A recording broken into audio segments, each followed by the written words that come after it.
killer comedy.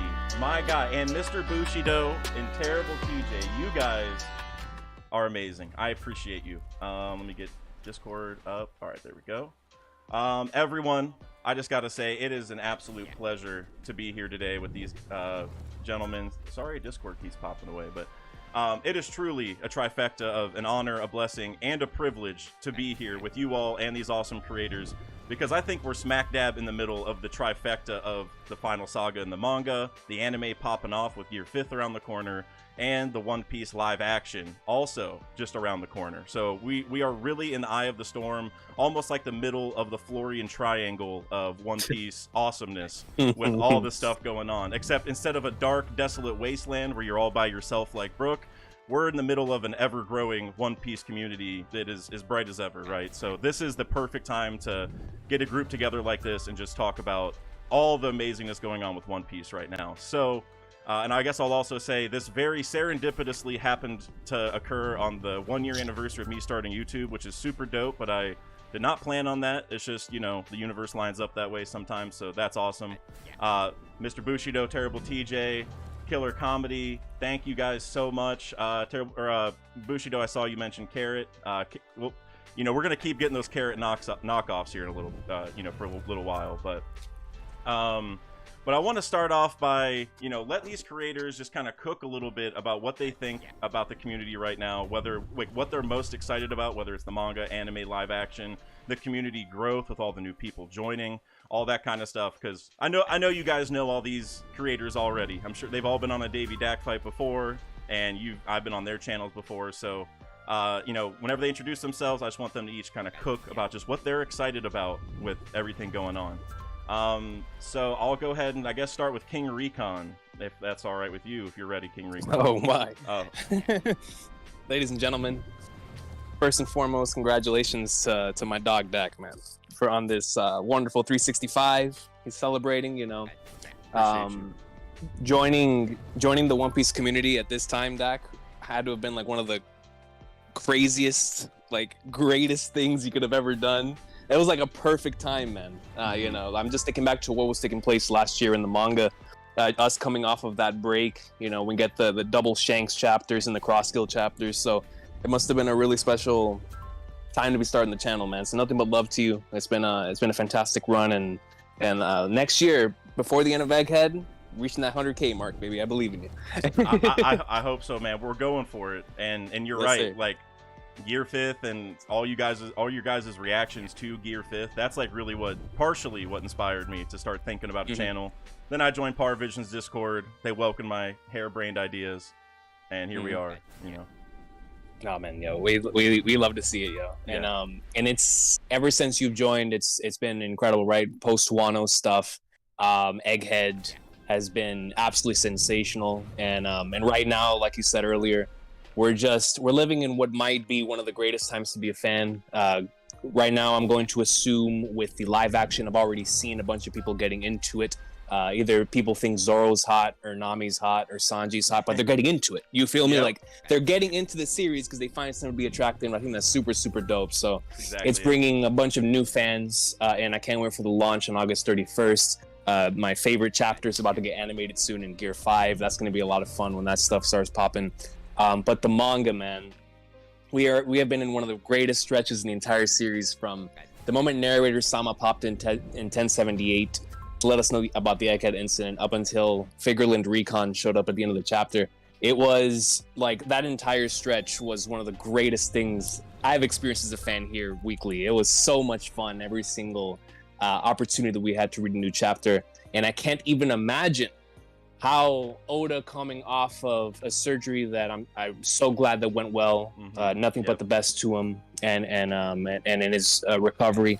But when he comes back and he feels like he's ready to go up in like swimmer again, can't even imagine what we're in store for with all the insanity that's gonna take place on Egghead Island. So whether we get the Garcia Saturn and Nika greatness, or anything else popping off with the satellites and Vegapunk and potential Marines and the battleships and whoever joins the Battle Royale now after Blackbeard, its ship has now shown up.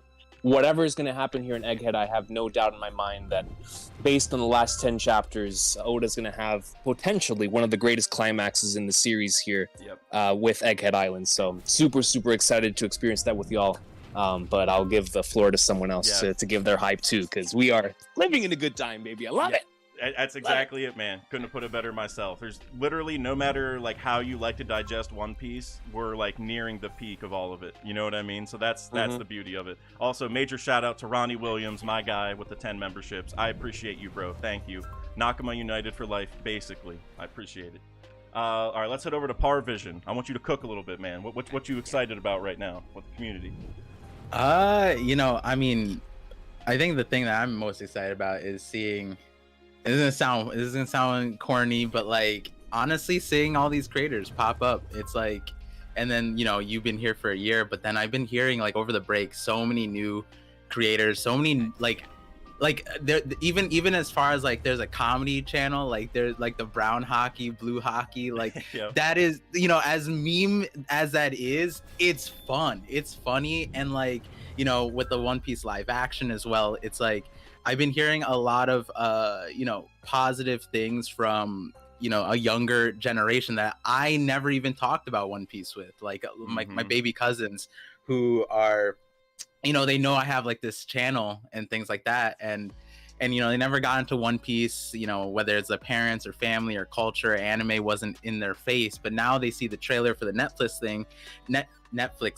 series, and it just kind of like I was reminiscing about that, and I was thinking like there's going to be a lot of people, whether it's the same amount, whether it takes as much time, there's going to be a bunch of new people coming into it, a lot of young people with a new perspective too. And so as far as like what I'm excited about, I'm just excited to see where this community goes. We have a bunch of creators having a bunch of collabs at the end of this month, if not at the beginning of like when the chapters come back, but regardless, like all of that's what I've been excited for. If anybody has noticed, I haven't posted in like a month, but I have been doing collabs. I have been, you know, hopping on streams or talking to people, because that for me is the most fun thing. And even if I'm like trying to take a break, it'd be crazy to not talk One Piece at least a little bit with some of my favorite people. So like knowing that we have so much more up ahead, and then I think the other part is like I'm waiting for the anime to do Gear 5, because after Gear 5 it's like a whole different series. You know, One Piece completely changed for so many people after Gear 5. I feel like the conversation before Gear 5 and after Gear 5, it opened up, and I feel like that happened again with 1086.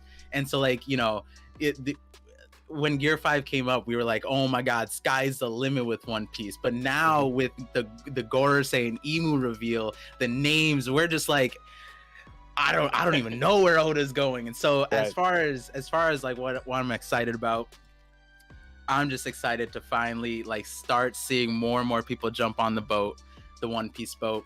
And then, you know, in terms of what you know, personally what I'm doing, you know, I'm ramping up. Today probably marks the day of the end of my hiatus, because I started posting yesterday, and so got some good theories. And one thing I will tease with, because you asked me to cook a little bit, but this one's funny. I leaked it to a few people, but I love this one because, you know, One Piece is at its greatest time, and of course one of its biggest hype men comes out with a theory. It's gonna come out soon, probably like mid next week maybe.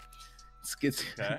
The One Piece is garbage, and then and it's actually my favorite video I've made, and it's so crazy because, you know, I've had it checked a few times from different people, and they're like, hold on, this actually makes a lot of sense. And I'm like, am I gonna make this video? Am I doing it? And that is like the title. I don't know what the thumbnail is gonna be yet, but that is something like that you guys will know.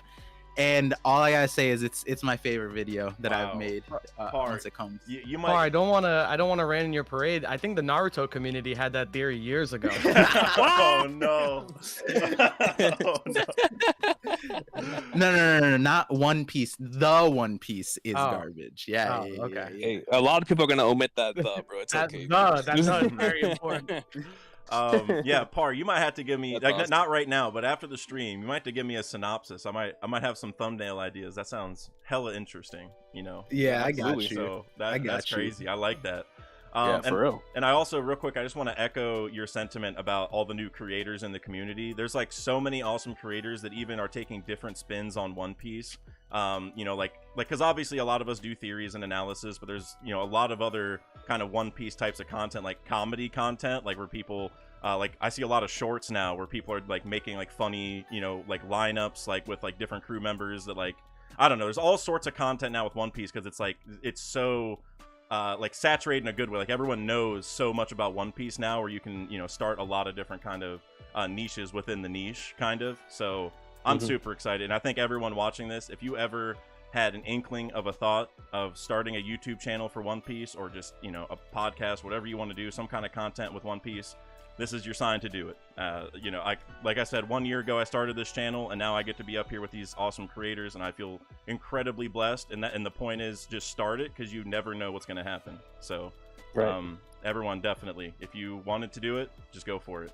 But next, Hidden, let's go right over to you. And I got to say, everyone's been talking about your drip because it's looking nice. Thank you, so, guys. Thank you. So yeah, what you excited about, man? The thing I'm most excited for is probably the main character, Zoro, finally beating Mihawk at the end. I think that's my number one. I like That's that. my number one thing right now. I'm really waiting for that. I can't wait to see us get back to Egghead, possibly encounter the Cross Guild, Zoro being the strongest One Piece character, taking on Mihawk 1v1, dusting him. That's probably the number one thing I'm looking forward to. Second thing I'm looking forward to is Sanji.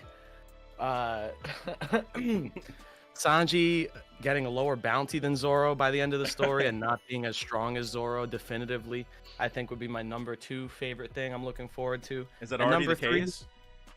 Well, it's not definitive yet. There's a lot of arguments that can still be made. Number 3, One Piece live action. I'm very excited for that. Very excited for that. I'm you know, I've voiced my concerns, but I've also voiced things I'm excited for. And currently, you know, I've had some time to digest the trailer. And on a serious note, I think it's gonna be a fun ride. So. Oh, that's amazing. And you know, we were talking before the stream.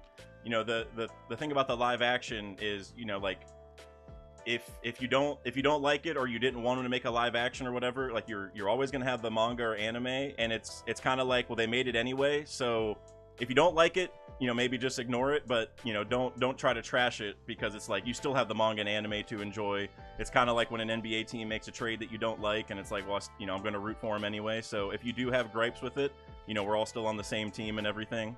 But I'm happy to hear that, you know, it's growing on you a little bit, it seems like. It's just like I'm just a little bit more optimistic. The only thing about the trailer that really worried me was the gum part. I think that was the part that Very just- understandable. Yeah, but like I sat with it a little bit more, and I was like, you know, this is just one gum. I'm gonna have to wait to see the other like 1,500. So There you then go. we'll see. You know, by the end of the show, because we got that's like what a 10-second clip out of however many hours the Right. whole show is gonna be. I'm Yeah. sure there's gonna be examples of better ones, things like that. So you know, I'm past that. I'm ready for Love some that. good stuff. Yeah, so And that's probably my most. and It's also the closest. Yes. You know, in proximity to like now. Yeah. What's gonna come? And the thing for me with the stretching is like that scene that we saw, it also like had Luffy like pull his fist back and like pause there for a second, so we kind of like hyper fixated on how it looks, because like they did that on purpose kind of. But I bet you most of Luffy's attacks are just going to be so quick, you know what I mean, we don't really get, it'll just look like a flash of like an arm, you know, flinging back. That's what I'm hoping. So yeah, so that's my thought on it, because like it doesn't look perfect for sure, but you know, that, like I said, that's one where like his hands literally, you know, stretched and then stuck there for a little bit, which is maybe a little weird, but Yeah. But I like you said though, I'm just excited for it. I'm excited for all the new people to get into the series, all the kids that are gonna start getting into One Piece who might not already, and then they're gonna have this story with them their whole lives. They might watch the live action and then bug their parents to watch the rest of the story, and then those parents, which the money side is a factor. Those parents will probably go spend money on the kids buying One Piece merch or buying DVD sets or whatever the heck they're buying, because the kids want One Piece stuff. So like that's part of the Netflix thing. They need to make money to keep making more episodes and stuff. So I think they're in a good spot, all things considered. Yeah. So that's what I like. Yeah, and one thing I was thinking about this, kind of just a little, I don't know, like a side note, not really a good or bad thing, but I realize now that the trailer that they put out didn't include Roger even indicating what the One Piece is. Like he didn't announce the One Piece. He wasn't on the execution stand, but that's like the impetus for the whole adventure and the title of the show. So I'm wondering if they're saving that, like they didn't show that for a reason in the trailer, like they want us to. It's gonna be the first thing. That's my hope. Yeah, that's something I'm realizing now. Like they didn't show that, and I'm like, okay, there's got to be something to behind that thought process, because that's such a critical part of like the story and the introduction to the story. You'd want to showcase that in the trailer so people understand what it's about. But I mean, they were able to get the message across, what the show is going to be like without that scene. So I'm wondering what they're hiding. Yeah, it's gonna be cool. Like if the series doesn't start with wealth, fame, power, it's gonna feel weird. Oh yeah, So yeah, for sure. I'm praying, because I mean, like that's the thing. Like since they didn't show it, I'm hoping the whole series starts with that, and that's why it was. There's no no point in showing what we're gonna see first time we watch the first episode, but we need that. That's like iconic with One Piece, is the wealth, fame, and power line. You're absolutely right. Like if it's not in the, because I'm going to assume there's gonna be another trailer before it releases. For sure. If it's not in that one, then you guys are right that they're just saving it because we're all gonna lose our minds when we finally see it. Episode 1. If I see live action Roger walking up the stairs with like wealth, fame, power, and I'll lose my mind. Like that alone would be, that scene can be done perfectly in live action. You know what I mean? That can feel better in live action. I would argue. Also, Agreed. I want to say real quick, I see all the love pouring in from the super chats. I promise I will get to those. But first, we still got Threevil, who's got to cook a little bit, so I want to get to him. Threevil, what you got for me, man? What's good, everybody? I thank everyone here, creator-wise, Parvision, Hidden, Dak, for inviting me, and King Recon, of course. I'm glad and grateful to be with these absolute legends. And thank you to everybody that's watching the stream, everyone that's in chat, or people that are even just lurking. I really appreciate you guys. The positive energy, all the love, it's great fuel for people like us, because we're grinding, day in and day out. So I greatly appreciate everyone being here. If I look like I'm about to cry, it's because my allergies are acting up, and like it makes my eyes like puff up and tear up. So I'm not emotional or nothing. I'm just, we go through the motions. It's just all the One Piece greatness, man. It's all right. We've all shed tears watching One Piece before, man. 100%. No, it's all good. The allergies are crazy over here too, so I feel you. I think there's some ninjas cutting onions in my room too. I can't. Oh man. Nah, but I agree with the sentiment that there's like so much great stuff going on with One Piece, between the live action, the manga, the anime. There's just so much greatness, and I like all of it. The live action has its ups and its downs for me, but in terms of what I'm most excited for, I feel like it's always going to be the manga. I'm very curious to see where the canon story is heading, whether it's Garp, Blackbeard, Cross-Skilled, Mihawk, Boa, Egghead Island, Emu. There's 10 million directions that the story can go, and I'm just so thrilled every single time that like I tell myself, yeah, chapter's dropping in a few days, chapter's about to drop, the spoilers, like I get so exhilarated, and I think like that's always going to be my outlook. I'm just so in love with this story. I love the manga so much, and there's always going to be, well, not always, but there's going to be parts of the story that I just don't like. But right now, I'm just so hooked onto the manga. Yeah, no, I love that answer, because that's probably what most of us are here for. For the most part, like all the other stuff is amazing, and maybe a lot of us started with the anime, but obviously, we all love the manga and read it pretty much right when it comes out every week. So I love that, because that's really the secret sauce.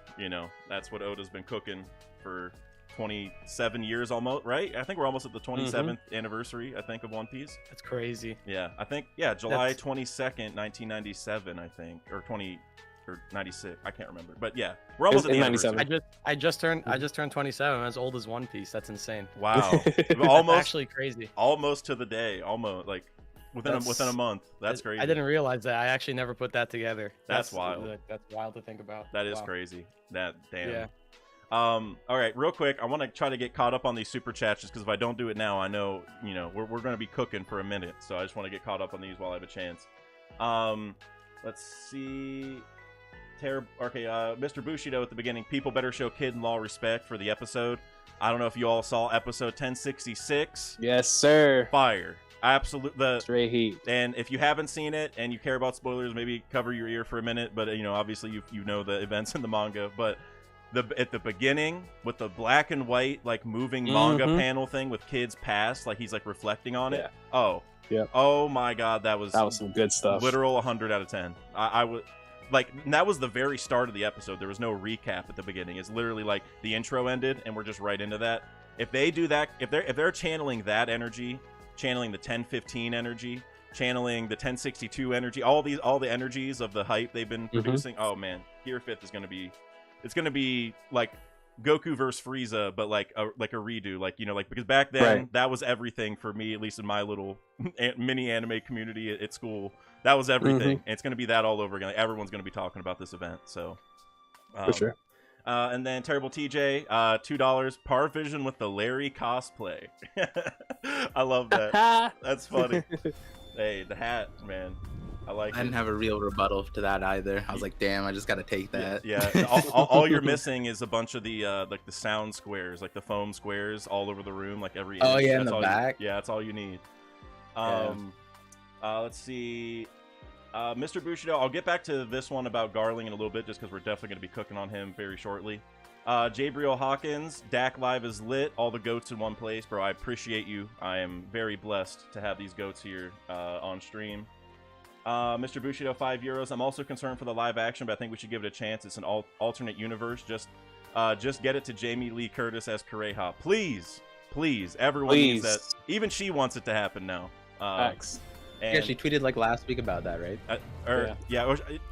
Did she tweet again? I know she's tweeted and like interviewed about it before. After the trailer dropped, I think she tweeted again. She's like, "Hey, yo, One Piece, the fans are calling, or like she was saying like everybody wants this. I do too, or something like that." Yeah, so it's so cool because like I remember a few years ago she was like, yeah, no, if I could be any character, I'd love to be Robin from One Piece, and now it's gotten to the point to where she legitimately could be Kureha, which is, I think it's so cool. Oh, that'd be amazing. And well, and she couldn't be Robin, but what if she's Olvia in the future? Like she's she's probably a little bit too old compared to what Olvia's real age was, but I mean the live action can do whatever they want. So true. Yeah, but Olvia's got to make you feel something. You know what I mean? Yeah. I mean, we'll see. Honestly, they just need to get Robin, like her adult, like they just need to get her and then just put a white wig on her, and then that's it. You know what I mean? Honestly, that would be so funny if they did some like meta memes like that, or like. Yeah. Or they just have Emily Rudd be every female character, but they just put different wigs. Yeah. For the Nami meme. Yeah, she's great. Yeah, that'd be so funny. That's funny. And then let's see, Monk E super chatted $10. Ayo, why do we got so many goats on the stream, bro? Hey, I appreciate you, man. I don't know how it happened. It really is. It's the petting zoo. Oh man, no, I appreciate it. I appreciate you guys for doing this. I'm super happy to be here. Hey, Yuna or Yana, I don't know how to pronounce this. Par, do you know how to pronounce this correctly? I've heard you pronounce it differently. Yana or Yuna? Don't call me out for pronouncing. Hello. I don't know if you know how to say it right. I've heard you say it differently. I don't know how to say anything. Come on, how you gonna? I didn't know if you had the insider info. I say Yuna though. You say Yuna? Okay, because one time they told me it was like sauna with a Y, but that also isn't completely correct. Either way, I appreciate you.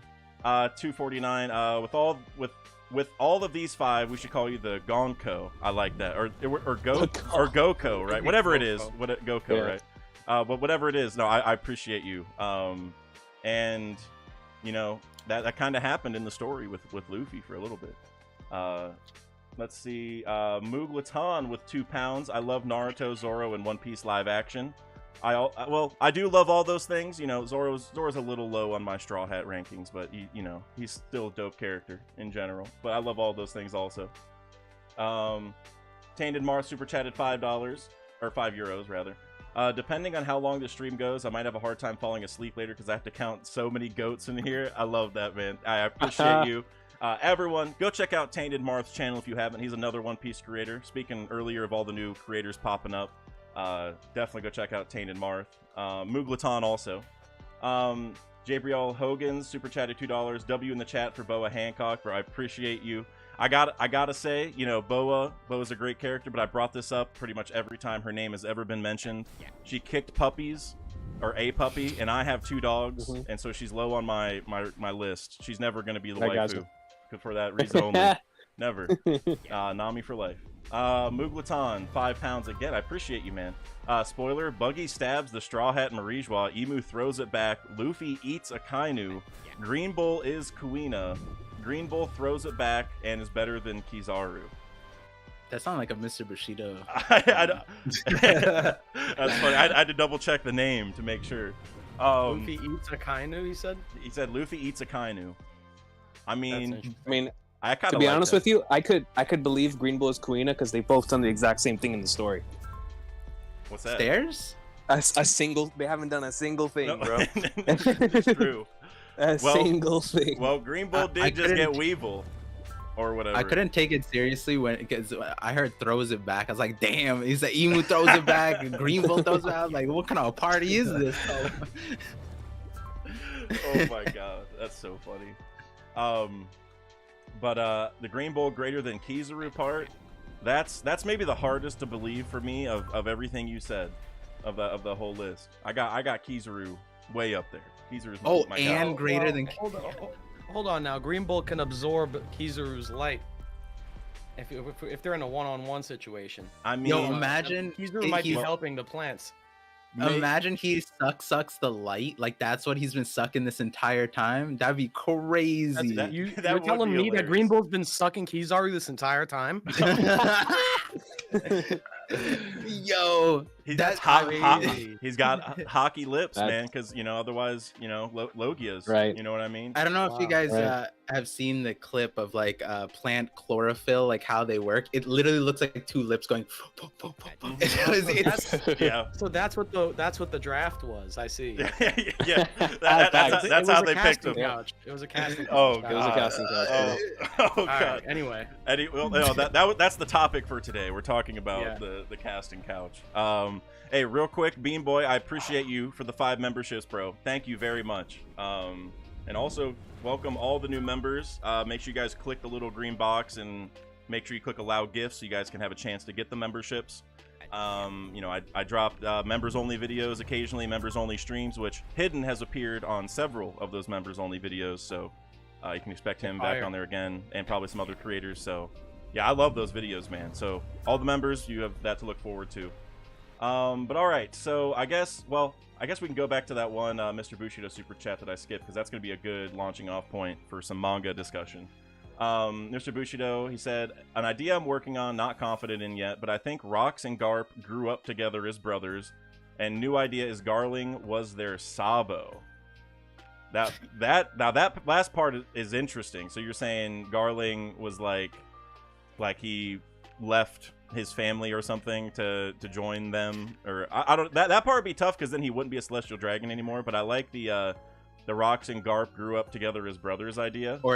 Or Dax is looking at the wrong way. Maybe he's saying all of them are celestial dragons. Okay, I like that. Wait, was that Mr. Bushido? Yeah, it was Mr. Bushido. Oh, so because his other theory was that Garp and all of them were pirates. Yeah. So like maybe they were celestial dragons and became pirates. Hey, I'm just connecting Mr. Bushido's dots. These aren't my dots. But all I'm gonna say is if Garling was the past Sabo, imagine put you guys up in these shoes, right? Your friend is long lost, or you reunion, and then you see him with that haircut. You have an intervention, right? Like if you met your friend like 20, 30 years later, and he comes up with the crescent moon. That's right. I'll be honest. I'll pretend like I'm not the guy he's looking for. I'll be like, yo, I don't know who you're looking for. Like hidden. I don't know who that guy is. Never heard of Okay, him. I'll catch you. I actually got to go catch a bus. I'll see you later, man. Oh, the C train's leaving, bro. I gotta head out of here. Yeah. I'm out. Yeah, sorry, I gotta bounce, man. But I hope you good luck finding your friend. Yeah, like Luffy sees Sabo and he's like starts crying, but if you saw Garling, it's like, nah, bro, my best friend died. It's cool. Yeah. He's gone. He's gone. So I want to build off of Garling a little bit, because that was obviously the last thing we saw in the manga before Oda, went and got his eyes fixed and maybe somehow is gonna have lasers or whatever, whenever he comes back. But with that being pretty much the thing he left us off with, that's a very important point, because we've been wondering about the God's Knights for a while, and we see that he is the supreme commander of the God's Knights, right? So it hints that he is a God's Knight, or like a combatant and all that, but he's also like the head of them, which is a little different. So I guess I just want your guys' thoughts on, like, is this guy a beast? Is he like Yonko level, or what exactly is his role right now? Because I almost wonder if he's gonna be more like Kong, where he's like a leader as opposed to an actual combatant. So why did Kong have to catch strays just there? Hold on. We don't know if Kong is bad. Well, What's the guy? He's retired, bro. Not retired, but he's chilling. Hey, we didn't need to do that. Well, he's doing about as much as a Kainu right now. So hey, some people have a Kainu #1. I always had the feeling that Garling was like the 6th Gorosei, basically. Like he's like the 6th man, Like if they're a team, like he's the 6th man of the Gorosei, and like because he was introduced in the same chapter that they all got name dropped. So Right. to me, it just feels like he's being thrown in with that group. And I have to assume the Gorosei are stronger than the Yonko, and the only reason that they haven't used that power is because it would give away their secret. But they're probably hiding away some crazy monstrous abilities. I would assume Garling's in the same camp there, personally. So Yeah. okay, so you think he's top tier, pretty much? oh yeah, I think he's up. I think he's gonna be like one of the last opponents that they fight in Marie-Joie for sure. Yeah. I feel like for me, everything aside, I put out my opinion, but there's one fact that he just can't be weak. It's his haircut. Like you don't show up in the last saga with that haircut, with the moon cut, bro. The like moon Oda, cut, bro. Yeah, Oda doesn't give that to just anybody. And so if he shows up and he's a fraud, woo, that is an awful look, bro. I'm gonna have to give him a buzz cut myself.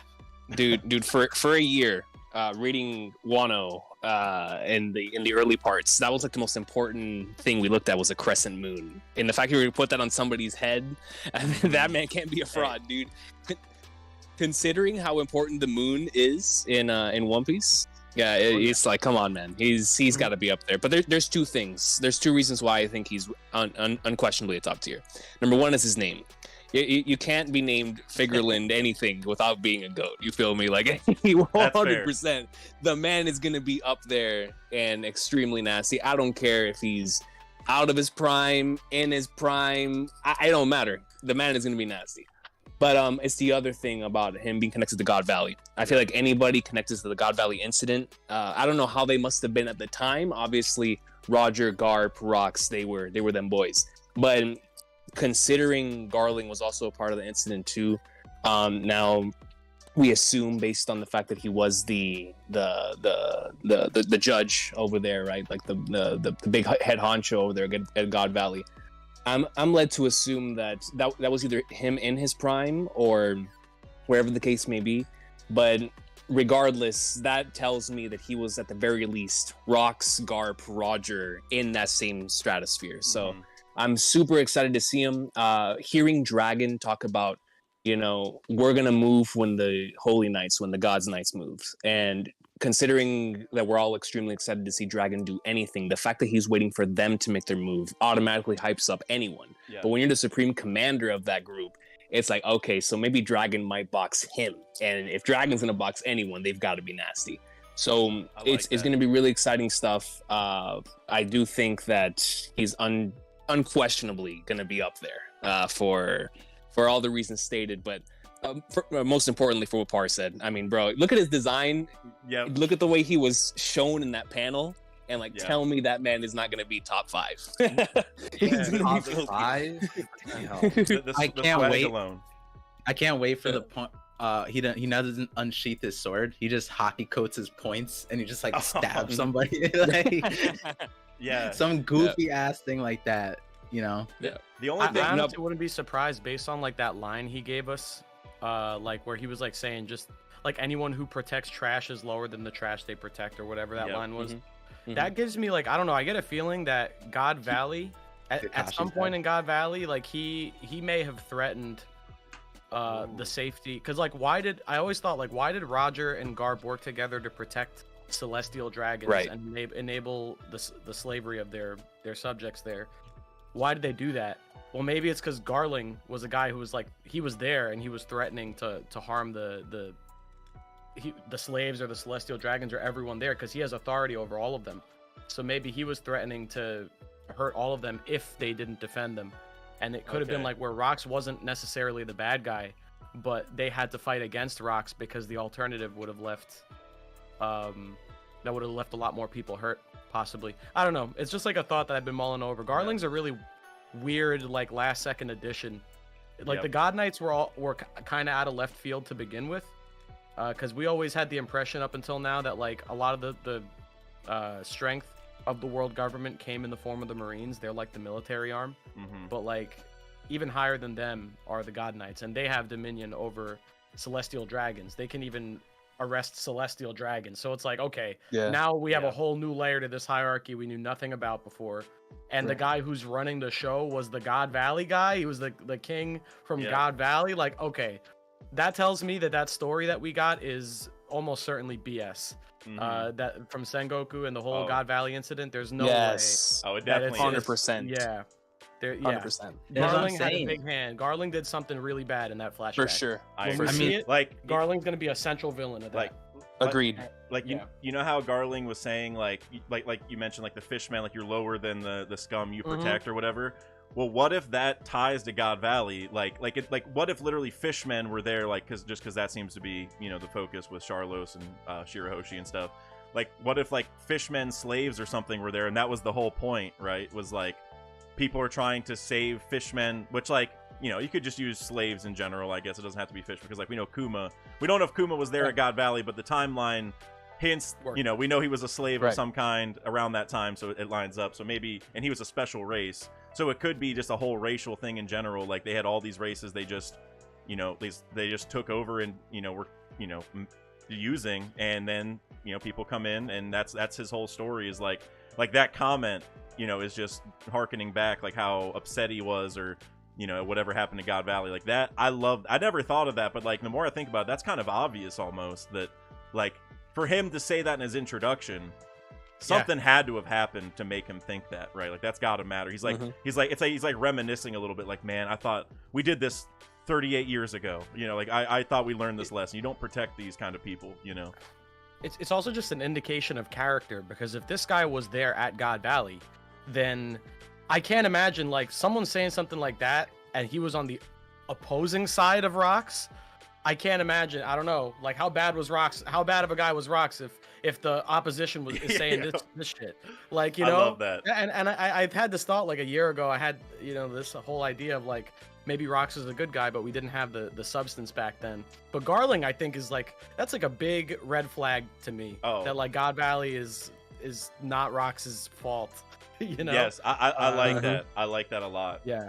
Yeah, with the whole Garling thing, right? Like there's a few, like in terms of strength, Oda does have to answer. Like if he does not give me an answer for why the God Knights, Holy Knights, whatever, have not been active like at all in the story. Right. Yep. That's gonna be a little. That's gonna, you know, I might need to walk myself down to Japan real quick. Like, hey, 100%. you know, because we definitely need that. And then we go back to what Sengoku said, right? Like, and this is a huge part of that Fraud Valley video, which was that, yo, none of that shit made any sense, because now more than anything, you cannot retell God Valley without the hero of God Valley, right? Yep. Like the Yep. distinguished champion. So now it's like whatever Sengoku said, sure buddy, yep, that's exactly how it went.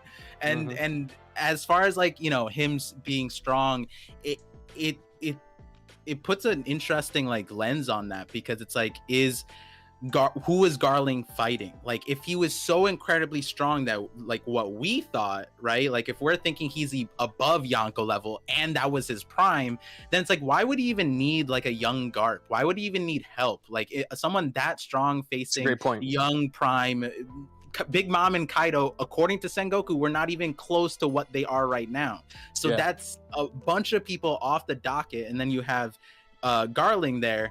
And then you have Rocks, you know, a strong Whitebeard, a strong Shiki, sure. Roger was on the other side. Garp is on the other side. So it's like, you know, what are we doing with the power level? I fully believe that Garling is going to be really, really strong. But then at the same time, it's like, if it's just the Rocks Pirates, and I'm saying just the Rocks Pirates, not disrespectfully, but like you have to take into account Garp and Roger. Garp and Roger are both there. We don't know if Roger's crew is there. Then it's kind of like, hold on, then maybe Garling isn't that strong. Maybe he's really strong now. Maybe there was some kind of power he got because That's a great of point. God Valley. There you right? go. Because Yeah. Because, you know, he was just called the hero of it. So a lot of times, even in the current story, when you got named the hero of something, were you incredibly strong then, or are you incredibly strong afterwards? That's right? true. Like Look at Kobe. Kobe is being called the hero. Is he incredibly strong now, or is he going to be stronger later? Smoker at Arabasta, he was claimed the hero, but he, you know, I mean, he's still kind of not strong, but whatever, you know what I mean? Like, you know, they that's kind of how the roles are showing up. So it is interesting with Garling in so many ways about you know, what we're doing with the power. But there was something you said Dax, about the Fishman thing, because these are two theories that have been disconnected on my channel, but I completely forgot I had the like this original theory, was that in a weird world, maybe not a weird world, I was thinking that maybe Rocks was a Fishman. And it made a lot of sense to me. Like there's a whole video series about it, the Yonko series. And one of the main things was like, it's kind of weird that all the current Yonko, not current Yonko, the post Rocks Yonko, they all kind of preferred Fishman. Like a lot. Yeah. Like, you know, after a certain point, Whitebeard claimed the entire place and said, yo, this is mine. You know, and he protected all of Fishman Island. And they were friends with Neptune before that also. Like, and I'm like, hold on, wait, like, and then you go to Big Mom. You think about Big Mom and the way she treated Fishman Island. Luffy said, yo, this is mine, right? But Luffy has no clout there. He has no power there. Right. At any point Luffy left, she could have just demolished the place. But then even before that, she was willing to negotiate with Fishman Island and say like, okay, we could do this. But then the other island, she instantly eradicated. Instantly. So she also likes Fisherman. But then also look at the way she talked to Jinbei too. She was just like, she had respect for him. True. Obviously, he disrespected her, and you know, all that stuff made sense. But going into it, she was like, yo, Jinbei is kind of cool. You know what I mean? And then and then Kaido is the hardest one. In the video, I didn't put like I didn't explain a lot of it, because back in the day, I was a little shy about having crazy takes, but as crazy as it sounds, guys. No need to do that here. Not today. Yeah.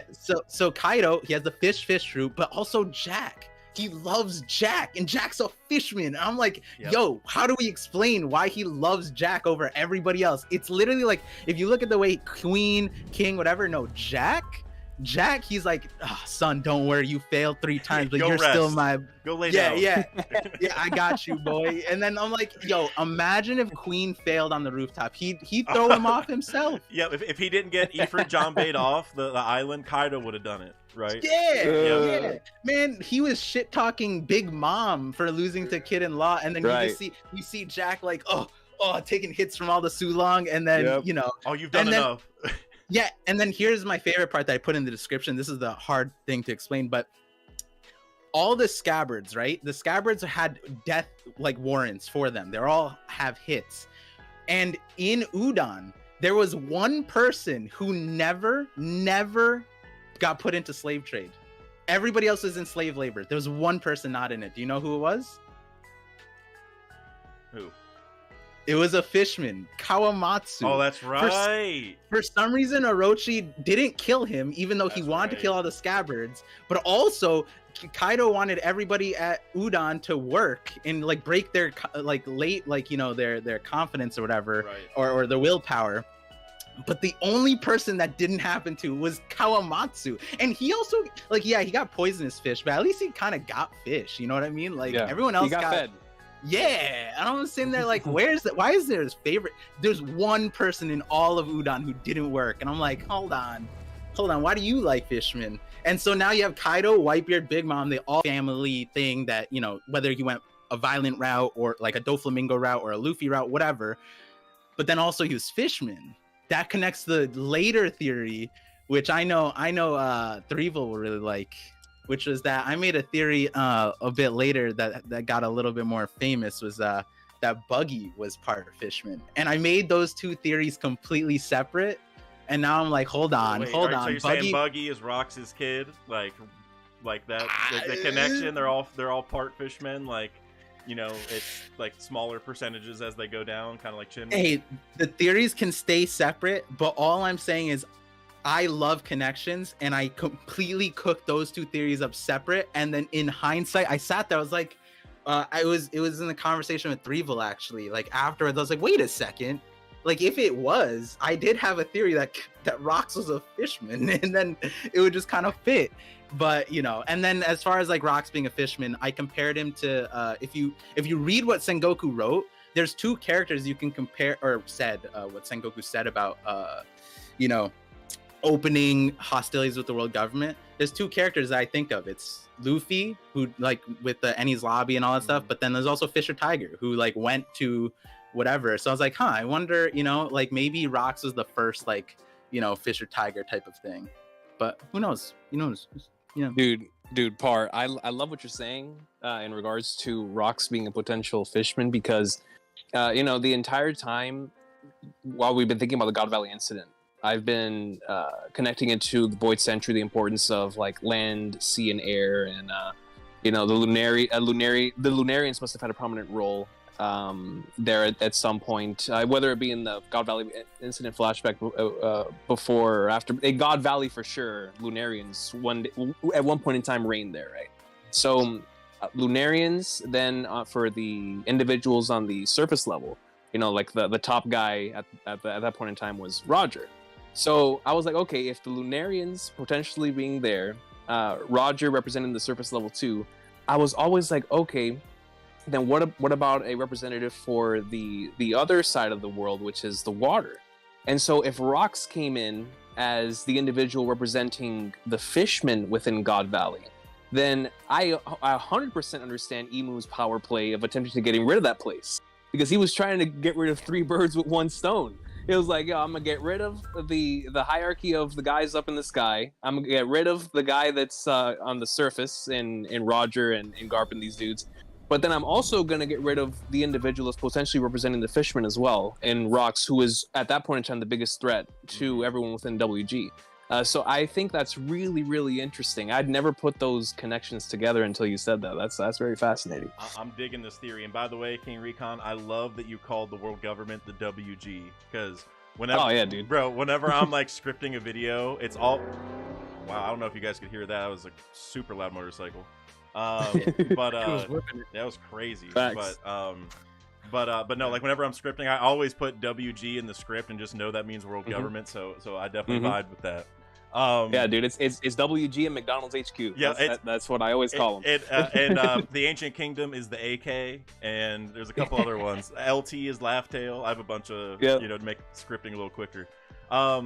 Well, real quick, Threevil, I saw you typed it in the chat. What do you think about Rox D Buggy? Is that are you on that train? Yeah, real quick, I saw a super chat by someone named Shake That Hole. You definitely need to pass me that when you get to it, because I got some words for that one. Yo, don't. Nah, but don't worry. Oh, that's okay. I see it. Wait. Say his name again. What's his name? Shake That Hole. You know what? Let's just read it.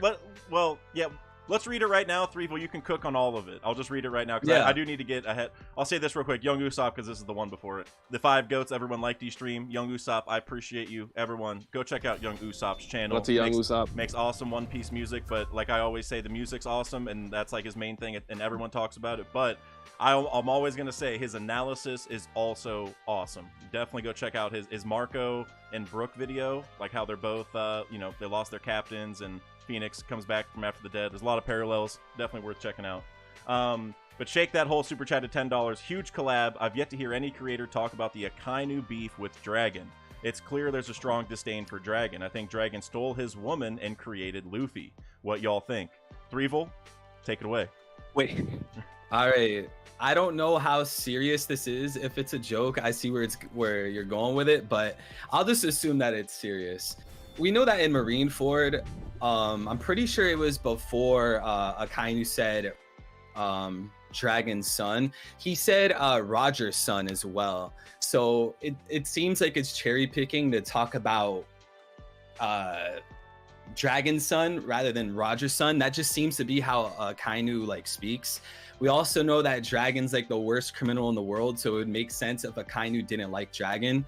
We know that Akainu was born in the North Blue, so he couldn't have been from somewhere like Goa, that's in the East Blue. I just don't think there's any real connection between Dragon and someone like Akainu, especially since like the picture of Akainu had him looking like he was poor, and we know that he has this like deep hatred for pirates. It just doesn't seem like he would even be from somewhere like Goa.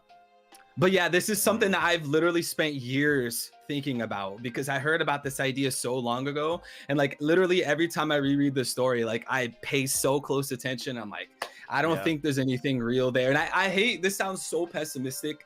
I sound like I'm such a buzzkill. I'm just giving my honest take with it. I don't want to have like this expectation of characters being connected on like a deep level and then like nothing come out of it, you know? So yeah. I just want to say, I think it would be so funny if Akainu's beef with everyone was because he got friend zoned back in, like, by his high school crush, and then Chad Dragon wait. smacked his crush.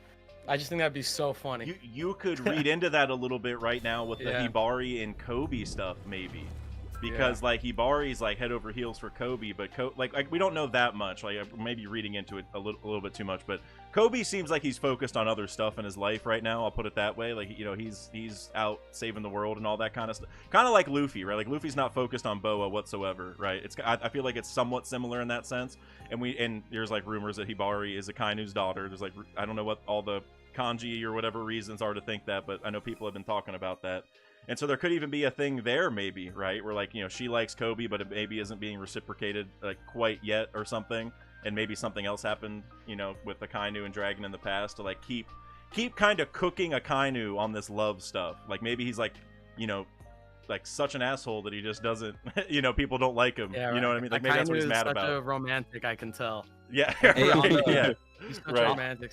Yeah. On the topic of Rocksteady Buggy, though, like, that's a theory I absolutely adore, because, like, it's not a new theory. People have been saying it for a while. Shout out to people like Joe 3 Skull Theories. I was one of those people, like, so super long ago.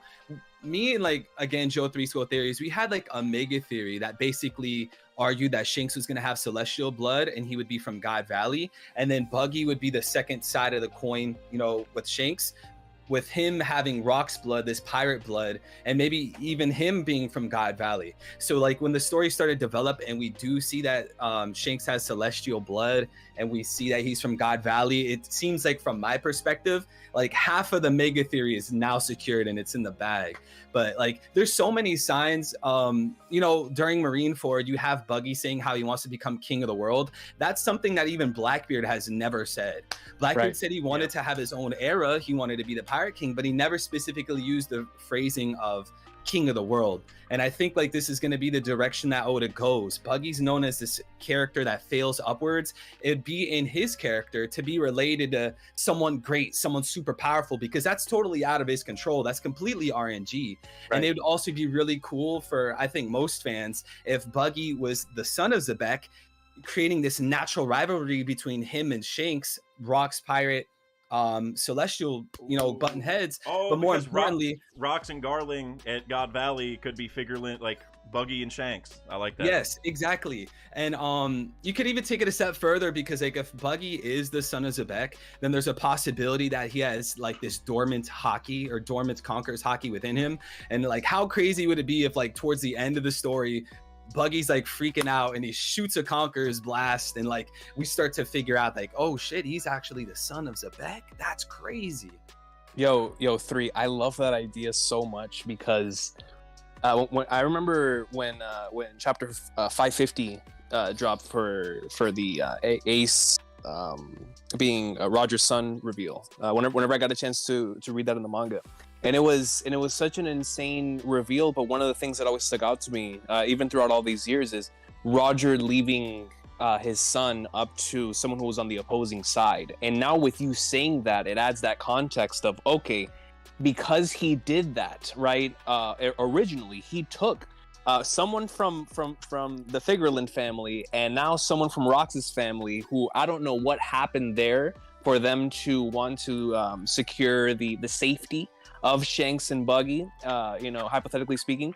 But if that is truly the case, and Buggy is Rox's son, I think that'd be so cool, because I think the journey with Buggy and Shanks probably led Roger to make the decision to be like, okay, if these individuals had the life they had because they went with the enemy, which is me, then I believe that I could leave my son with my supposed quote-unquote enemy, because I believe he could trust him really well, or not trust him, but raise him really well. And I think that'd be such a cool little thing to explain why Roger would leave someone so important as his son with a member of the opposing force, because he himself took the children of other individuals to raise them. I think that's such an amazing idea. And just to hammer it in, it's very intentional that Buggy has blue hair and Shanks has red hair. One likes the North Pole, one likes the South Pole. Oda's making a very obvious rivalry that has to go deeper than just like two kids on the same ship. And Right. like what bigger connection would that be for the guy Roxy Zebek who went to God Valley, fought maybe someone like Garling to then have children of their own, and then boom, like you have like again this Roxy Buggy versus like Figureland Garling connection. And you could even take it a step further, because if you think about the story of Law, he was saved by someone that was named Corazon, and Corazon had celestial dragon blood in him, and he was hidden in a treasure chest. It almost seems like Oda's trying to have Shanks parallel Corazon, so then I'd be like, okay, well, who put Shanks in a treasure chest? A celestial dragon. And then that again, that just kind of plays into the whole two sides of the same coin. Like there's 100%. There's way too many details, especially like Oda made such a big point to show how Buggy didn't want to follow Shanks. Buggy wanted to do his own thing. Is that some kind of like kingly ambition? Is that again showing how like these guys are rivals? It's I love like that. Buggy all like a little bit is like looking down on Shanks there a little bit, like, oh, you're not a true king, or like, you're not, because it's, in the story we've seen a lot of conquerors who follow other conquerors, right? Like Zoro and Luffy is a prime example. And it's like, it's not like they aren't conquerors in their own right. It's just kind of a different thing. And that I like that, like the Shanks and Buggy thing. Like when Shanks said, like, I'm not going to go after the One Piece right now. That could be kind of a conqueror thing where like Buggy's radar is like, hold on, wait, like that's not kingly enough, for me. Like I got to go do this myself then, or exactly. Whatever. If I could level maybe a little bit on the other side of the scale here, I feel like for Rocks D Buggy, I'm not as much of a fan of the idea personally, just because, well, for a couple reasons, but the biggest reason being, if every character in One Piece, or like every major character that we know right now, is related to someone special, it kind of takes away from the importance of the meaning of inherited will.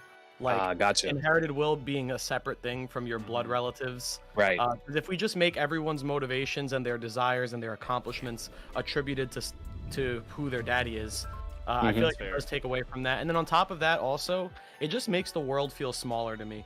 Because if like every character in the story happens to be related to some other famous character in the story, then it just feels like a little closed network of like famous people and their offspring like dealing with each other. Right. And then the rest of the world is just like spectating at that point, as opposed to just anyone being able to go on adventure on the seas and make a name for themselves. Now you have to be related to Dragon or Rocks or Roger or Whitebeard or someone special in order to get far in the world. And that's Right. that's why like Yeah. and not to, you know, I hate to add that pessimistic angle or whatever. It's just like, for me, that's the way. For me, Buggy has always been an emblem of that, where this character doesn't necessarily have to be someone important, but they manage to find themselves falling upward and ending up in higher positions in the world through various mechanisms. Could it be fate? Could it be some destined thing that's happening to Buggy? Right. Perhaps. Could it be his relatives? I guess that is on the table. Could it also just be blind luck? I think that's also perfectly viable. There's a lot of factors like luck just saving people in the story, and it's Right. interpreted in different, like Teach, for example, has relied on luck more than once, and he always writes it off as oh well, you know, that's what fate wanted, you know, I guess I must be lucky, fate's in my favor here. You know, you have Doc Q handing out the apples and all that stuff. So it's like things like that. I think Buggy is, at least for me, I feel like he more comfortably falls into the like victim of circumstance rather than you know, some prodigal son of some amazing pirate. That's just like the way I've always I agree with that. With To give some pushback though, like if Buggy was the son of Zebek, then that doesn't necessarily mean like everyone's connected to a certain character. And like, I mean, characters, that's already kind of like how the story is. Like Shanks is already connected to Garling and such. I wanted to like throw this in there really quick. I think like Oda's trying to paint a picture of Roger and Zebek being these natural rivals, having sons, Buggy and Ace, who just so happened to meet before Ace died, and then passing on that inherited will to Luffy and Blackbeard. I'm sorry if that's too much, but that just lines up way too perfectly to kind of like throw it out, you know? I totally understand, like, you know, we always see these theories like, oh, this character's connected to Dragon, this guy's the son of this guy, but like I feel like Buggy, he doesn't fall under that forced category just because there's so much that's going into, you know, all the connections there. And completely irrelevant pirate, then that would also feel really weird, right? Like, he doesn't have to be the GOAT, but it would be like, okay, if like these powerful people have kids and they aren't super relevant, that'd feel weird. So the option is just don't let these strong pirates have kids, like from a writing perspective, like just, you know, because if Rocks doesn't have a kid, then there's no issue. That was their plans, right? Like the whole. But we also have to operate under the assumption that he had a kid, and then under the assumption that Buggy is also his kid, and that's the only reason he's a Yonko right now. Yeah, like I guess if focusing on Buggy is because like there's 4 Yonko, and all of them have some important connection. That's to true. Someone, Yeah, like none of them are there on their own just accomplishments, pretty much. Yeah, like if Rocks had a kid and he was weak, that'd feel weird. That's mainly it. But he doesn't have to be Buggy at the same time. If Buggy was the son of Zebek, that like he didn't get any help because of that. That's kind of well, true, I mean, he ended up on the Pirate King ship as a direct result of that, because the Pirate King fought with Zebek, and then the way we're assuming Buggy ended up on the best pirate ship in history is because he was the son of Zebek. You know, if it weren't for that, he would have never been picked up, probably. Does it seem like Buggy was just randomly picked up? Well, I'm saying him and Shanks are like parallels in like 200 different ways. So you're saying Shanks might have been in a treasure chest also, like randomly found? Well, it doesn't have to go that deep, but I think like Oda's gonna give like a legitimate reason to Buggy. Like I don't really see him like just out on a random island like, what's this chest? Right. But like we've had, okay, so 2 things about that. We've had Luffy ask the most random people ever to join the crew, and he's very close in line with Roger's personality compared to anyone else in the entire story. So like the crew recruitment process for Roger, I can only assume is as, I mean, there's a criteria. You recruit people that have a certain set of qualities that match the crew, but it also, Luffy's recruiting methods are a little bit haphazard. I mean, he's inviting Gaimon onto the crew after like a short interaction. Brook, he met him after 5 minutes, invited him on because he looked weird. I could see Buggy, for his nose alone, being invited onto Roger's crew because Roger thought it was funny. But aside from that, also, for me, with Buggy in particular, the reason I like the idea of him not having some important connection that would have necessitated Roger to take him on the crew, like, oh, this is Rock's kid. I just defeated Rock's. This was a tragic event today. Let me take in his kid and raise him on as my own on the crew or something. It would make more. I don't know. It would be more fitting to me that Buggy was someone they encountered on some island or something, maybe as an orphan. But like the personal qualities that he exhibited were something that Roger like deeply admired, and we saw with Buggy's interaction with Mihawk and Crocodile, like how he really held Roger's values and dream and very high recruited because of those qualities. You know, when Luffy met Sanji and he saw that Sanji was a dreamer, Sanji wanted to find the All Blue. Same thing with Usopp. Same thing with all these people that he finds them and he's like, okay, this person is a dreamer like me. They have big goals, big aspirations. They believe in freedom. Let me recruit them onto the crew. It could have been that Buggy was that way too when he got recruited. So I don't know. I just feel like that lends more to Buggy's positive qualities than just attributing it to like, oh, he just happened to be super lucky because he's Rox's kid. I don't know. That's just like the like how many. It's not like the opposite is invalid though. I'm not saying that like, you know. I like that because for me it is like, how many times can we do this? Like Oda can't have every single person be a child of an important person and be strong because they're a child and have all this luck in the world. And it's a similar vein to the thinking of where people say like Roger's crew has been like doing things in the world to set up and help Luffy all along or something.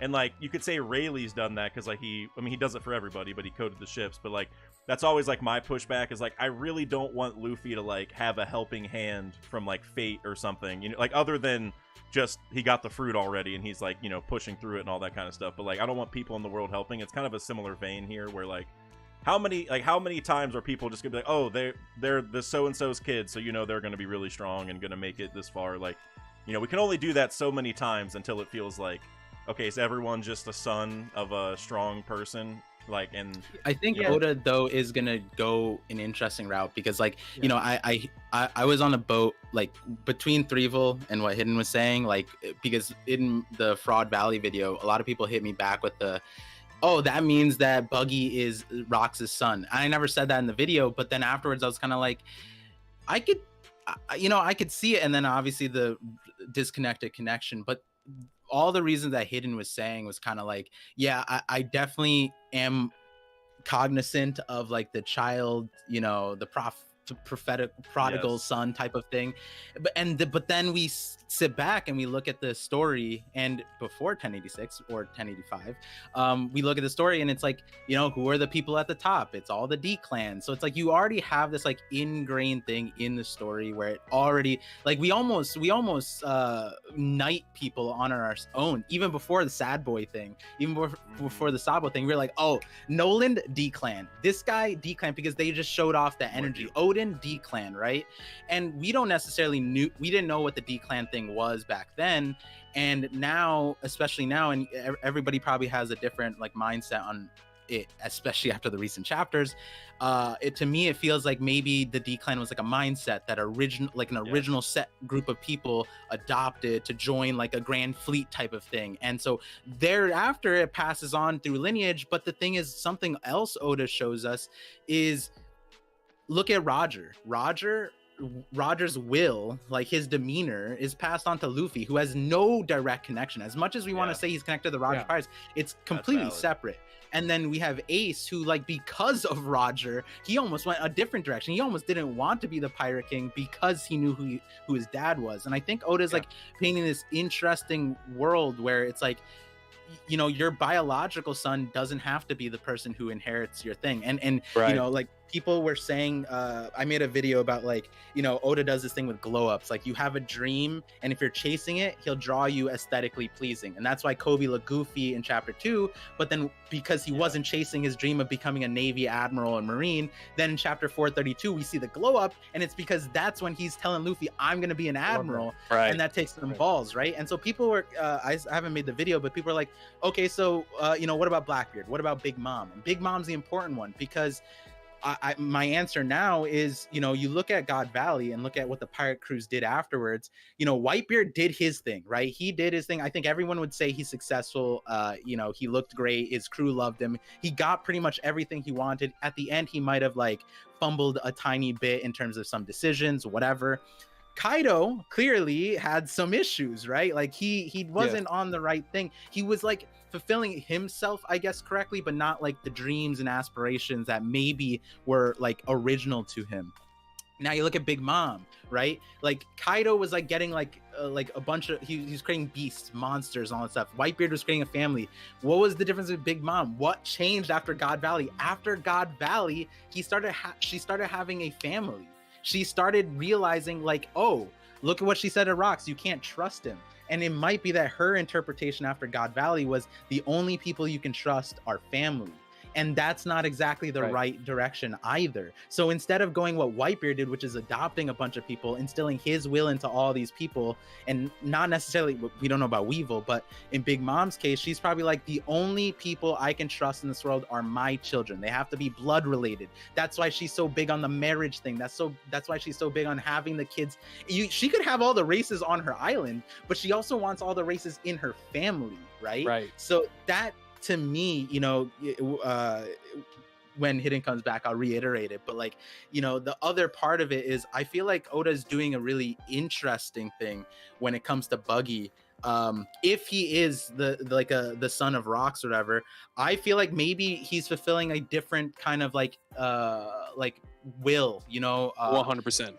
a different inherited thing. Maybe Blackbeard's the one who's carrying on like the dream, and Buggy's carrying on like the personality and you know, a very different aspect. And so it could be something like that. It's like, it's not your kids that always carry on your dream, and that's why you need to treat everyone like family, because you know, you could have anybody. Look at Dragon Sabo, right? Like Dragon could have raised Luffy himself, but then he ended up raising Sabo, and Sabo, look what happened by the end of it. Now we're thinking like, yo, Sabo's a bona fide D-clan now, and it's like he's like, you know, following after Dragon, and Dragon's a D-clan. Do we give Sabo the D-clan? Maybe, but there's a reality there. All ASL, they're all following different dads' dreams. So right? I hate to drag this on. I'll make this as quick as possible. That's why before I was saying that Oda could be creating a parallel of Roger and Rocks having sons of Ace and Buggy, who just so happen to meet up, which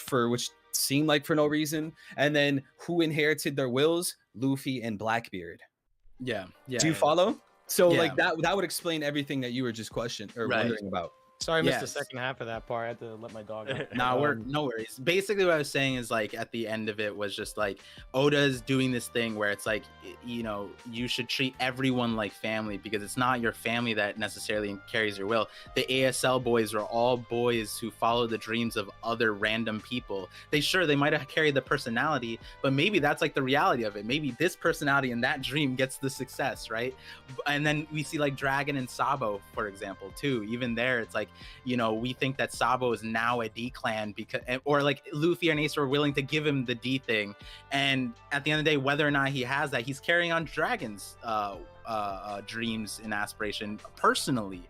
And so I feel like when it comes to whether Buggy is the son of Rocks, I feel like it'll be done in a similar way where, you know, that like maybe we're right that Rox's dream and aspirations were passed on to Blackbeard. Maybe that was it, but maybe inherently, like, you know how like Ace had to turn around because that's what Roger did. Maybe that's the kind of relation Rocks and Buggy have, versus, you know, Blackbeard's a separate dude with a dream that aligns with what Rocks was maybe attempting. Maybe not the same exact thing, but you know, something is similar there, which is why you get a situation where what Threevil highlighted, where Blackbeard never said like, I want to be king of the world or god of the world, but Buggy did. And maybe that's just like, you know, I've always joked about this. It's like Buggy kind of like has been saying that out of spite. Like when Luffy says I'm a pirate king, he's like, I'm gonna be god of the pirates, right?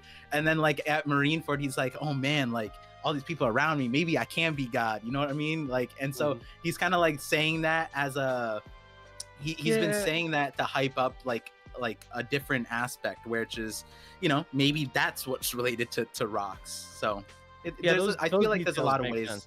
Yeah, a lot of ways it could still go. Yeah, I see what you mean there, and the point of like wanting to become king of the world thing, I think is like an interesting addition, like, right, compared to like Blackbeard, who hasn't said it. The only thing I would say to that personally is like Kaido and Big Mom also expressed the desire to rule the world, in their plan of like, you know, the new Onigashima project. That was the plan. The plan of that was to become king of the world. Yeah. You know, and also Stelly That's was probably eyeing because the they empty knew. throne. That's probably because Yeah. they knew Rocks, right? So that's probably they're like, I'm gonna be king of the world, and so they were like, you know, youngins, and they're like, you know, I want Sure, to do that. Yeah, that I see what you mean. I just like, yeah, I like if the details work out where Buggy ends up being Rox's kid, I'm not gonna be like, oh, this is bullshit, doesn't make sense, you know. It's just something like my personal preference. I just prefer more of like an adoptive son. Like in One Piece, I always prefer adoptive sons over I feel you. like Yeah, you know, like Whitebeard, man. Yeah. The actual goat. son. Whitebeard. Yeah, that's why I Right. like Whitebeard so much Yeah. because it's like he treated his crew as a family, but you became part of that family not just by being born into it. That Right. that didn't matter, you know, as far as See, Right. that's why I That's- respect you, Hidden. You made it pretty clear that there's certain things you appreciate and there's certain things you're not fond of. And like a lot of times, you know, we're human. We kind of like the lines get blurred. We kind of like shove what we want as like fact, and we push our headcanons to the extreme. But I really like how you just phrased that right there.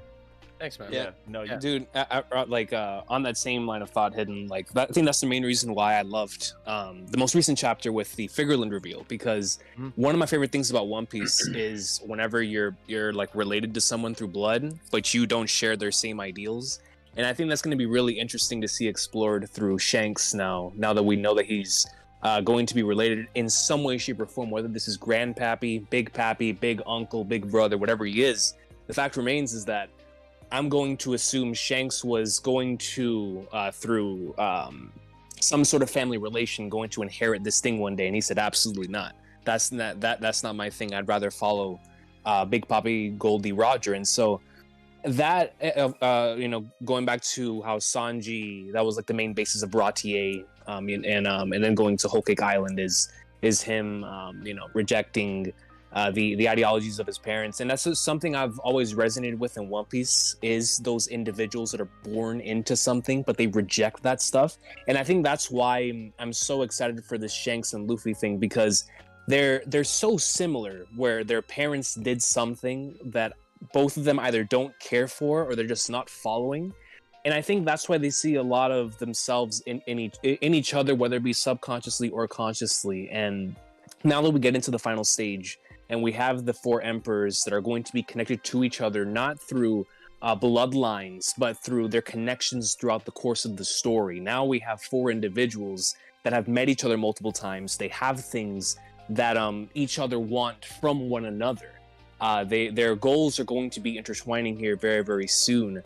And I feel like regardless of whether we go down the direct blood route or not, the most interesting thing is going to be how Oda executes the relationships between each other and how they bounce off of each other. Because when we get down to, let's just say, Shanks meeting Luffy, and Shanks this entire time has always wanted to be the next Roger. He's done everything. He's taken his moves, right, with Divine Departure. He's living the same ideals, but he understands, because of his bloodline, he is not able to be the one that Roger is waiting for, or whatever the case may be, because it's not that he can't be, it's that maybe he himself is like, damn, I'm a celestial dragon. I don't know if I should do such a thing. Like, these individuals are such horrible individuals that I don't know if I deserve to go after the One Piece. And maybe he's been dealing with that internal conflict this entire time. Yeah. But here he sees someone like Luffy, who does not care what his blood lineage is. He's going to go accomplish his dream no matter what it is.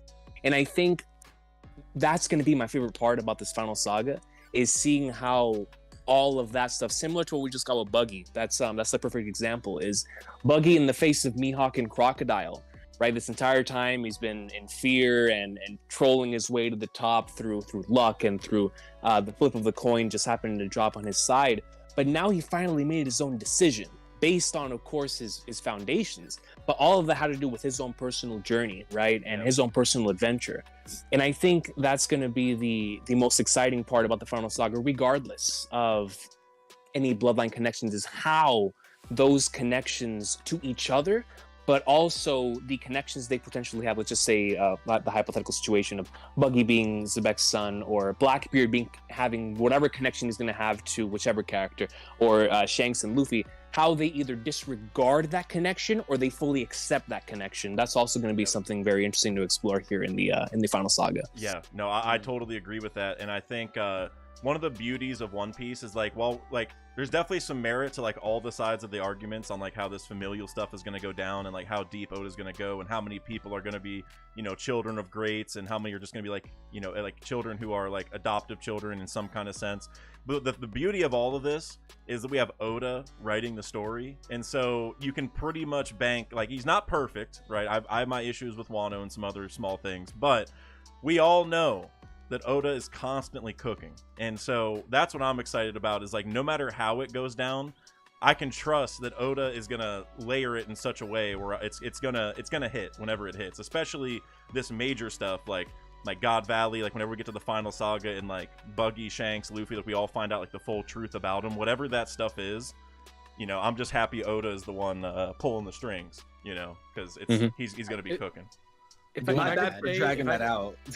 If I could play devil's advocate with myself real quick and just say that one thing I do like about Buggy D. Zabek is that if it worked out that way, it would be cool, because the 4 Yonko that we have set up right now, right? If the conflict on God Valley was something between, let's say, Rocks and Garling, like that's what the real conflict was about, then it would make it work out so that Buggy and Shanks are the descendants of Rocks and Garling, and they are the two that descend from the people at God Valley, the central characters, and then Luffy and Blackbeard actually have no direct blood relation to Rocks or Roger, and that they're two completely independent guys. Right. Well, That's exactly what I was hold trying to on, tell you. hold on. That's cool. That's like a cool thing. I like that.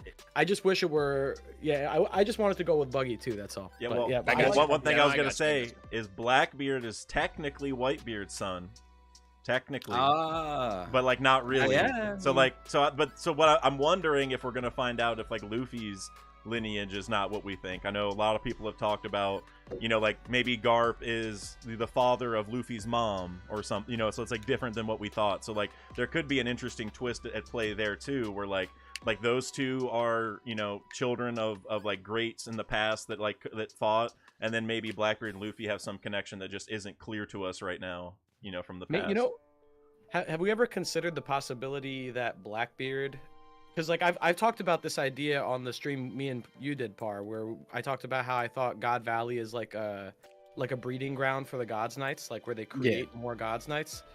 And I was thinking, like, is it possible that Blackbeard came from God Valley as a person who was designed to be a Gods Knight that like escaped or something, and that's the reason he had a 0 bounty his whole life, and that's the reason his body is weird, is because some sort of God Knight related experimentation that was done on Blackbeard as a child. I could see that being like, he's not related to Rocks, but he picked up on Rocks' legacy from being at God Valley and seeing it go down as one of the slaves, as a slave, not what. With you know, one thing on the last topic, but then on this one, you know, prior, I was gonna do the same thing and play devil advocate with myself, which is, it was funny that you did that. I am cautiously worried, because it's not just, you know, I feel like Oda is gonna go this route, and maybe it's just like a Japanese thing too, but like I feel like every anime, especially the big ones, it ends up with like, yeah, we're all family. You know what I mean? Like, like they're all like, oh my God, you're my third cousin from like back, you know, like some Sweet Home Alabama shit, you know, like that kind of thing. Whatever. But you know, so like I am worried, because I do dislike it, but the thing is, at least in this instance, I feel like Oda will make it poetic regardless, and that's ultimately what we're here for. You know, Oda somehow always makes us like, you know, even some people's worst case scenario for the story ends up happening, and then they see it in the manga and they're like, oh, that wasn't that bad, you know what I mean? And then it's because of the way Oda ends up packaging it. I'll give you an example, Part. Time travel for me, that's what I was gonna say. years, Love it. For years was like, that's the biggest no-no. Like, if that ever happens in One Piece, I'm gonna be furious. Yeah. And when chapter 19 dropped, I was like, oh, I'm cool. Oh, this is peak. Like, yeah, Oda I'm figured good. it out. It works. And that's what I was saying earlier. Like, we are just so blessed that Oda is pulling the strings, because this man can always make it work pretty much. You know what I mean? Like he knows what's going too far with certain things like this, and well, he doesn't know what's going too far with some of his horniness lately, though. I will say that he has no there's no stoppage there. He just keeps going. Yeah. But I'm very glad Oda had the foresight not to do backwards time travel and only do forwards. Yeah, right. But yes. yeah. God, all I know though is when it comes to relationships, usually, like Odin and Toki did the same thing. At the end of the day, Toki could be like the Amatsuki and Kozuki if they were the only clan. Who knows how that cookie crumbles? But as far as what I want to bring up is the names. So one thing that I just posted about recently is and I'm going to bring it back to Marshall. Bring it back to Blackbeard. Remind me to do that if I forget, but I shouldn't forget.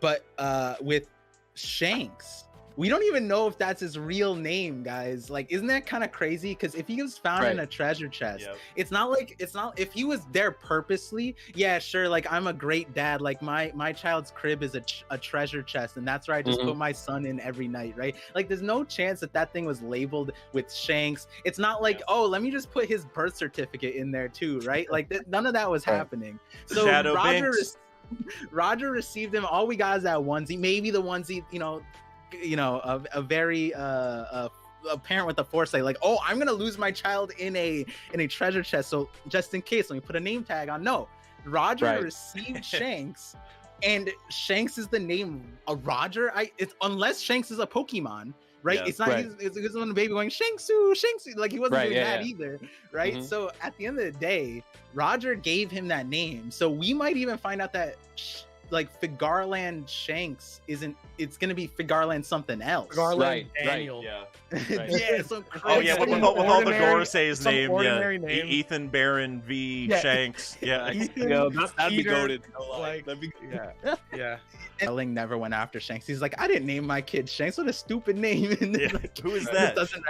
Where's the moon haircut? All my kids have the moon cut. No, I'm joking. But as far as Marshall goes, that one is interesting, and I'm gonna put out a teaser. I think I talked about it with Dax and Hidden lightly. Didn't talk about fully yet, but we do have to look at the orphans that Oda decided to have them have their names while they were brought into a different group. And I said that vaguely so you guys can apply that to other characters, but Marshall D. Teach is an orphan kid. We don't know the context of that orphaning, but he went into, if orphaning is a verb, that's an awful verb, by the way. But I think it actually is. But anyways, okay. Well, guys, don't go orphaning people. That's awful. Okay, please. And adopted the name Blackbeard, which is kind of crazy now you think about it. Like, it wasn't until he was like 38, he was just like, you know what, Blackbeard. Nobody called him that. He didn't even have a bounty. I've had this Blackbeard for so long. I might as well.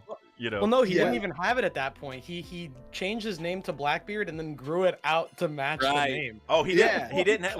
So he didn't have it. He had double. Right, but at the time that he killed Thatch, though, did he? I can't remember. No, he did. Yeah, I'm pretty sure at Jaya he had like less beard than me. I just didn't remember in the flashback. Wait. Part. So just to make sure, what you're saying is Blackbeard potentially.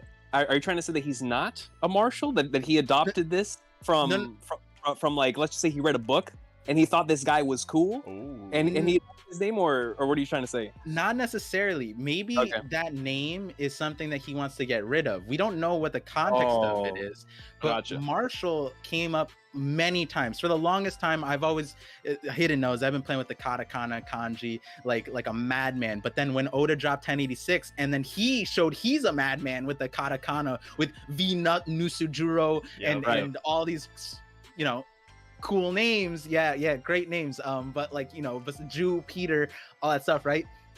Fun names.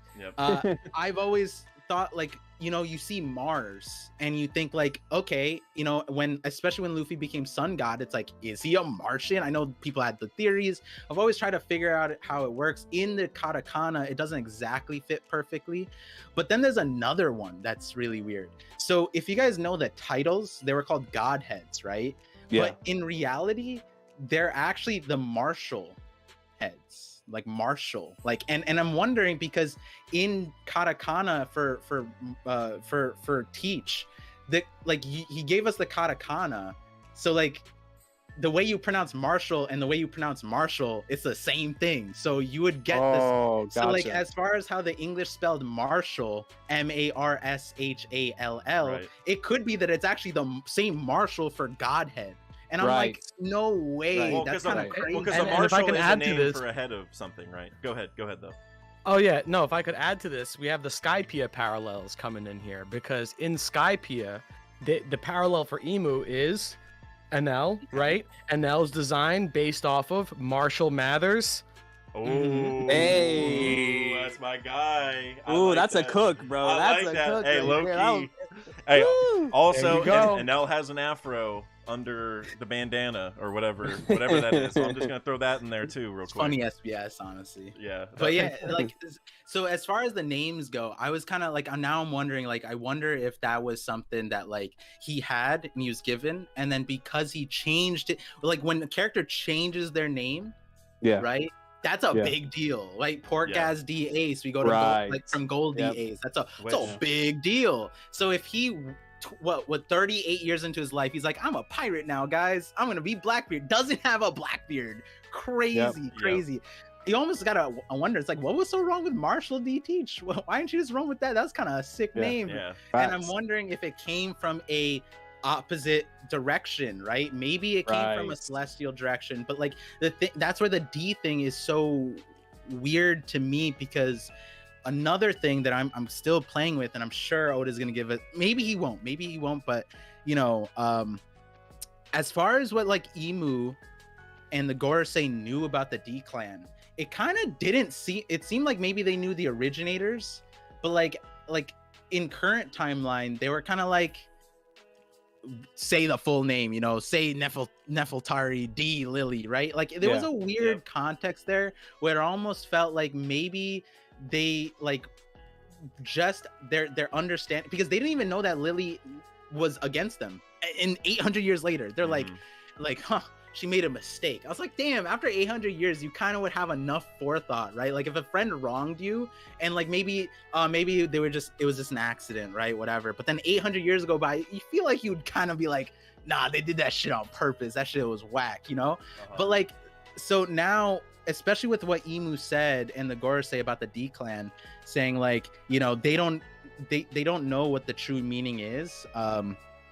But they're still like annoying, kind of their nuisances in a way. And I almost wonder, like, are they maybe like labeling people D-Clan? Like maybe that's what they're doing. So it's like, oh, like this group of people, like this is how we're gonna mark them, right? We're gonna literally like execute them, that kind of thing. Like it could be that way, that they just saw the D-Clan as enemies, so they're just naming people D's too. It's a weird thing, because it's like we do have a situation where someone changed their name and now it's two, Ace, Blackbeard, like and as far as the Gorosei go, I've always wondered, and I said in the video, it's like they could have erased that Rocks was even the D-Clan, right? Like why would you even want that in any records? But they did. Right. So, you know, as far as that goes, they didn't know that Roger was a D-Clan for the longest time. Most of the world didn't, out of God Valley.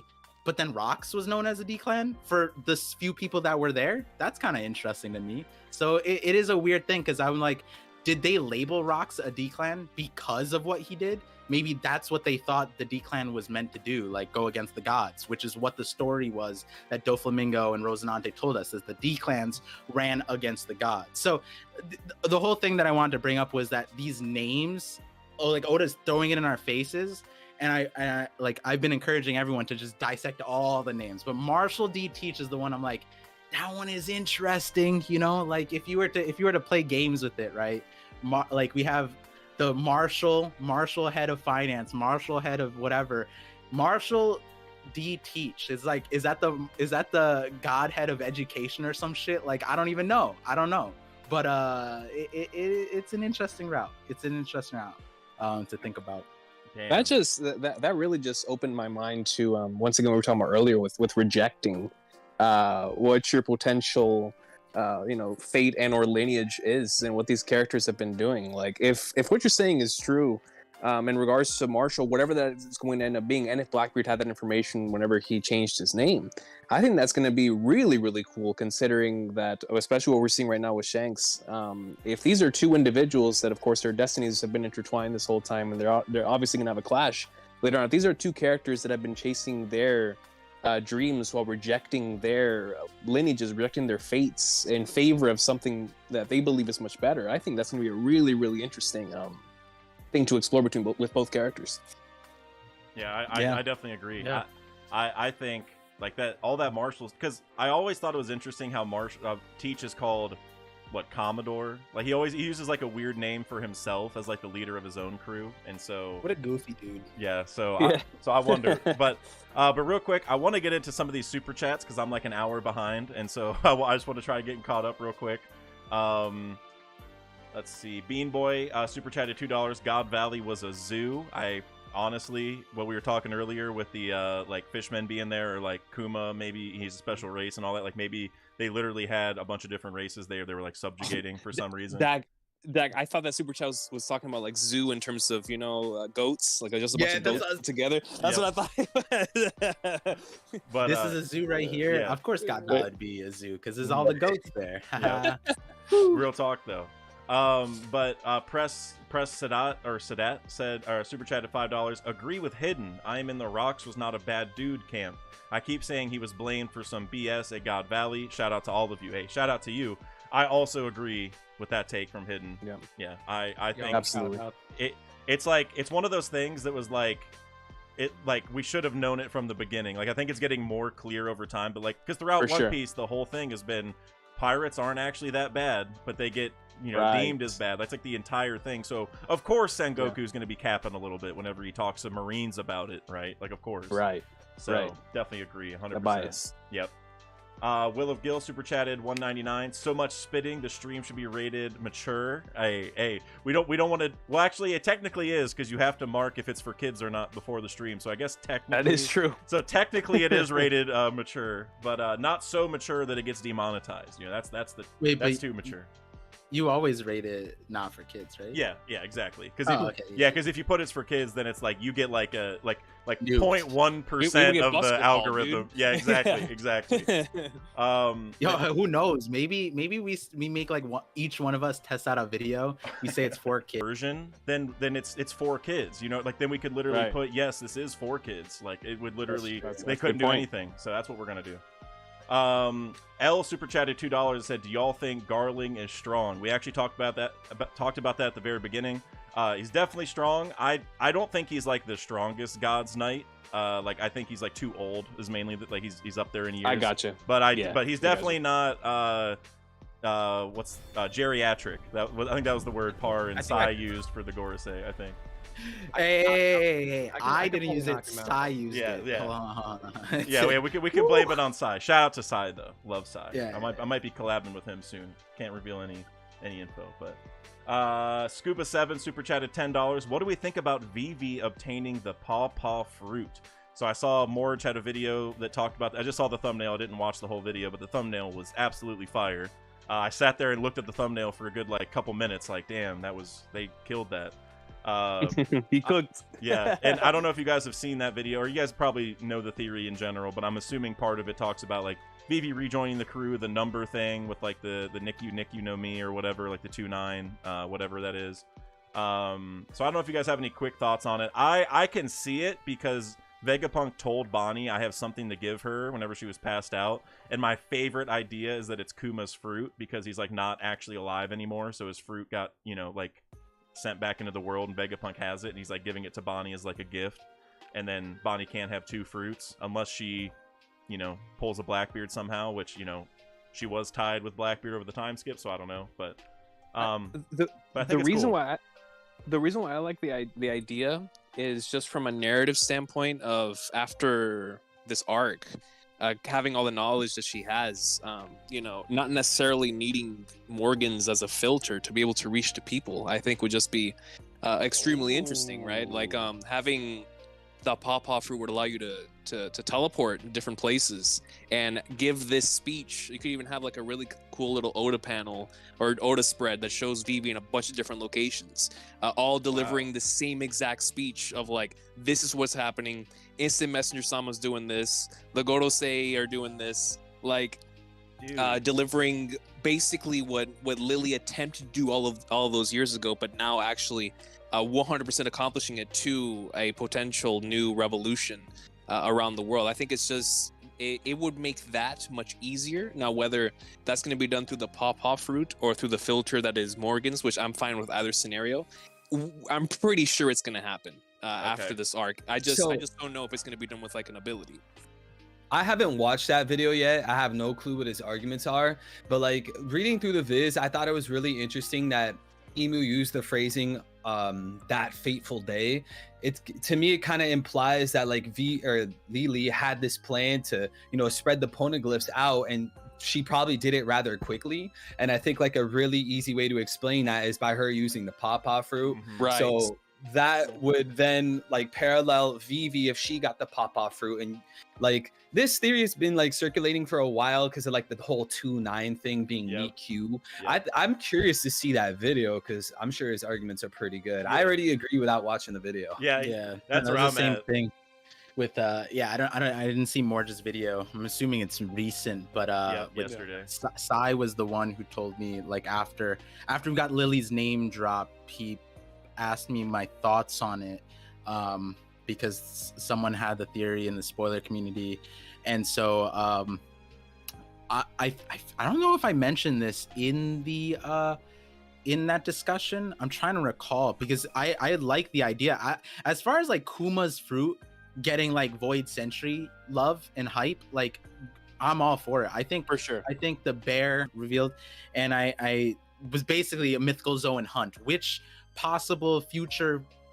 fruits in the future that we get shown down the line are maybe other paramecias that are masquerading, or logias, and a lot of people thought that, based off of what I said, the criteria laid out, they're like, you know, Kuma fits all of these things that you said applies to Luffy. If these are truly the things, the indicators of how we should have known that Luffy was not a paramecia and instead of mythical zone, then a lot of people said that too about Kuma. I didn't make a video about that in particular, but like some kind of major plot point for the pawpaw fruit being Lily distributing the poneglyphs is incredible.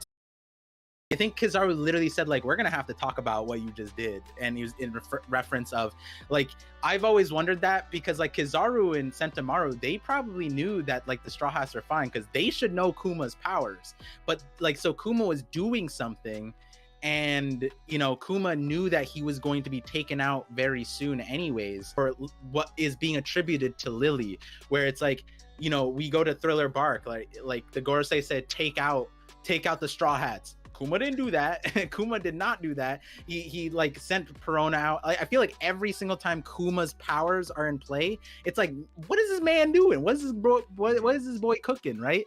And I feel like that could apply to Lily, right? It's like the larger fact of like when Bonnie goes up to the bubble, Vegapunk says it's pain, Bonnie says it's memories, you know, but then, you know, there's a very sane take that, hey, maybe that's just a compressed air bomb, you know, like who knows what Kuma can do with these bubbles. And it's so versatile that you could look at, if I was an outsider looking on Kuma, and be like, yeah, I'm not really sure what he was trying to do there, right? Like, so maybe Lily does have that thing. And I feel like I'm probably wrong about this, but I know that there was an under ocean place that Jinbei went to. Yeah, in the cover story. And that had like a paw on it. And I know a lot of people want to bring that up in context. We didn't have enough connecting details, in my opinion. But I feel like that was like close. I think that was in proximity to like the Arabasta story or something like that, or like location, or maybe it was in the same. Was it Hachi who saw that? Maybe. Are you talking about the cover story with Jinbei, where he found like the underground ruins, and there was it's kind of like a celestial dragon logo, but it's like a little different on one of the ruins. That was fresh after, like, I don't know I guess the cover story is supposed to be right after the time skip, in between like Whole Cake and the time skip, because it's like when Jinbei was like working for Big Mom and he found the poneglyph and gave it to her. But the location should be because he visited, I think it was the G14 branch. I can't remember, but he had Caribou, right? I think he had Caribou, and he dropped him off at like a G14 base to like get captured. And so that would be, it's like it has to be kind of close, like closer to the red line in the New World, like fresh after you leave Fishman Island is like whatever reason. Hey, this is slightly off topic, but could you imagine being on like a boat just minding your business, and like all the way across the world Lily's like teleporting poneglyphs, and a poneglyph just smashes through your boat and you just drown in the middle of the ocean, rocks just flying all through the sky, you know? Yeah, just hitting your boat, you're fucking just a perfectly square shaped hole like in the side of yeah, like Minecraft, like you just like lost. Minecraft is crazy. That is the exact reason why what you're, you know, like if the pawpaw fruit is the reason why like this is, you know, that they were spread out, then I feel like that one, right, there was a poneglyph like in that area. I think it's attributed to that, like the underwater place, and then there's this pagoda type of like Parthenon, like Greek looking thing with like a paw print on it. If Lily did have the pawpaw fruit, then I do think that would probably be important then. You know, why would Oda go out of his way to have Jinbei collect a poneglyph from an underwater place where there's a paw print on it? Like that's, you know, that would feel very important. And that's another reason why, like, hey, maybe that is a way to connect the dots now that we are thinking Lily is attributed to that, right? And as far as the other part of it that I really like about the idea is I've been playing with this idea for a long time, which was that from my Mindro video, was that at Laughtale, they're not reading. They're not sitting down. Odin did not read 100 years. I was just about to bring that up. Yep. It was downloaded, whether it was an Afro, whether it was an ancient punk records, whatever it may be. But you know what's incredible? Because we have this in the story. We have Kuma slapping memories out of goddamn people, and then you just get instantly downloaded, right? And then you sit there like, oh man, nothing happened. But like, something happened, bro. You saw memories. I feel like that's what's gonna happen at Laughtale, where it's like, it's gonna be something like that. What if the real poneglyph isn't even a poneglyph and it's a memory bubble from Joy Boy? Exactly. That's pretty much like what you're saying. Yeah, that would be peak. Yep, that's pretty much what I think of the Afro, is like it's an Afro that's either like Punk Records where like it has the info, or it's literally like a bubble, like you could put the memories into it or something. You know what I mean? Because then you just put it. That's insane. But I like basically, but the bubble idea, yeah, Par, I'm with you. Like that. Yeah, that's I told Dax it about like a few bubble ideas I have, but like as far as what is at Laughtale, I feel like it like the bubble it's either a bubble or it's some kind of derivative or extension of it. Like the bubble is a prototype that Oda created for us to digest. Like here's a thing, you interact with it, you get memories, right? And then thereafter we get a situation where Momo is tapping into Zunisha's Void Sentry brain and hearing all these things, and it's like it was giving him a headache. And as far as what the you know, the Laughtale boys, Rogers crew heard or saw or experienced, maybe the reason why they were so overcome, they were laughing, crying, dancing, whatever, it's because they probably got like everything all at once, then they got they just had every emotion all like if you got 100 years, there's probably something funny in there, there's something sad in there, there's something crazy. I mean think about it like this part. It's like imagine that you're living 800 years into, you don't know anything about futurist technology, and you see like flying cars. You see all Vegapunk's technology, you'd be laughing too. Like, what in the world? What am I looking? You can't even process such a thing. Like, you don't know what any of that stuff is. You don't know what giant robots are. You don't know what. It's like, this is crazy. Yeah. Someone in chat, quite a few people in chat were asking about the Bible that Kuma carries. I feel like that woman on the Bible might be based off of like Soul. I think it's Invictus or Ivictus. Soul Invictus, which is like this deity that basically inspired the Statue of Liberty in real life. And like Bro, that goes so deep because if you guys remember recently, Blackbeard said he wanted to make Hachinosu, which is a pirate island, a country, Yep. and like he wants it to be on maps and whatnot. Like it almost seems like Blackbeard wants to basically create a free country, but he just calls it a pirate country. So wouldn't it be so cool if like these free countries, maybe if Luffy wanted a free country too, for them to be for them to have like this statue of liberation or the Statue of Liberty inspired by the Soul Invictus as seen on like the Kuma Bible. Like that's why there's like theories, like shout out to Marshall D. Preach. There's theories about like the One Piece being a statue of Luffy or Nika, and that would be like the symbol of freedom, and like that connects to America, the land of the free, the home of the brave, or whatever. And then that would also make the One Piece deeply connected to Luffy's dream if that was true. But yeah, I definitely think that Bible stuff, like Oda's cooking something 100%, whether I'm completely wrong or completely right. No, I like the Statue of Liberty potentially tying in, because Oda is very clearly building on a lot of the, how do I put, conquests of human history, I guess I would say. Like when other countries have taken over other countries, like for example, I talked about this in my Nolan video. His experience with the Shandians is like a 1-to-1 of like the Aztecs getting smallpox and stuff like that. And then we know Emu has Nerona Emu, which is definitely ties to Rome, and everyone has saint in their names. There's a lot of Rome or Christianity, you know. So I could see the Statue of Liberty almost being, because that's like a symbol. Man, I'm probably gonna butcher this, but it's a symbol of like the American friendship with who the French, or I can't remember exactly, or Britain. I can't remember. You guys probably know better than me. Something along those lines. Yeah. Rome, that's part of it, because you know, our revolution was inspired by the French Revolution. There you go. Like, you know, I think there was a lot of, not collaboration, because you know, back then you didn't really like collab like that, but as far as what it meant, it was like, you know, if you're a refuge, to seek refuge, this is the light you seek. Right, there you go. Right. And so that being a symbol of the good side of all this conquest, if they're you know, like because obviously there's going to be some downside of the people that get their place taken over, but then I guess there's some good side of the people who do get help from these like new nations, or people, you know, the people coming to these islands or new lands helping out. So I like that, where like the Statue of Liberty could be the symbol of that positivity side of it. Yeah, because if there's a song for it, and I had to remember it for 7th grade geography class. But as the one thing I will say, you know, that like the song is really great, because it's basically like you could come from any kind of credence, whether you're rich or poor or whatever, and you know, like you could find safe haven here.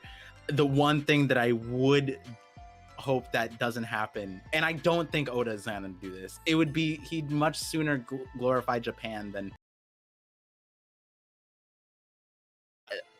I'll say this much. I'll say this. We don't need to look, it's not really about glazing up the U.S. though, because if you look at something like Wano that's based off Japan, they're like an isolated, locked-in country, right? And like the whole idea of America, I know it probably seems like I'm hella biased because I'm American or whatever. I promise that's not the case. You know, it makes sense that the U.S. is important here.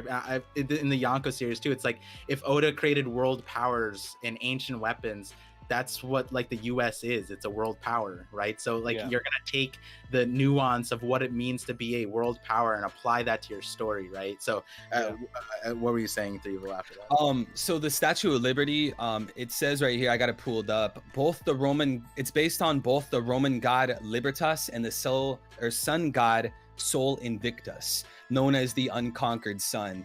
That might be a direction that Oda's going, as hinted through Kuma's Bible. That looks the exact same. And then the whole freedom thing. And then Luffy said 4 times in the story how he wants a statue of himself. If there was a statue on the Warrior Liberation, that'd be a Statue of Liberty. Yeah. If I could add to that, the way I see the America thing working in, maybe this is an interesting angle. I think the American like interpretation makes sense in the context of Egghead and Frankie, because Frankie is like heavily inspired by that American aesthetic. True. All of his technology, and Vegapunk's technology, is like inspired by space age era America, like American design and technology. True. What I think is interesting, if you want to go with the Statue of Liberty idea, I think one of the main inspirations behind the Statue of Liberty, if I'm wrong, chat, feel free to correct me on this, but it's the Colossus of Rhodes. There was a Colossus that was built in Rhodes in Greece, and it's like a long time ago. It was considered one of the 7 wonders of the ancient world. It was this magnificent structure, looked a lot like the Statue of Liberty, and it was also built as a representation of the sun god Helios at the time. And it was supposed to represent like a successful defense against an invading enemy, and that statue was built. And I just thought it was interesting because, like, you know, we look at America and you see a lot of America's systems. We see the architecture in Washington D.C. You see this like Parthenon-esque design that goes on with like the White House and all these, the buildings at Congress and all this stuff. Right. America and the Statue of Liberty and all of American politics and like our government system is largely in part inspired by the ancient Romans and Greeks who employed. Right. The Greeks employed a democracy in some cases. The Romans did have a republic at one point before it was an empire. So it's interesting to me because you have Vegapunk and Frankie, who are these modern day people making their own or Vegapunk in particular, making his own interpretations of ancient kingdom technology 800 years later. And then we have this American looking design, but it could be, to play on Rome piece, as me and Parv, we've talked about a lot lately. It could be that the original designs are much closer to like the Rome imagining it. So I just think that's a really interesting point to bring up. That is awesome. I honestly did not know that. Like with the Colossus of Rhodes, I might be wrong and like might be Mandela, but I'm pretty sure that's the one where the person's like there's like land and he's stepping on both sides. He's on both sides and you go under. Well, okay, so it doesn't exist anymore, so we don't know what it actually did look like.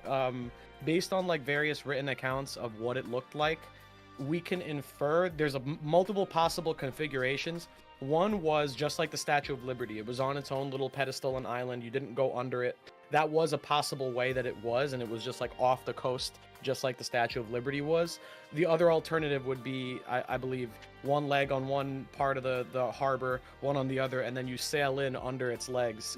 Under its legs. Into the harbor. Yeah, and it's actually funny because I have my family, a good part of my family descends from Rhodes. So I actually have some personal skin in this game here, in this theory.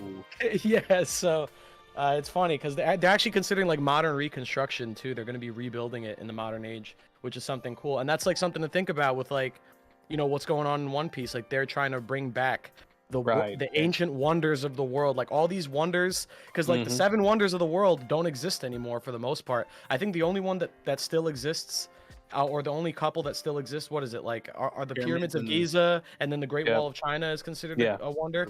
But all the others don't exist anymore. So it's funny to think about like how we're trying to bring those things back in the One Piece world. They're also trying to bring those things back. I think it's pretty cool. Man, I love all that you said, and like this kind of stuff goes so deep because like if you even think about Planet of the Apes, that might tie into the monkey. I like that. Yo, that's true. I forgot really about quick, fire. Really quick, I want to touch on that really quick. I find it so interesting that they say that the ancient kingdom was more advanced than Egghead, because when you say the phrase ancient kingdom, I feel like 90% of people think of like cavemen, barely functioning adults, but like no, it was like a highly technical advanced kingdom if Egghead can't even compete. And I feel like that kind of mindset, I feel like we kind of forget that. Yeah, no, they were advanced. I think I like the route. I like the route in general because like it seems like Oda always had the play that the ancient kingdom was going to be like super advanced. Yes. And this is before like the whole, what was the right phrase? Like modern conspiracy theory, like got popular. Because this is a core concept in One Piece, and so, like Oda was ahead of the game in my opinion, whether or not like Egghead, Vegapunk had to say it outright. I think that it was always in the cards. Yeah. And as for what Hidden was talking about, I found probably why they think that it was like the Colossus of Rhodes was onto 2 different pieces of land. It's because there was an engraving that depicted it like that.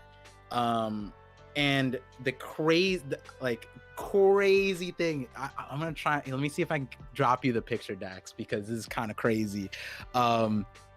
it's the same, like exact. We're spitting too much. What's that hidden? Check your task manager. Check your task manager and tell me And what the see- CPU is yeah, at. We're spitting too much. What's that hidden? Check your task manager. Check your task manager and tell me And what see, the CPU is yeah, at. and see if like it's getting overworked. But Yeah, I, if so anything- so I make the lights in my computer reflect the heat of everything, you know, so I can like look at my computer and see how hot it is. Damn. And it's actually I saw that option. I was like, bro, everyone needs to do this. No, I haven't. and it's I like just it's thought like that- it's like I don't know how to put it, but it's like getting towards hot, but it's not like red. Like it's not. So I don't know. So I'm gonna look anyway and just close whatever I can. All this stuff. we will- are back. Well, it looks like we're good, but if that's what's happening, then the stream, like YouTube's is like just having bandwidth issues, and Yeah, like that's the bot exactly should what be it is. perfectly fine. yep, that's you don't exactly have what it is. you don't happen to have like something open in the background like Steam Nope. that might have auto updated something. Or nothing that I see in here that would be that. The only thing that was open that I could have closed was Spotify, which I just closed, but that wasn't Alright. taking anything.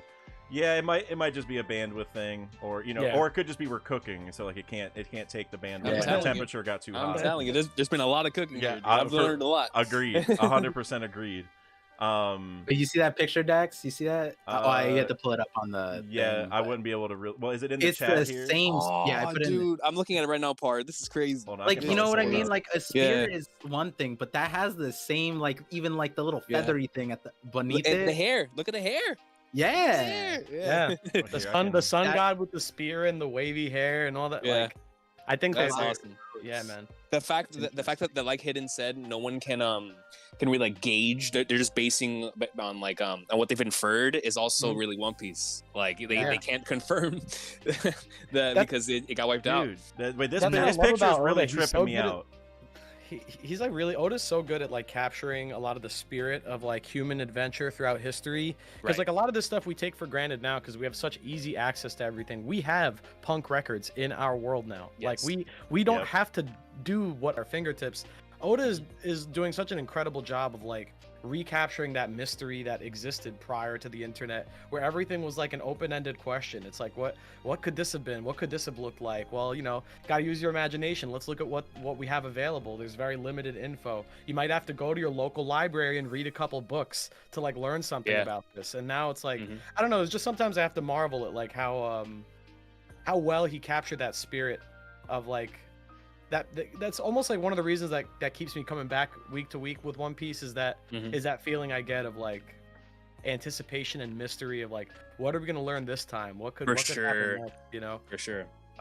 Yeah, no, I love that. And also, I pulled up the image. I cropped part of it out because it might be like slightly close to demonetization. I don't know, but I cropped part of You it just out. gotta put under education. But then, there you go. Yeah, Education this is why you make sure that you do not market for kids right here. You can't put up pictures like this. But hey, you'd be but- surprised what the kids channels gets away with. I mean, this That- stuff's that's a in good point. textbooks. You know what I mean? Like, gum fruits over there. but this Yeah. picture you sent is so crazy, bro, because it's like he's got like the Gear 5th hair. He has the spear that Yeah. Nika had, and I can't really Yep. show it because I don't want to risk it. But he's even standing on like two it reminds me of like two ends of Tequila Wolf almost. hey, Mhm. and there's a ship going through. And there's a like, ship Yeah, going there's a through. ship going like through. that is so funny. Like imagine that did exist in the past, and it's like I don't know, Luffy or Joy Boy was just like, I want a statue where everyone sails underneath my, and I'm like, my family jewels. You know what I mean? I'm like, I love Think that. about it. So funny, bro. Think about it this the way. new Dawn is literally his butt cheeks. Like that's so funny. Oh my like That's so yo, Oda. Think That about is it so this Oda, way. bro. Oda's best friend Kishimoto, the author of Naruto, he helped even write Dressrosa, and in his story, he has a shout out to Mount Rushmore because all the Hokage are on the mountain. Yeah. So like, wouldn't it be Oh. really, what's the word I'm looking for? Wouldn't it be like reasonable if Oda kind of like jacked that swag in a sense, and he's like, oh, you have a symbol for your country based on Mount Rushmore from America? Well, I got the Statue of Liberty, or if you want to be more specific, the statue you guys just posted. But either way, it would be like a symbol of a free country. yeah, and I then like that. also Kishimoto really helped uh, with Dressrosa. Yeah, he wrote parts of Dressrosa. Yep. Oh, that explains so much. Also, real quick, Mr. Miles, Mr. Miles in the I'm chat. not gonna say any more. I'm not gonna say any more than that. That explains a lot. That explains a lot. Mr. Miles in Wow. the chat was like, it lags, and then I just hear butt cheeks, which is hilarious. Perfect. Yeah. But to what Threevil pointed out too with his the statue thing, like Luffy says like a bronze statue, right, in the story. And this Colossus of Rhodes was also apparently confirmed to be made of hammered bronze. So it's like, you know, and then if this was the inspiration for the French Statue of Liberty and then our Statue of Liberty, which they made for us and gifted to us, which is also interesting because like, you know, in terms of like feats, it's kind of crazy when you think about it. Like, how do you just gift like a giant statue like back in the day? You know, like I know it's not as crazy because it happened and like, you know, they did it, but like Threevil was saying, like, you know, when you think of ancient people, you think like bumbling buffoons and cavemen. I was like, honestly, you're describing like people today, and I kind of like right, like, and I think about it like, yo, as incompetent as we were, we did kind of do cool things like shipping statues over and building these things, and like that's kind of cool. And then, you know, back in the day, they made the pyramids, they made the Great Wall, and you know, there's a lot of conspiracy theories, but hey, it's there. What else were you gonna do, man? They didn't have video games. They didn't get they weren't able to watch YouTube during lunch. There wasn't one. Guys, I want to keep getting through a couple super chats if that's all right, because the list only keeps getting pushed. This is our stream. I mean it kind of is. I mean, I'm sitting here and I bet you everyone is enjoying listening to the cooking, but I'm looking at the timers on these super chats and seeing it's increasing like more and more. So you can't be worse than me. It's fine. No. So. Well, or me. I was gonna say, like, I've been to all your streams, and so like I'm still trying to figure out the best way to do it is. Like, should I just like wait till the very end, or should I just keep cooking? And I was like, we'll figure it out. You should do it. I think it was the last, like when they were backed up on the super chats, they would just give one super chat to like each person. If you want to catch up. Oh, I mean, that might be good. Like, I'll just read it, and rock paper scissors for it. Yeah, or if I read one, and any of you guys want to jump out and talk about it, like, definitely do so. I'll fight.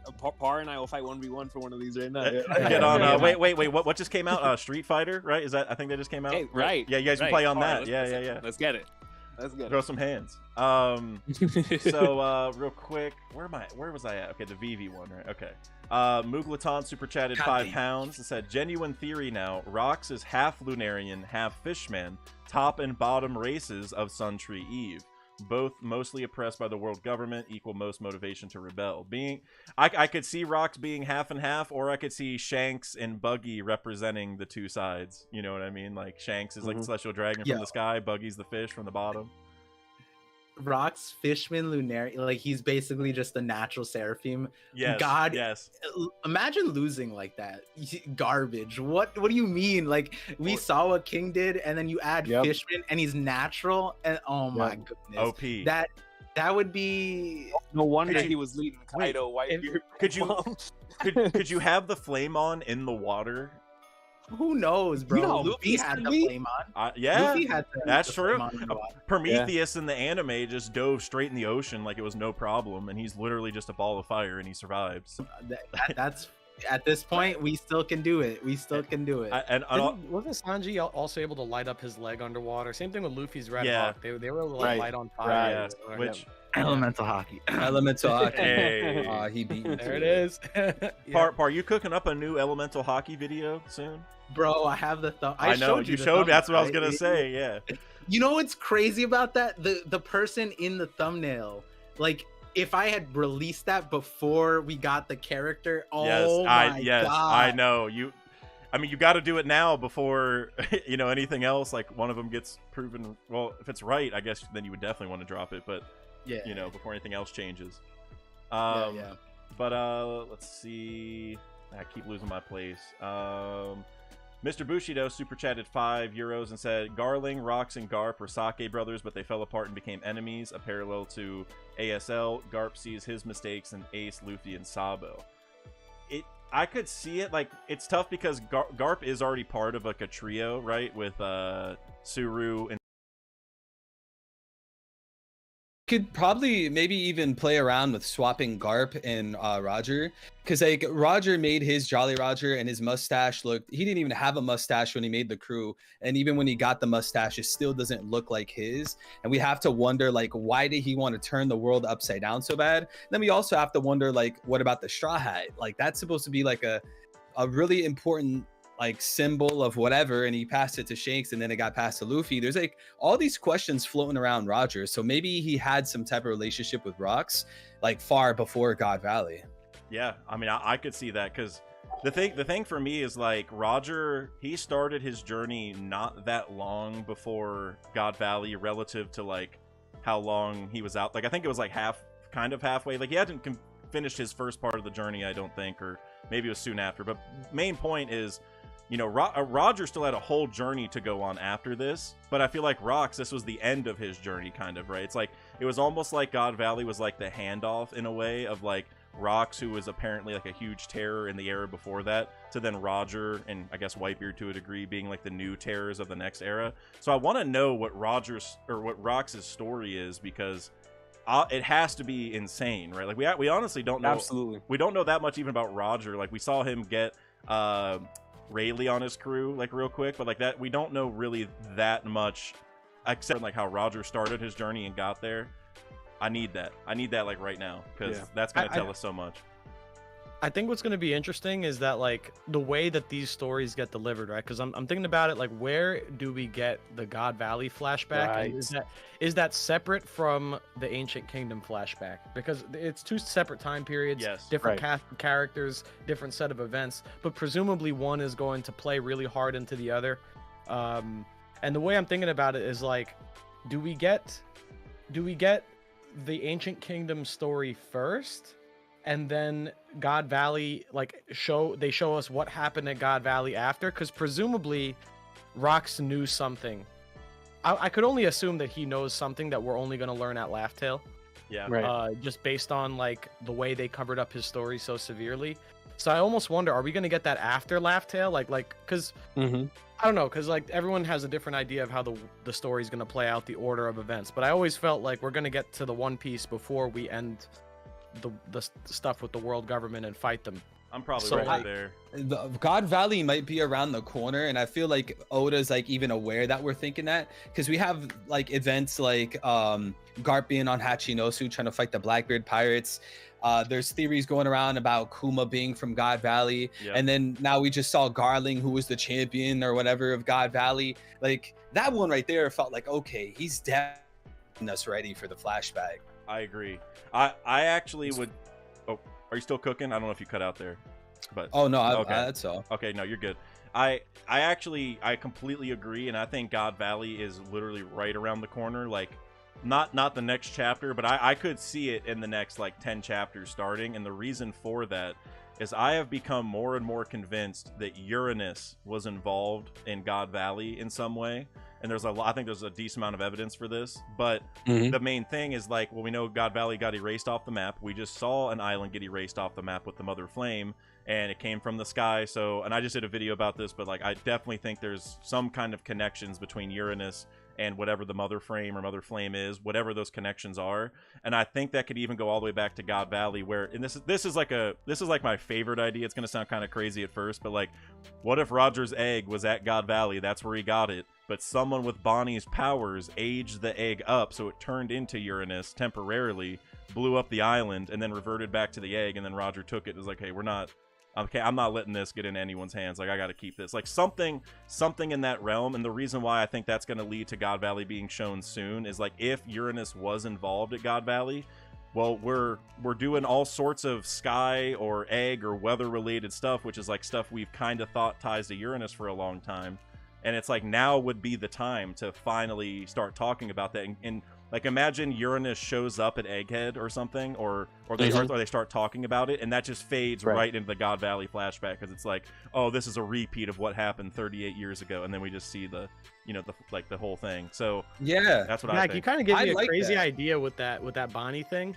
You know how like when Bonnie like does her power, like the jewels pop out and Yep. stuff, and so like, what if the jewels were stored somewhere and then you're able to re-age something after you get the jewels that belong to it? Oh, interesting. I like that. Yeah. And Like maybe in a chest, like they would, to the average person, they'd look at it and think it's like jewelry, but like no, these are actually like the years that belong to something else. Yep. And you combine it with that other thing, like recombine it, and then it like ages back up or whatever to what it used to. I love that. That's Yeah, like I had super- a like crack. Yeah. We thought that rocks and Shanks were related, right? Like, you know, there was a plot line where that could be a thing. I was joking, like, what if the jewels inside that were like Rox's memories? Uta, Rocks, like all these people that we find in treasure chests. Maybe those jewels, like you're saying, were the someone else's things, and it was kind of like, you know, they were supposed to inherit those jewels and like the memories, but you know, it never panned out. I never found a theory to put that in on, but like that was something I played with many ideas. I still like it.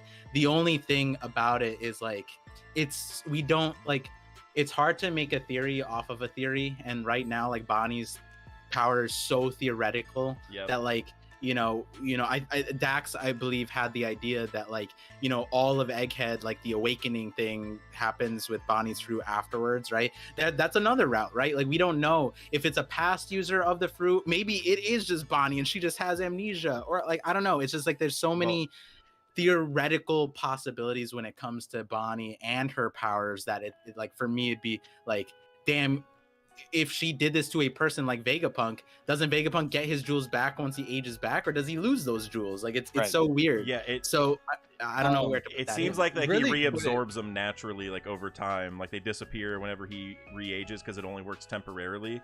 But then it's like, does the awakening do that permanently? You know, like that's kind of the question. So then, like, what if you can combine Roger's egg with these jewels and make Uranus again? Because it's like giving Uranus their ages or their years back or something.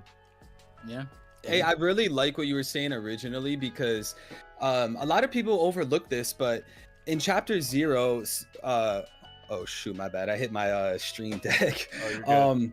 In chapter 0, Shiki obviously was talking to Roger or whatever, and he said something along the lines of like, oh Roger, I know you know where the ancient weapon is. Yes. And like, it yes. couldn't have been Pluton, obviously, and it couldn't have been Poseidon, she wasn't born yet. So like, to me, that's, and like they even had a like, I think it was like 3 or 4 panels after he said that, there was a shot where you could see the egg on the ship. Yep. And to me, that felt like a damning piece of evidence, because it just, it reeks of Oda to have this character say, Yes. hey, I know where this item is, and then you show it off in like the side of the page. I love that. I'm so glad you said it. I've mentioned that like in 3 separate videos probably now, because Thank you. It almost can't be Pluton or Poseidon, because the thing is, Shiki said, I know you know the location of an ancient weapon.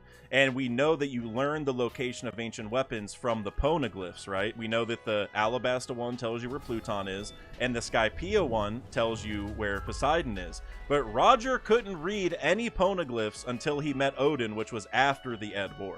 And so now you could say, okay, well maybe Roger just talked to Cobra or Sukiyaki or something, and they had all the intel and just told him. And for me, I'm like, the only time that those leaders have talked about the ancient weapons is when Robin basically says, I already know stuff about it, right? Like even with Neptune, it's like, Neptune, like, what's up with Poseidon? She knows, she like mentions it ahead of time, and then the other leaders are like, yeah, you're right. So like, unless one of those leaders told Roger about these ancient weapons, which, like, you know, Roger's definitely a good guy, but I don't know if they're just like willy-nilly gonna tell a pirate like where to go find these ancient, like, maybe. But I would say, without having Odin on his team and he can't read the poneglyphs, I'm going to go out on a limb and say it's just got to be Uranus. And I'm thinking God Valley was all about Uranus, and that's why he knows. And how Shiki knows that Roger knows. That's the important thing. Like, how does Shiki know that? It's because he probably saw Roger take it, or saw, like, someone tell Roger. Like, I don't know exactly, but, like... And at war, right? If Uranus was on the boat, you know, you put 2 and 2 together, then boom, you got the thing that makes the storms, the sky, it's all there. And Shiki's just like, damn, that's what a convenient storm for you, Roger. I wonder how that came about, you know. And also, I just got to say this, because we were talking about Buggy. Buggy was freaking out real big during that storm, and then all of a sudden a storm pops up, like a crazier storm, I guess, and they get out, and Shiki somehow got a steering wheel in his head, which, you know, Buggy can like separate people's bodies apart and stuff, or like, no, he could do it to himself, but like, it's like, did Buggy like awaken in that moment and do something crazy? Or can he talk to Uranus? I don't know the answer. I'm just talking, you know.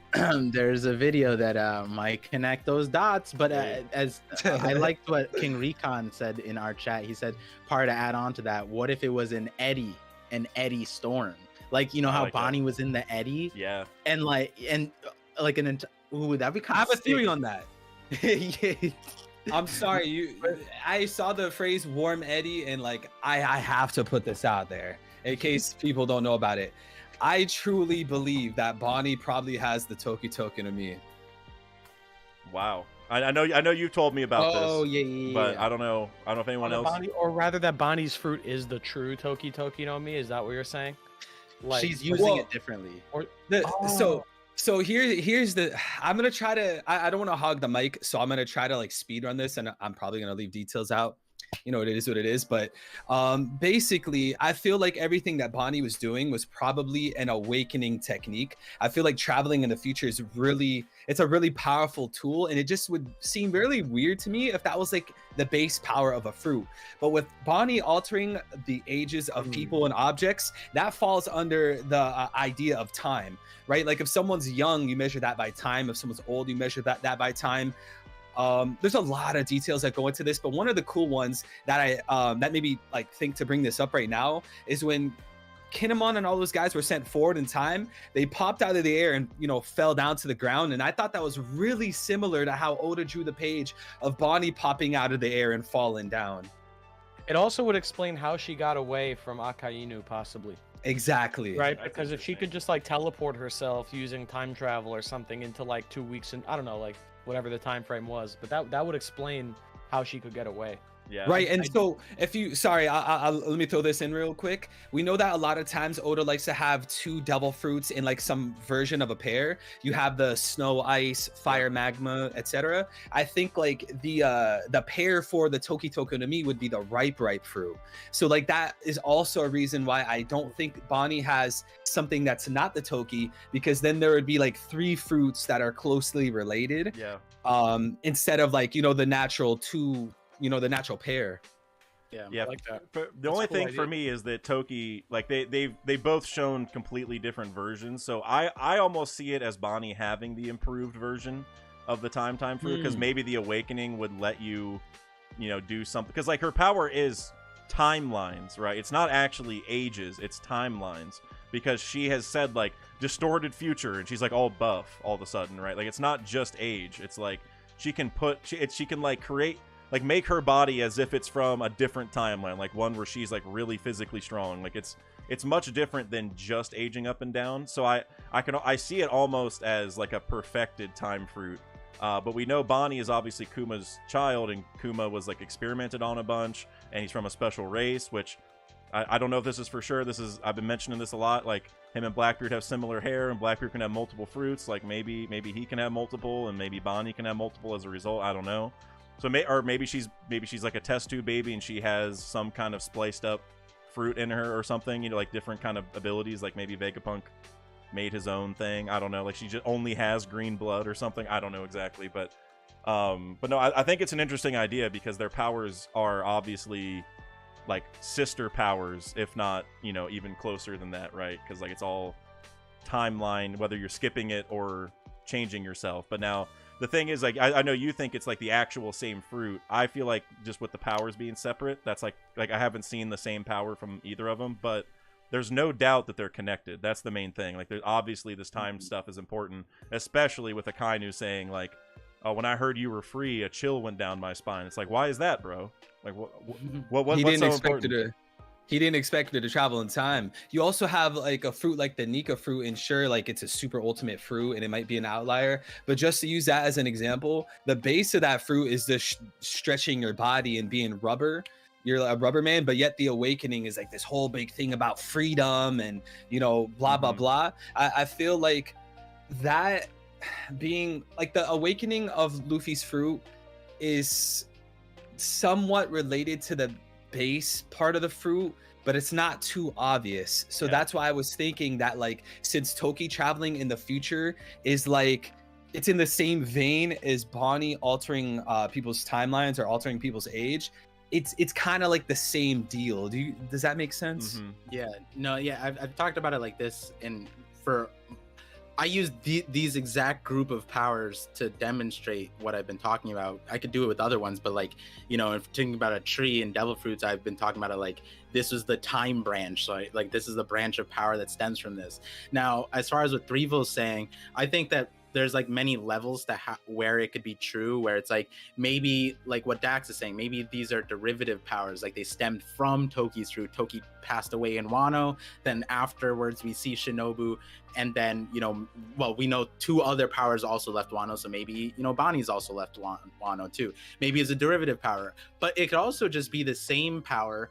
And it could, I like that route for this reason, which is that, you know, Vegapunk says they're the dreams, right? Like they're someone else's dreams and you use it. And so I've always liked the idea that I could eat someone else's fruit, or one of us could eat another fruit, and we would use it vastly different than everyone else. I know for a fact the way Enel used it is not the way I would be using it. That dude, Kid and Enel, you know, not that Enel used it bad, but like it's very easy to be broken with that power. Yep. And all I'm saying is that there's ways I could use both of their powers to be godlike, and none of them showed it.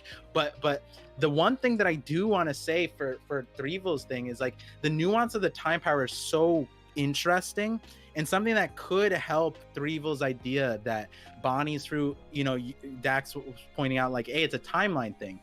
Maybe that's why Toki could not jump into the future, because the way her power, and maybe she knows this, is that when she jumps into the future, it doesn't necessarily mean she's jumping into the same timeline. So the timeline where she meets Odin, if she jumped to the future, it might be a different timeline where she is in that, whereas the timeline that she wants to be in is the one where she met Odin. Her time stops here, blah blah blah. And if she jumped to the future, maybe she ruins it. Maybe she doesn't go into that same thing. In order to be in that future where like her the Nika Joy Boy returns, she had to pass away there, like a canon event, so to say. Hey. But like the timeline thing, it could be that Toki's power also relates to that. And, you know, like personally, I'd be like, yeah, why don't I just jump to the future? I could just like tell these kids to do all the same things and just bounce. But like she didn't. Maybe it's for that reason.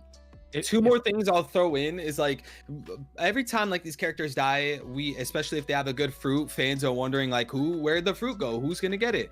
I feel like Toki having a time fruit is incredible. If Bonnie was to have that fruit, then that ties up a loose end in the story. And then another thing, I said this in one of my videos, but Axe just reminded me, it would be really poetic and really thematic for Kuma, the father, to have a fruit based off space, and then his daughter Bonnie to have a fruit based off time.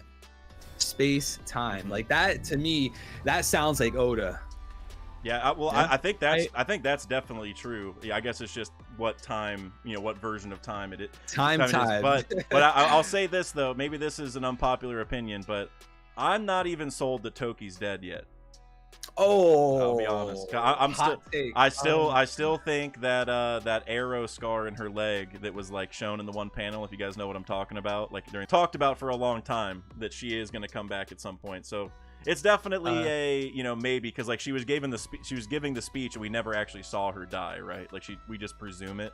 So I've always been kind of holding out hope that she shows back up. I don't mean to cut you off. I do actually have to get going in like a few minutes. I just wanted to real quick, if I could just get this one last idea out there, say thank you and bounce. That would be. I've been looking for a spot to come in. Yeah, bro, sorry. Do it. No, I know we're deep past the time you told me. I know. No, go for it, bro. Yeah, I just wanted to say real quick, one possible cool thing with Bonnie that I've had on my mind is like how she's able to manipulate the future dimensions and like timelines, right? Is it possible that maybe why Bonnie's fruit is so important is that maybe, imagine if you had like a seed for a tree that was going to grow these fruits on it, and you used your power, Bonnie's power on that seed, to access the different futures of that fruit or something like that. and then each branch of the tree produced like a different fruit based on an alternate future or timeline. I just think that's a possible origin of the devil fruit tree. I've been like putting together certain things with Bonnie, and if anyone's wondering my thoughts on Bonnie, this is like a little taste of what I've been cooking up with that. I just want to put that out there, that I think that there's a possibility her fruit was like a direct and it could be a combination of her fruit and Kuma's fruit, where Kuma's fruit was used to like place memories or something inside devil fruits, and then Bonnie's fruit was used to like age them up through different dimensions or something. But I think if she used her powers on the seed of a tree and like aged up the tree, you could have a really interesting situation with devil fruits there. So I just wanted to put that out there. I can't stick around, unfortunately, for like the full discussion. But I just want to say, guys, this is a really awesome conversation. I hope you like that idea. 3, you're cooking. Par, you've been cooking. Recon, Dak, you guys have been cooking the whole stream, so it was really great to be a part of this. You too, homie. Yeah, right back at you. And what you just said was fire, by the way. My brain's like lighting up, but I know you got to go. So I'll just DM you later about it, all right? Because I got some crazy ideas, man. No. For sure. Hit me with whatever you got, man. I'll be looking forward to hearing your thoughts. But guys, take care. I hope you all have a great rest of your day, and I'm looking forward to talking to you guys again soon. Hey, you too, bro. Appreciate it, man. You have a good day. One, brother. Thank you, bro. See you guys. Catch you later. Man, no, Hidden was cooking there, man. I got I'm just gonna say this real quick. Like Bonnie's whole thing is like the timelines, like. And Vegapunk was talking about like it's like different branches of evolution, like they live in a completely different reality, blah blah blah. Like Bonnie, it's almost like Bonnie's powers, like she could put you in the timeline where you have that power, and then she can like make anyone have whatever devil fruit, because it's like where she did Distorted Future and made herself buff. It's like, well, what if she can use that on someone else and say Distorted Future, the one where you have this fruit, and then that person like has whatever power. Like you could totally break the system by doing that. Yo, if there's one thing I could ask Oda in regards to Bonnie, if I could just have one single request achieved and given, I want to see Bonnie put Garp in his prime. Ooh, I would love that. That'd be cool. That would man's be cool. Bro, he's stomping anyone out. That would be cool. Or I could even see like Luffy, you know, like he grows up a little bit. Prime. I would like to see it, because it would be temporary. That I would say that's the most important thing, is that it's going to be temporary. Yeah. It's going to be like think about like Nightmare Luffy. Like I want something like that. Like, all right, Luffy, you got 10 minutes in this form, and he's just like, I don't want to say any Hunter x Hunter spoilers, even though it's been in the anime for a long time. But like if you've seen the end of the Chimera Ant arc, you might know where I'm going with that connection. I would like to see Luffy just you know, I would like to get a glimpse of maybe, I don't know, who he could be in the future or something like that. You gotta spoil it. I watched Hunter x Hunter. I don't even get the reference. Pito. Like the news? Pito. No, it's in the anime. Pito. I'll message you later. I mean, it's probably not that big of a spoiler, but I don't want to. I know. I have like mentioned like in like VCs and stuff, like, all right, I don't want to spoil anyone Hunter x Hunter, and people literally say like, oh, I haven't. So I'm gonna be a little careful, but no, it's totally understandable. But Pito, man, that's all. I'll message you later about it. But all right, I want to get caught up on these super chats because I'm 2 hours behind. So we're actually gonna do it this time instead of you know, we got side. Our goat L super chatted $10. Do you guys think some of the characters we've met along the way are part of the God's Knights, and who? I definitely think Shanks is one. I don't know if you guys have any other additions. I feel like the reason this sounds off topic, but you'll see why it kind of connects. I feel like the God Knights might be people that are locked to Marijois. So given that like Shanks, he's definitely not locked to Marijois, even though he went to the Room of Authority. I think like he will be affiliated with the God Knights just because of the whole Figurlin thing, especially being that Garling's like Supreme Commander and he's leading them. Shanks might be one of them. I agree on that, but I don't think anyone else would. Yeah, I'm probably with you. If it is, then it would be like maybe Captain John's descendant or something. We've which guy could be Buggy maybe potentially, but it's like, you know, we haven't met them, but like we've met like the parents. So I could see like a connection, like this God's Knight's related to this family, and it's a family we've heard of. Like I could see that, but I think Shanks is the only one that we've actually seen the person and they're a God's Knight, if I had to guess. Yeah, for me, like, yeah, I agree with that. I mean, because the Garling thing, or the Garland part, but like, Right. as far as, one thing I will say on Shanks, I'll hold that, but like, I agree that I have like 2 or 3 examples of how Oda might have introduced the concept of Holy Knights in pre-time skip, and it's even a thing where it's like Oda never really wanted the warlords, like they weren't a part of the original story. And what I've been like realizing and thinking is that, like, you know, in a lot of ways the warlords are probably, you know, in the same light as Shiki being a prototype for Kaido, or, you know, various antagonists being prototypes for later antagonists. I feel like the warlords were in that same light. And even look at the direct translation for what the warlords are. They're the 7 royal martial seas. That's how you directly translate Shichibukai. Royal martial seas. That's what they are. And so it's like, you know, that name, the Royal Holy Knight, it's like it's like Oda just kind of like watered it down just a little bit, and to get the warlords. And as far as what we see out of the Holy Knights or the warlords, maybe some of the warlords have connection to Holy Knights. It would be an easier connection to do it that route, where it's like, you know, you have this group that you made mid into the story, you already have the Holy Knights in there. Hey, maybe that would explain how Crocodile has information. Maybe, you know, is there a few characters within the warlords that just like have insane like grips on the world? Well, hey, Doflamingo is an example of that, is he not? Like, it's interesting. I haven't put out this video, and so I'll leak it here since this is a goated stream, and I am sorry guys for not having this video out sooner. But like, something that really stuck out to me was for whatever reason, all the warlords are referred to as Sir. They're like knighted in a way. So like, if you go to chapter 233, they say Sir Kuma and Sir Doflamingo. The Crocodile is already he's always been Sir Crocodile. Yeah, so they're all Sirs for some reason. I don't think we've ever seen Boa in that light. But then you also go to Mihawk. Mihawk is a character shrouded in mystery. If Shanks has connection to them, hey, 2 peas in a pod, right? Like, I would imagine that there's some kind of connection that Mihawk has. On 3vil's 24-hour stream, I leaked some of my Mihawk Holy Knights ideas. Not Mihawk Holy Knights ideas, but why he would be connected. And Dax probably already knows it's connected to his sword. His sword is kind of like cracked, one of the most important swords in the series. He is a sword. Hey, there's that too. And it's so, as far as like the Holy Knights being shown to us, I think the closest character outside of Shanks would probably be Mihawk. Like, I feel like Oda blank slated this guy for a reason, right? But he's also one of the early characters. He's the like I remember as a kid, like when Mihawk showed up, I was like, damn, this series is gonna end quickly. We got the world's strongest swordsman already. And it's like, nope, 1,000 chapters later, Oda still doesn't give it to us. He's gonna insert it. Right now, when I gave the answer and I said probably only like Shanks, I am so sorry, I forgot that happened. I was like 18, 19 hours in, dude. I was falling asleep. But no, I loved everything you said about everything you said about Mihawk. I absolutely love. I could see it. It works. Yeah. I could. If there is one other than Shanks, Mihawk is like the logical next one, I think. But we'll see.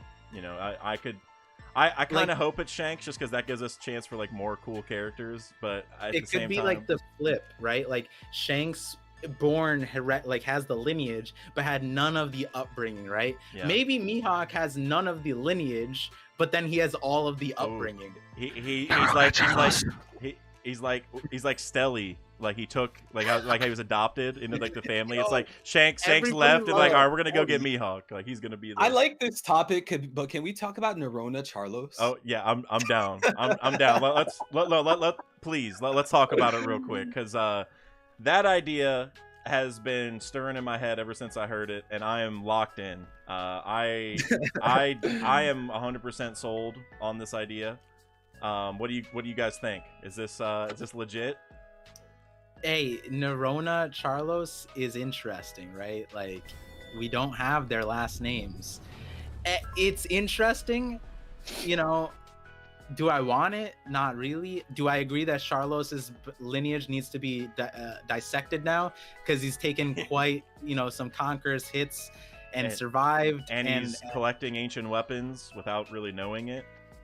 You know what I'm saying? And shit. He's in a prime spot to get elevated within the story, but would I like it?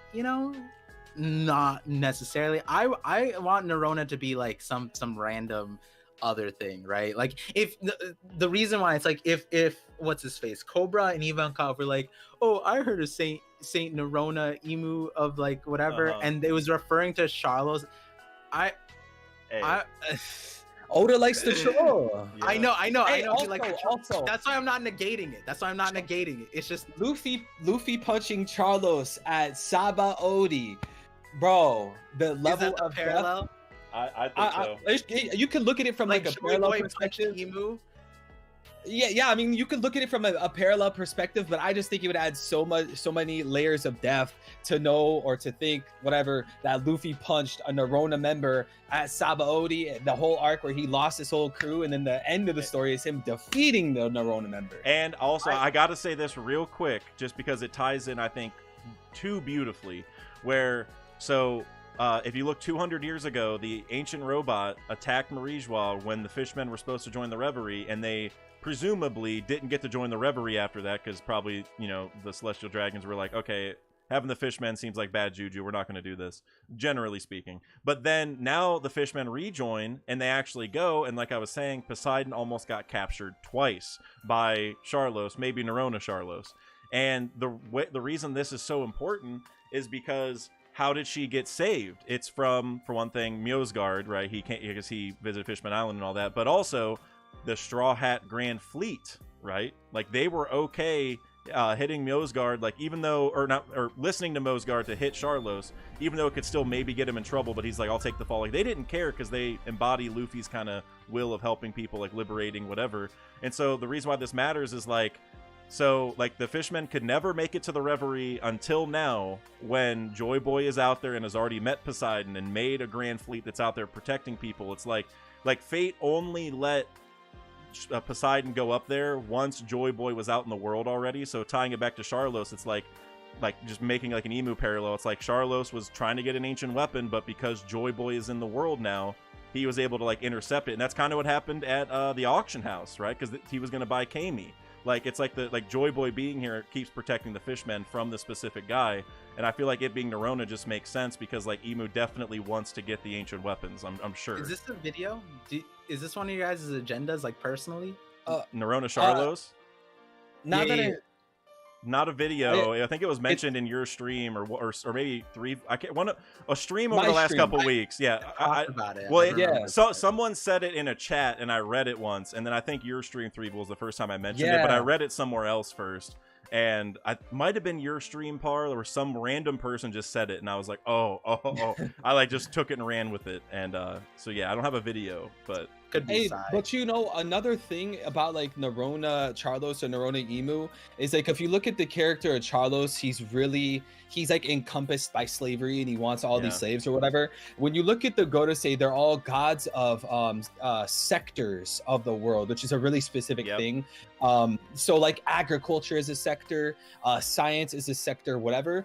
And like if you look back in like old America in real life, there was a sector for slavery. So I was thinking, okay, was there a Godosei member that had like they were in control of like the sector of slavery? And there's still slavery going on in the One Piece world right now, so I think that title would go to Emu. And like it would be so poetic if Emu was the warrior god of slavery, because by definition the word slavery, not only was it a sector of society, but it's the perfect antonym to liberation. Right. I that actually kind of makes sense, or like because you could also look at it as like control, right, or something like that. Like all of that's kind of the same vibe, which is complete opposite of Luffy. Yeah, so like the thing is though, like control isn't a sector of society like how agriculture, science, and all that is, but slavery was. All I'm gonna say is it's, Charlos stocks don't need to go up that far, but it's a little disgusting how decent the parallels can be and it does fit into, like, you guys didn't even need to explain, as you get, you know, as far as explaining to me, you didn't need to go that far for me to see, like, oh no, oh no, Oda, please don't. There's no reason for this dude's stocks to go that high. Honestly, like, absolutely Why not. Pagan? Oda being Oda is the reason why I think this theory is going to happen more than anything. Like, this is too good of a chance I for feel Oda like to you're make hating. a joke, you know? I like the way the ship looks. You know, as far as after, when, if it comes to fruition, you know, hey, I'm gonna be cheering you guys on. That is, it's Nerona Charlos is like, yeah, even for me, I'm like, that's troll. It is troll. It's trolling so hard, because then you have to wonder, what does Emu look like, you know, if he's related. I mean, that's just like the first or second question. There's so many questions after that, right? Because like the other part of it that I've always wondered is like Charlos's sister's Sharia, and then his dad is Roswald, right? Yeah. And it's like they don't even look like each other. And I brought them up in a few theories. I'm like, their family is kind of weird. Like, they don't have a name thing. We weren't given a last name. I hate that we weren't given a last name, so I can't just be like, nah, you guys are just straight up wrong, right? Like, I can't even do that. You know, as far as this is the childlike celestial dragon that keeps on pushing on like oppression and slavery, and hey, like, is Emu doing that? That is one thing though that we haven't yet necessarily seen. You know, what the regular celestial dragons have done, and that is an interesting thing that I want to know more about, where it's like, you would imagine if this is the culture that Meridra has, why haven't we seen any panels of the Gorosei taking advantage of that system? Why haven't we seen any panels of Emu, you know, with any kind of, like, you know, we've seen like a person, like someone talk to them, but it wasn't like hey, monkey, you know what I mean? Like, it wasn't like a derogatory kind of, like, you know, like thing, and it wasn't it wasn't the way that the celestial dragons operate. And even it's one thing that I, from memory, chapter 594 or 595, whichever one's titled Message, it opens up with the Gorosei saying that they wanted good relations with Fishman. They're like, oh man, it's a travesty that Jinbei is not with us anymore, because now, like, you know, our relationship with Fishman Island is going to be really bad. And I always sat there, I was like, why do you care? Like, what do you mean? But like, this is the Gorosei, right? It's not this regular celestial dragon. And the thing about it is that, you know, as far as the Fishman Island joining the 20 kings, that was seen as a negative thing for Charlos, right? Like, or not Charlos, Mosgard's like, oh man, I can't get my, like, why did we have to give up all our slaves? And then his dad was like, well, you see, a bunch of people decreed that, like, we can't do that anymore, and then they were set free. And then it's like, we still don't know who signed Otahime's papers. We don't know that. I have a theory on maybe it was Mosgard, because that loops around. But then you also get the dialogue from the Gorosei talking about, like, they wish they had not wish, but like that's kind of embellishing on what was said, but in a very contradictory way of like, damn, we actually care about our relationship with Fishman Island. So like, that kind of thing is interesting to me, because I almost don't know if the Gorosei and Emu agree with everything the Celestial Dragons are doing. Are they supporting it? Are they the descendants? Are they enabling it? Sure. But are they one-to-one with them? They don't even wear the same outfits. They don't have the same masks. They don't, like, they seem to have demonic powers that they're probably hiding from the Celestial Dragons too, right? Like, imagine a situation like this, right? They'd show, and I've talked about this in the light of the reason why they couldn't chase Sabo or Wapo was because they can't let anybody see those forms. And I'm like, wouldn't the Celestial Dragons know that, at least the Gorosei, like that? But maybe they're hiding that form from even the Celestial Dragons, because the moment they showed this like ugly, demonic, evil form, maybe the Celestial Dragons themselves are like, yuck, like, we're descendants of you guys, like some kind of weird, like, ostracizing thing about that, which is why the Gorosei and Emu have chosen this isolated route, right? So I'm just inserting all of that as a line of, like, you know, saying Charlos is Nerona. I definitely see it with the context of the story that we have. But as far as the context of the Gorosei and Emu, I almost wonder, like I wonder, like even King Recon I question, like, do we think that Emu, like the Emu in our timeline, is from Void Century, or are they a child of someone directly from the Void Century? Like, there's so many people who you can't necessarily agree. I think it's a child from the Void Century, but there's a lot of people who think that it's a child that descended all the way down.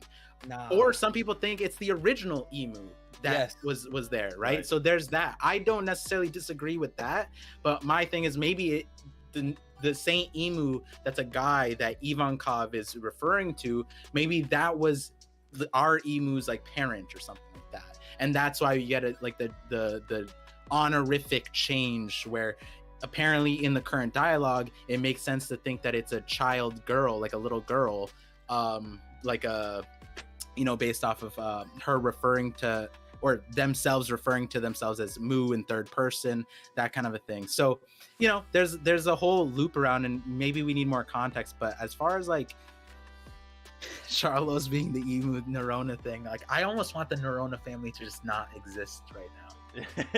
Because for me, the thing that's even more appealing, that kind of ties to somewhat, like that at least fills in some of the blanks, or I don't know, ties in well with what you were saying, is like I agree with all that, and I think a lot of it could make sense if Emu the person isn't exactly the Emu that we see, like the Emu, like Nerona Emu was like controlled by someone, or is being controlled by someone, or like some kind of outside influence or something, because then that ties to Charlos, because maybe the original Emu was like Charlos, and like, you know, just a complete dweeb that like just wanted power and didn't care about, you know, reality really, and maybe they're possessed by someone who is more like the Emu that we see, that is this childlike person or whatever. So there's kind of like also Doflamingo like wanting Law's fruit to maybe do like personality swap or something like that. So like maybe there is, you know, like the body and the mind might not be the same, I guess is what I'm getting at. So that's, I don't know, if Emu was straight up just a Nerona, or like Charlos was just straight up the descendant of Emu or something, and that was it, like Emu is just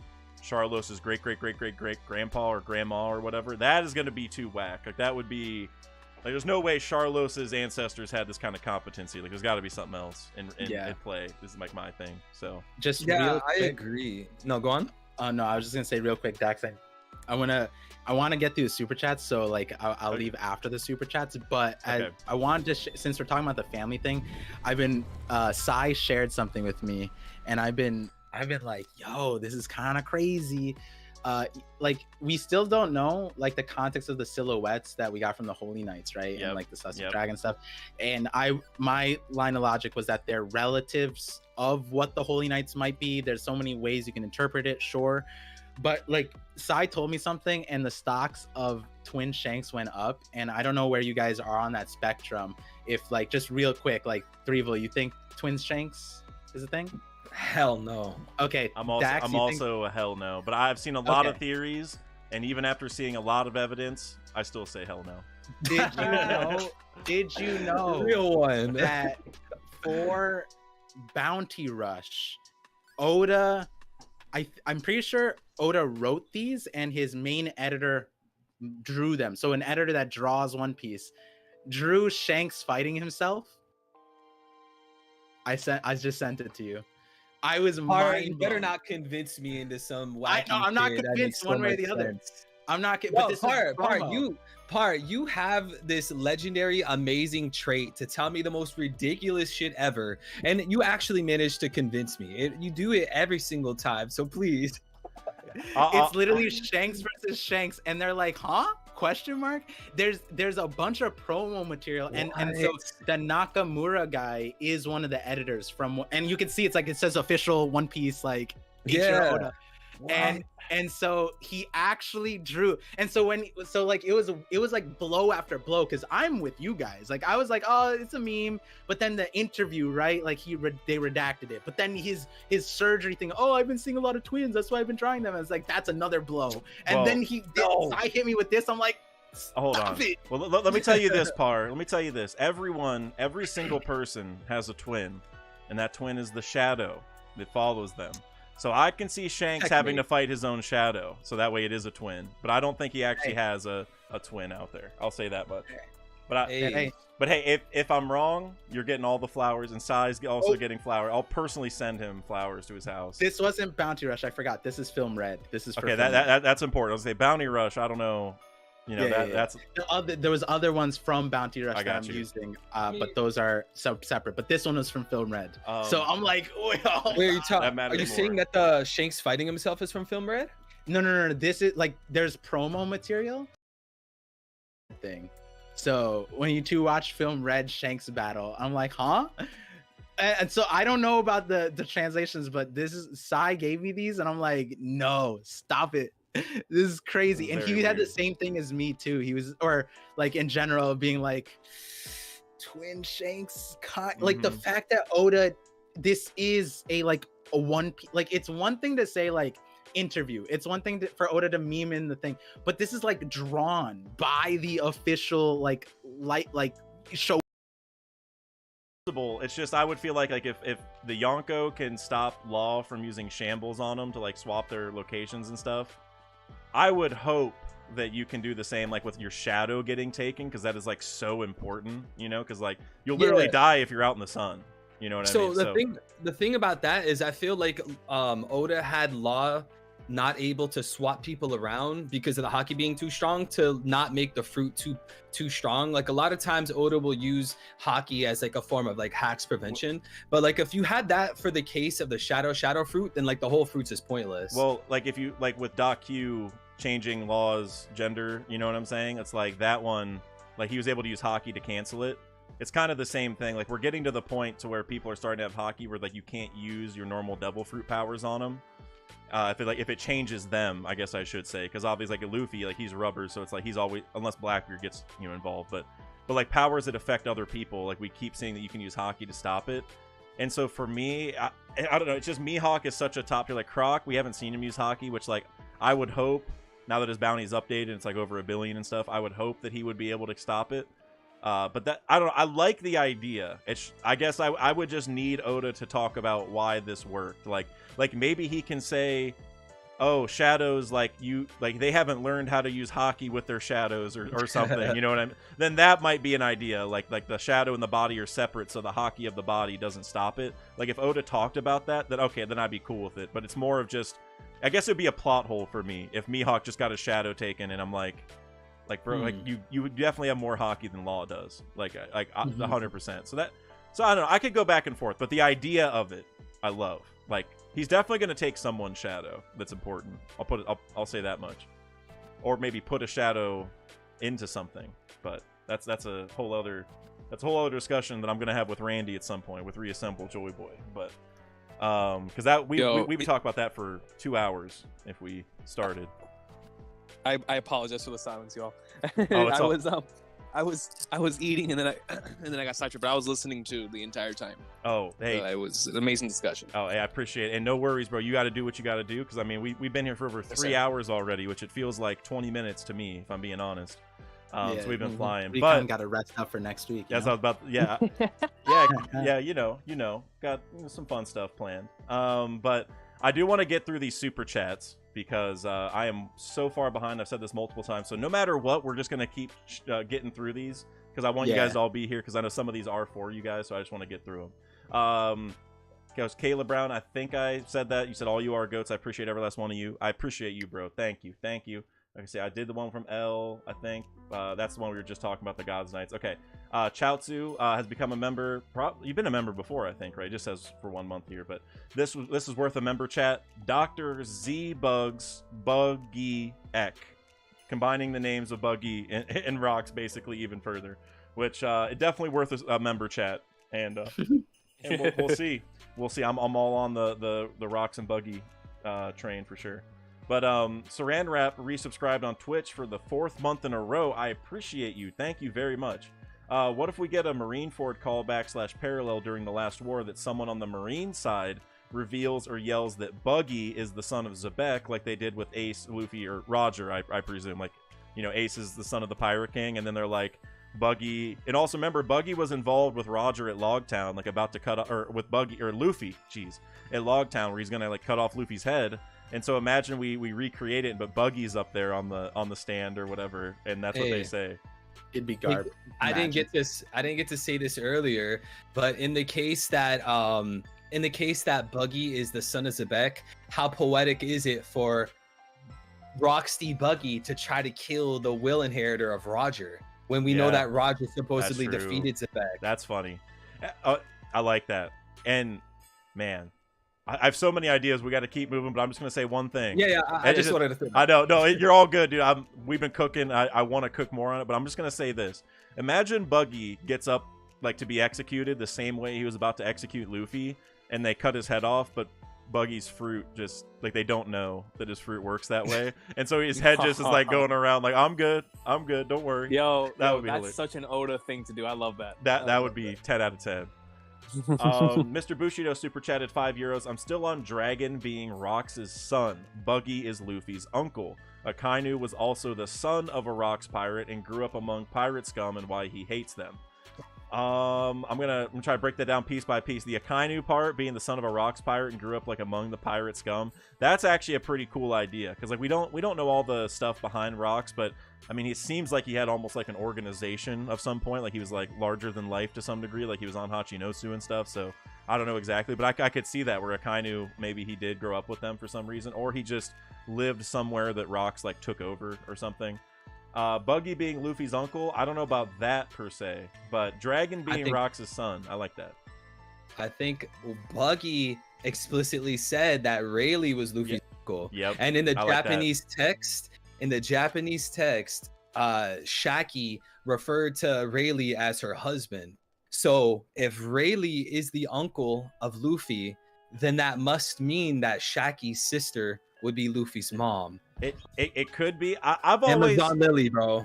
I've always Amazon Lily, baby. I've always looked at it like Luffy was Ace's brother, and like I don't know how to put it. Like Luffy became Ace's brother, and like Rayleigh was like the right hand of the Pirate King, and I don't know if there's like some way to look at it that way, because it's like, you know, like he's his uncle in terms of like Luffy is like the next Roger. I don't know if there's like some tie in there, but him literally being an uncle, I mean. The only thing, we'd have to know more familial ties, I feel like because I know you have the Amazon Lily theory, and I wish we had more time to get all the way into it, because I think there's definitely some ties now, especially we talked about Lily in the story a little bit, because Amazon Lily, the stocks are way up. But I'll say this, everyone go check out his video. Definitely do that, because I think the idea, like there's definitely something there. That's like how I view it, is like there is no doubt something going on. Not that, you know, maybe Luffy's mom is a past Amazonian. I feel like that's possible, but at the bare minimum, there's something going on. That's for sure. So, L super chatted 333 and just did 3 eye emojis. So you know, hey L, I appreciate you. That's fire. That's fire. That I love. That's dope. The marketing, man. I love it. That's so dope.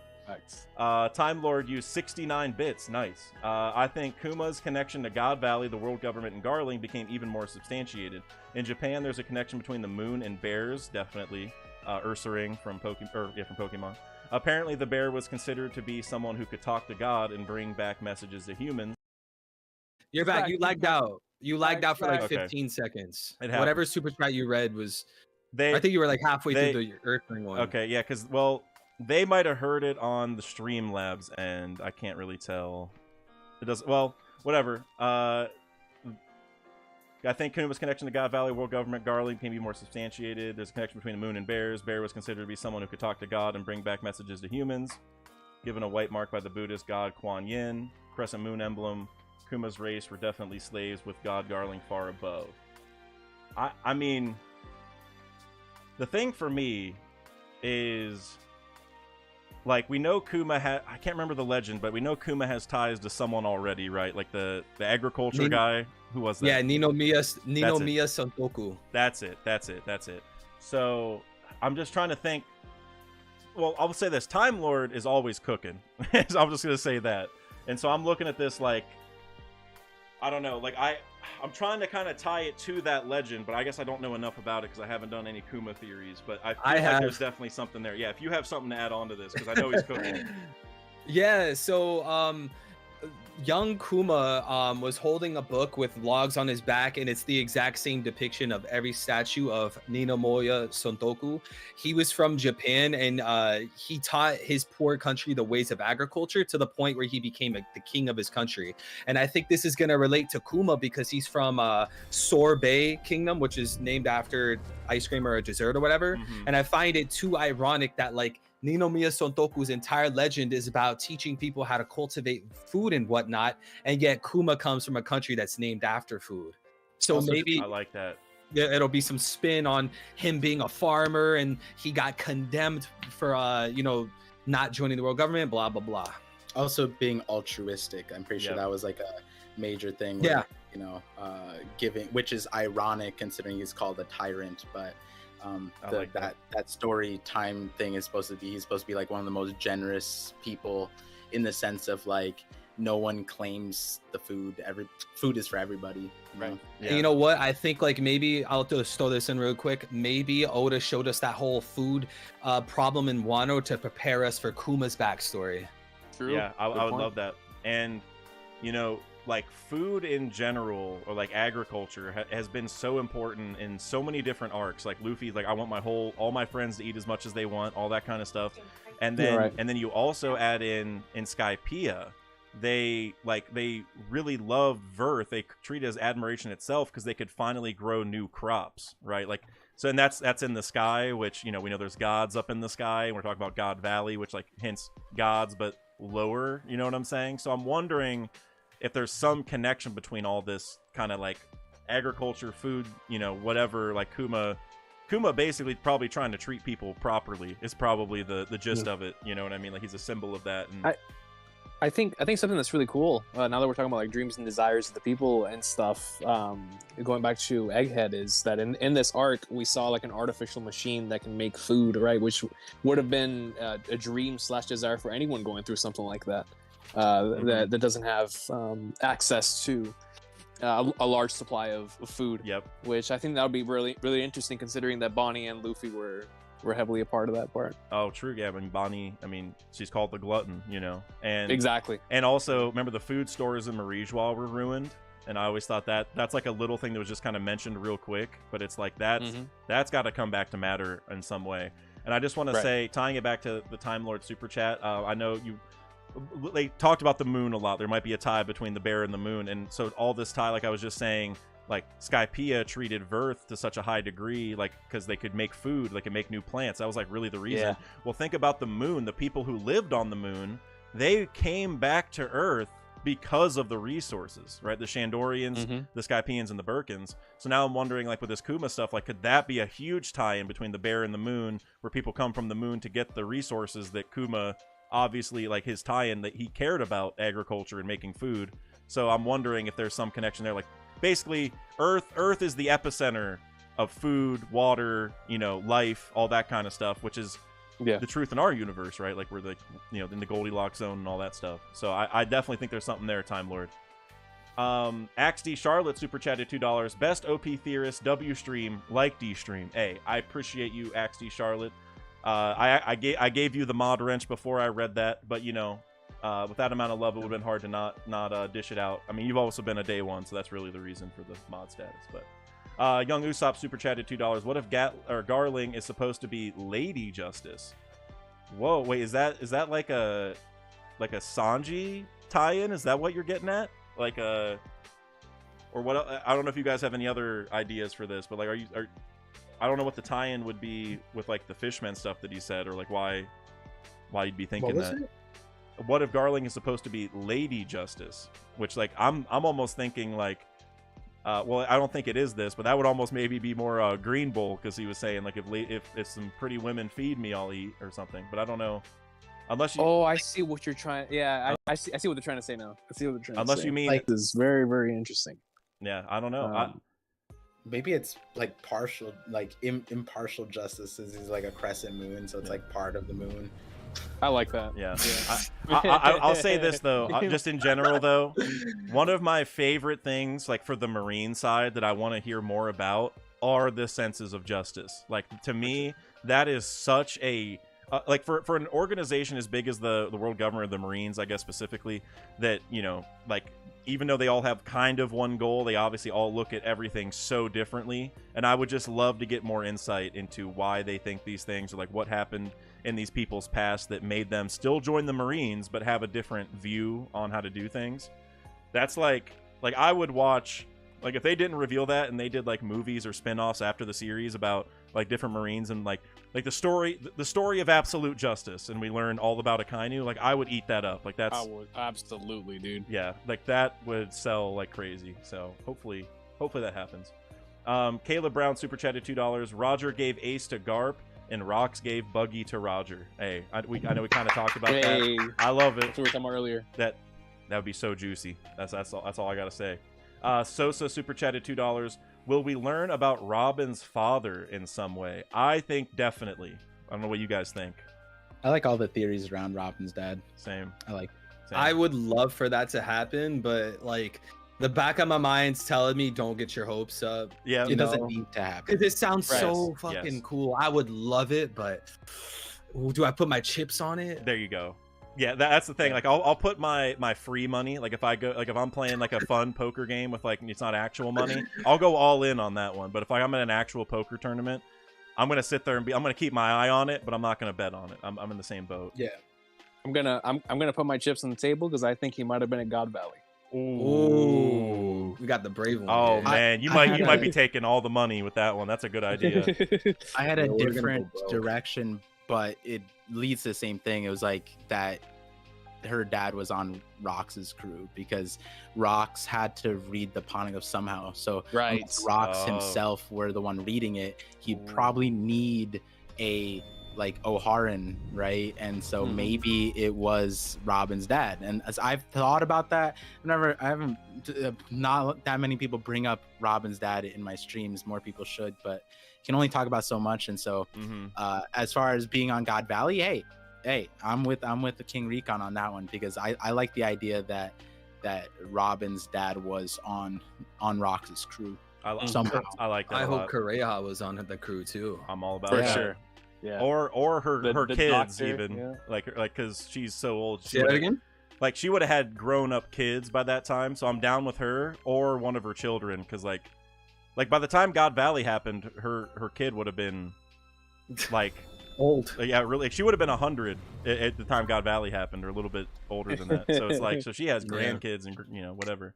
So some kind of connection though. Because she knows about the Willa D. So. Young Usopp super chatted $5 and said, in Egypt, dreadlocks were used as a crown. Maybe Emu locked their afro to symbolize a crown. When we first saw Luffy awaken, his hair looked like dreads. Hey, I'm all about the hair theories. You guys know this. I'm all about it. Because I mean, emu's, I'll say this, like emu's pointy head, like maybe that is literally hair, like stylized to symbolize something, as a, like we were talking about this in the members stream last night, like Don Chinjao, right? Like he had a pointy head that was like abnormally pointy. He fought Garp, who's like, obviously a monkey family member, and he used that pointy head to get a great treasure that was locked away from everyone else. And so it's just like, I don't know, was Emu's pointy head more than just a stylized thing? Like, I don't know.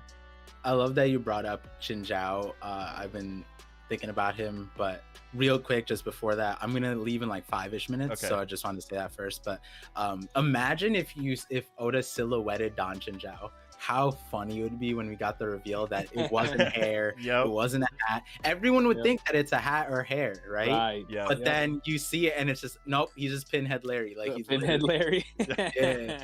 I love that. Oh my God. I know, it's so funny. Yeah, that would have been. Which that's the thing. Maybe Emu will be that. We'll see. Emu's head is literally just pointy. Hey, was it? Go on. Sorry.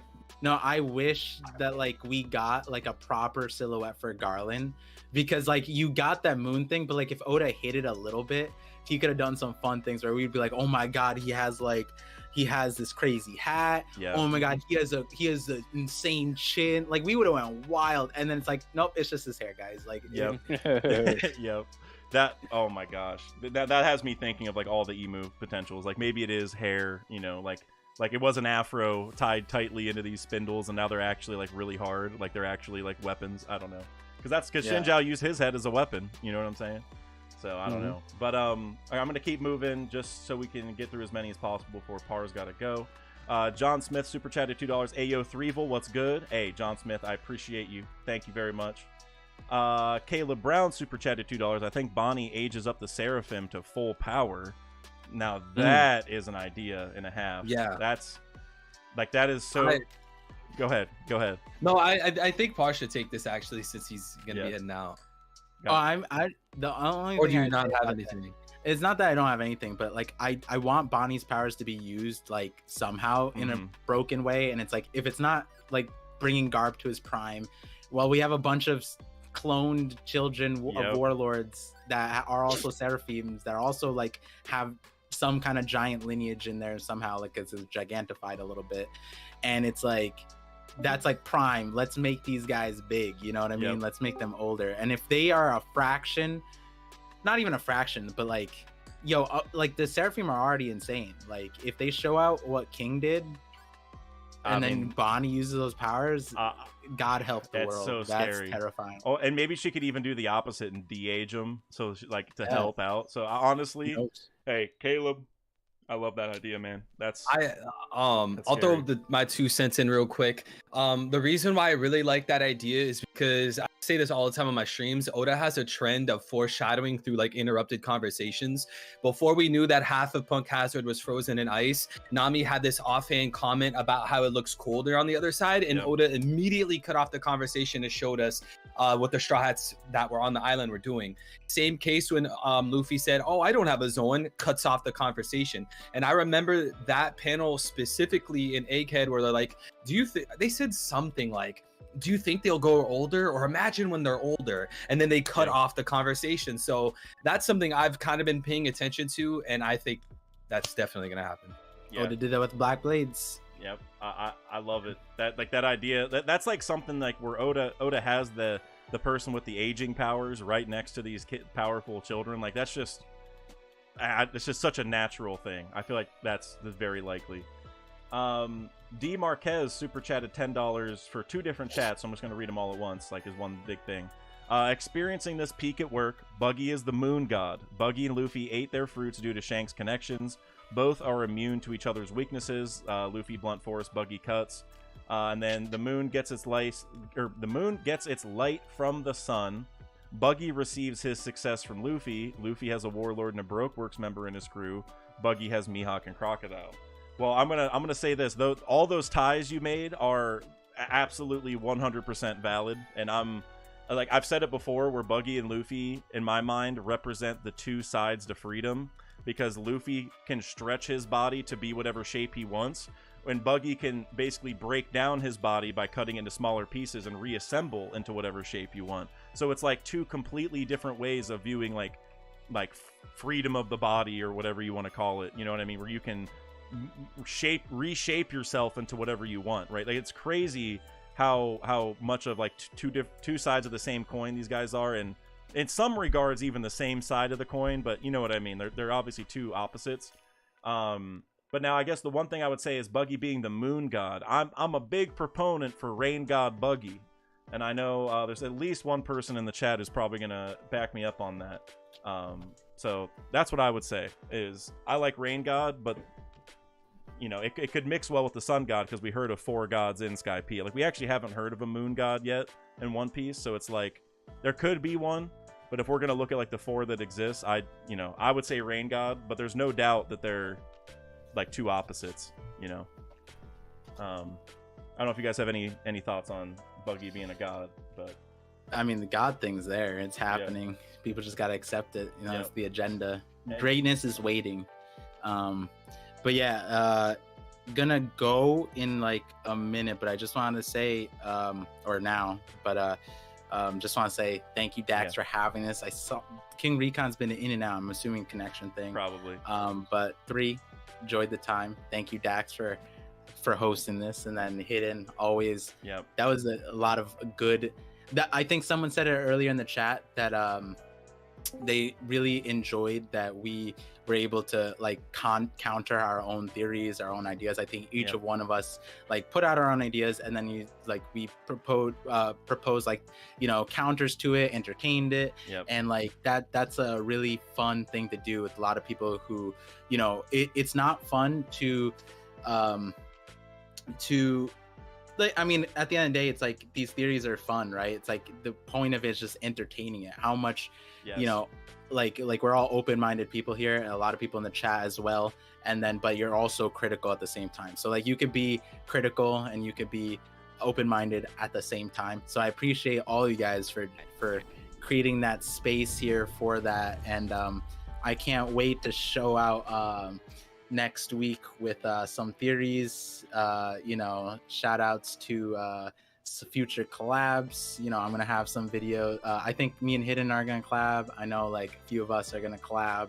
You know, a lot of fun stuff happening. And so as far as my last things to say is hey guys, thank you guys for supporting Dax. Thank you guys for supporting everyone here. My hiatus ends with Dax 1-year anniversary on YouTube. Shout outs to that. Shout outs to you, Dax. Keep on pushing. Everyone here. Love everything that everyone's doing.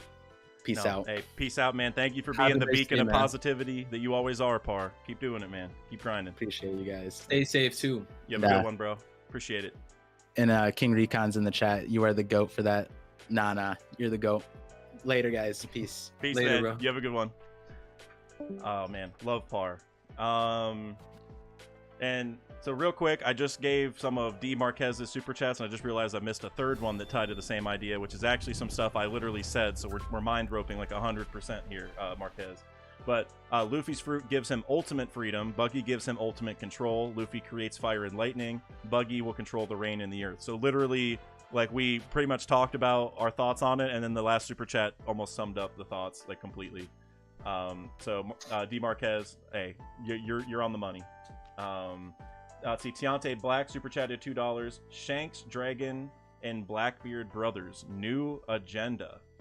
Hold on, let me get you saying Shanks. Oh, I just lost my place. Give me 1 sec. Shanks, Dragon, and Blackbeard, all brothers, all 3. I don't know if the ages would line up, but well, I mean, you know, I guess there could be a range there, but they're usually pretty close in age. Like whenever we see like a set of like 3, like ASL, they're all pretty close in age, so I guess that would be maybe one thing. But I like the agenda anyway. Like I don't know, Shanks and Blackbeard being brothers, like that would be, because they're obviously tied. I don't know if they'd be, I could see them, well, because Shanks was only 1. I don't know, I gotta think about it, because like they have a deep connection for sure, you know, like we don't know the full gist of it, but obviously he gave Shanks his scar and all that stuff. And you know, Shanks had some reason to warn Whitebeard, so I'm wondering like how does he know all that? I don't know. Brother might be too much, but I there's definitely something. Let's see. Tiante Black again. Kuma ancestors were memory gatekeepers for the ancient kingdom. Okay, so you're saying like Kuma was basically able to pass the memories on to each person, kind of like Bonnie just did. Right, because Bonnie just got all the memories from the memory bubble, and so, I feel like sorry, go on. No, so I'm just thinking, so like basically like the user of the pawpaw fruit could keep passing on the thoughts to the next generation, but then that also leads me back to the VV pawpaw idea. Like, did they just put all the memories into the poneglyphs, and like the awakening somehow, you know, made this language? Like, I don't know exactly how that all ties together, but I don't know. What were you gonna say? I was thinking like the Kuma ancestor thing's pretty interesting, but I would go down like the route of like he's coming from a special race, so it would make sense if they pass down like certain artifacts like the Bible he's carrying. Oh, that's that like too. That's one way I would look at it, because I don't know, it seems kind of not weird, but not unlikely either. But it does seem kind of weird that they would have this devil fruit and pass it down through like God knows how many generations. But the Bible, that book, like that seems a bit more reasonable.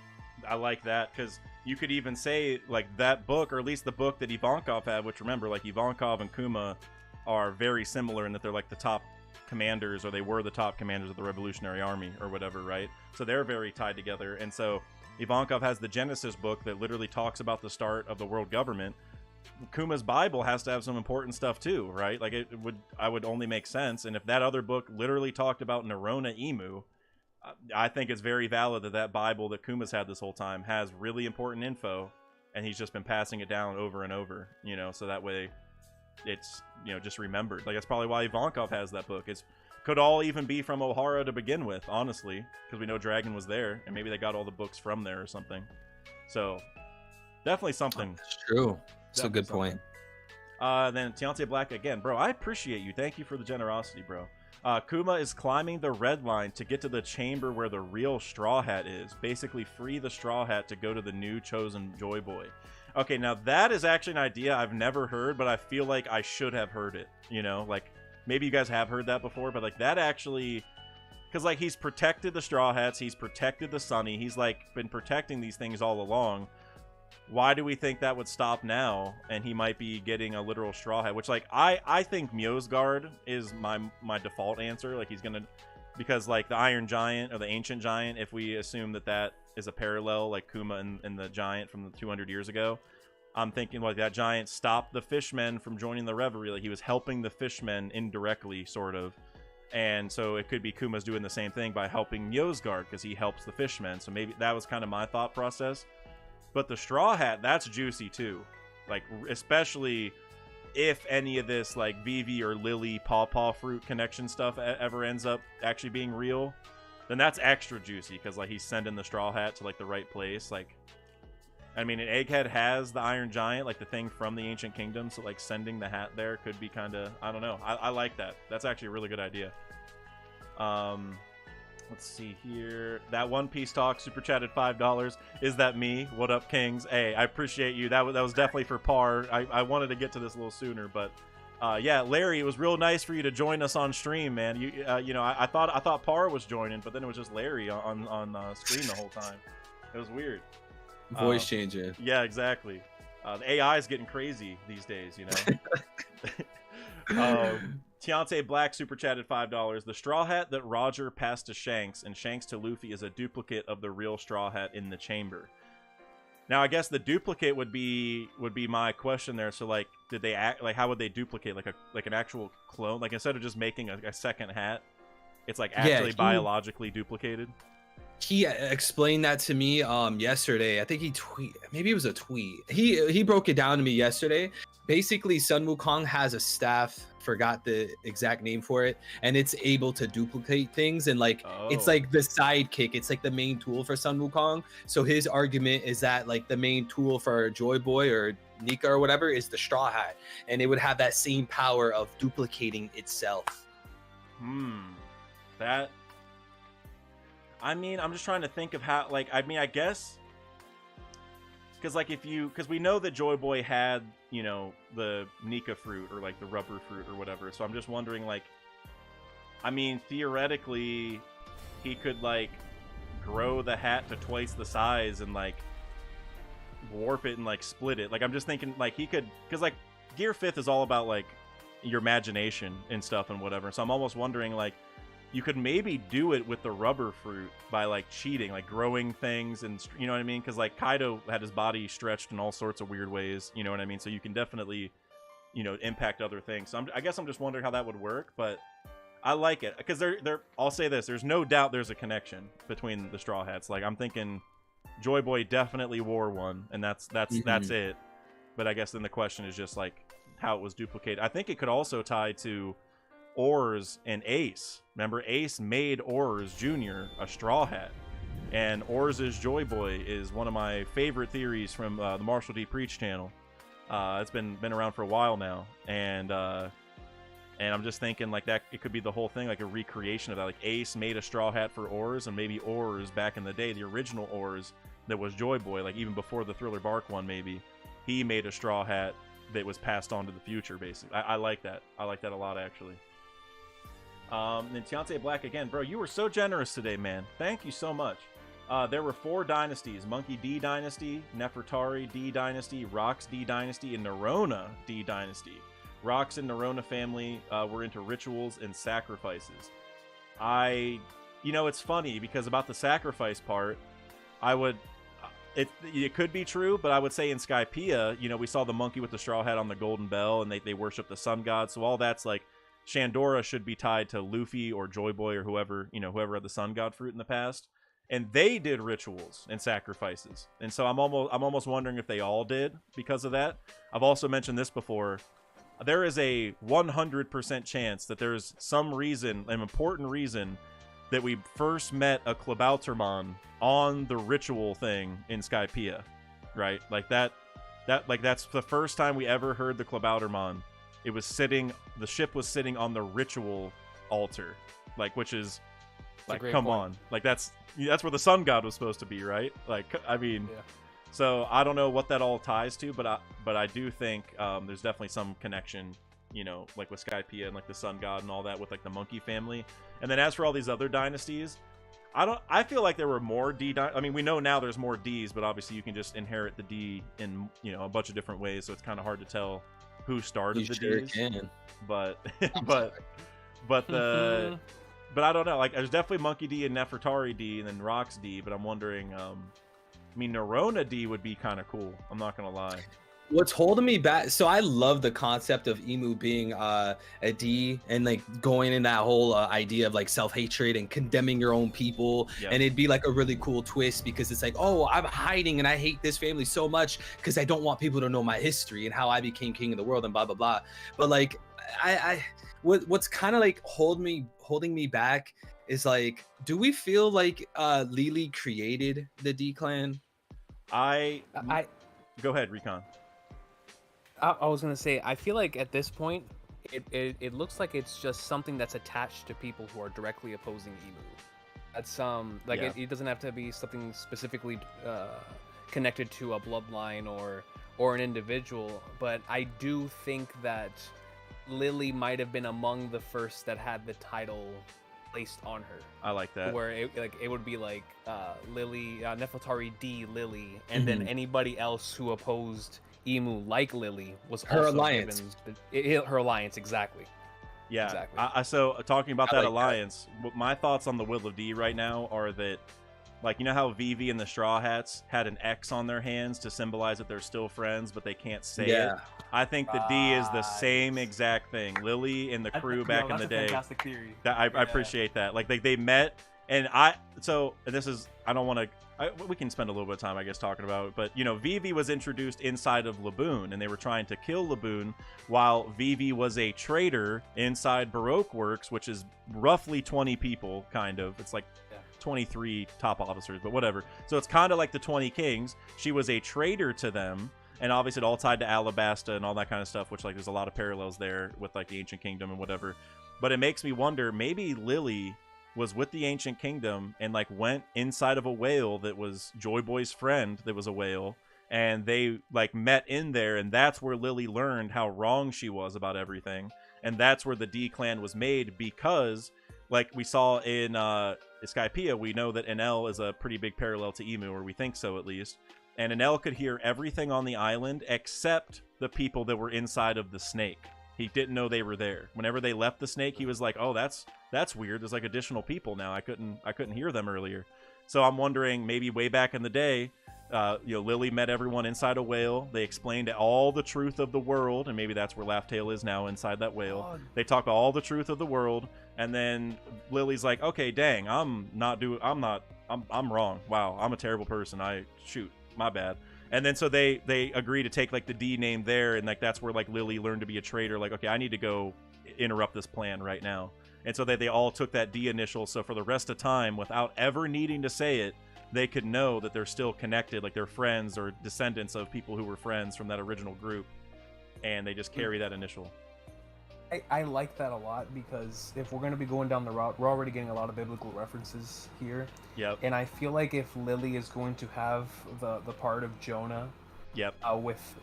That's another story that potentially Oda could have grabbed from, and we know that Jonah, after being eaten and then spit out, he had an epiphany while inside of the whale. And I think it would be really interesting if Lily also had an epiphany, that by the time that she got out of that situation, it was like a completely different Lily. I love that. That was coming out of there ready to spark a revolution. I think that's a very interesting idea. Wait, what if? Oh my mind just exploded. What if she found the One Piece and she got all the information that everyone else got, right? Like, because like whenever Roger went there, he got all the truths of the world. He learned everything about the ancient weapons and everything that happened. Blah blah blah. Well, what if that's actually what happened? She went there and found the One Piece, got all the history and all that, and then that's how, you know, she was like, okay, if I want to save the world, I have to go do this specific thing, or because like she just knows everything at that point. Because that also ties to the Jonah and the whale thing. Because I think that's definitely a tie to Joy Boy, because Jonah, right? Like Jonah, Joy Boy, Right. the J-O's. But it could be like maybe Joy Boy went into the whale and never left, because like the story is like he goes in a whale for a certain number of days and leaves. But it could be like Joy Boy went in there and never left. And then Lily went in there and left as like a completely different person. So it's like, you know, like Joy Boy went in, left his will there, then every person who now goes back into that whale leaves like a changed person. So I definitely think that's possible. That's interesting. I'm gonna get back to a couple other super chats real quick. Tiante Black again super chatted $2. First Davy backfight, first reverie started by Nika. It's tough because I think Nika, at least for me, I think Nika was like a long time ago, like well before even the Ancient Kingdom and stuff like that. And so then like it would be Joy Boy who probably did the first Davy backfight. That's like my main idea, like Davy the whale. That's like my whole thing. So I guess we'll have to see, but I like the idea that the first Davy backfight is tied to the fall of the Ancient Kingdom, or, you know, something. To be honest, I think the first person to do backfight was Davy Jones, where you know, whenever we get to that point in the story, because the Flying Dutchman is down there in Fishman Island, so I feel like eventually we're gonna have to explore the origins of a lot of these ships, and I feel like better than one of the greatest pirate references ever, which, you know, Davy Jones locker and Davy backfight, Davy Jones. Exactly. I think it'd just be really interesting. So I agree with the sentiment that Nika and Joy Boy may have been two separate entities, because Joy Boy was supposedly from the Ancient Kingdom, which was hyper advanced. But it's like, okay, well, what happened before that then? Because like there wasn't just this super technological kingdom that just popped out of nowhere. Like they had to get to that point. So I do agree that maybe Nika was way before that, at like the beginning of civilization. But I want to touch on something real quick, because you mentioned Davy Jones. It's possible that Joy Boy is just a nickname or moniker for Davy Jones, and then that could play into the will of Davy. Shout out to Dak. That's I love the will of Davy, by the way. That's like, I think that's my favorite will of D idea. That means a lot. I gotta spill the story of that real quick because it's so funny. I was trying to make a Will of D video, so I was doing like a shit ton of research, and the approach that I came to was like, in Hinduism, the gods are known as devas. That's the masculine word for it, and the feminine word for it is Devi. And I completely looked over that, and like, if you look into Hinduism, there's like this everlasting war between the Ashuras, which is already in One Piece, versus the Devas. And then it gets super technical because it has to do with Hanumanji, which we know for a fact Luffy's based off of because Oda himself wrote it down. And like, it wasn't until like I started watching like all those Dak videos about this topic that I was like, wait, how did I overlook that the feminine version of Deva is Davy? If I paid attention to that, I would have just went that route. And like you said, it would lead into Lily starting it, right? Like the first individual was like, hold on, man, which leads me to believe that what you're saying might actually be factual in terms of the Davy Jones and Joy Boy connection, because, you know, why else put the D there if it's not going to have a direct connection to the person who inspired her? There you go. Which is Joy Boy. So I think that's really interesting. Well, and here's the beauty of it is, like, we were talking about Jonah and the whale, right? Well, Davy Jones, and so we have Davy Jones, Jonah and the Whale, and then Joy Boy, right? And so it's like, okay, we got a lot of Jo names here going on, like in the same kind of sphere of the story. So yeah, I think like the story of Davy Jones in One Piece is going to be the story of Davy and Jones being Davy the Whale, and then Jones being Joey Boy, or whatever his real name is, Jonah. So that's like they're like companion. It's like Brook and Laboon, you know, but the original. Right.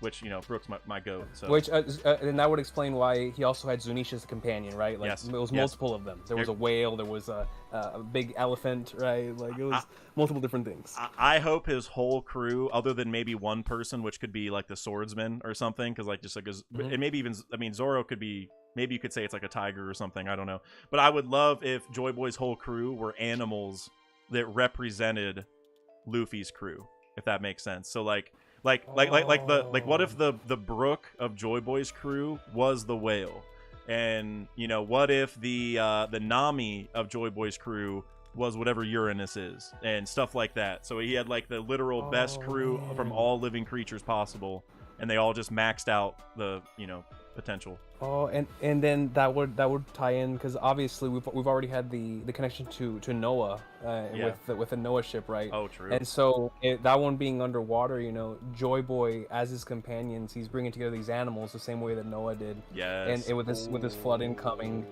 in order to attempt to preserve, right, the all of the races that are on the planet, not just the human race. Dude, I think that's a really interesting idea. I like that. And there's so many flood theories already, because like everyone's so high up, like Zunisha's so tall, like the Marijua's on the red line. Look at Wano.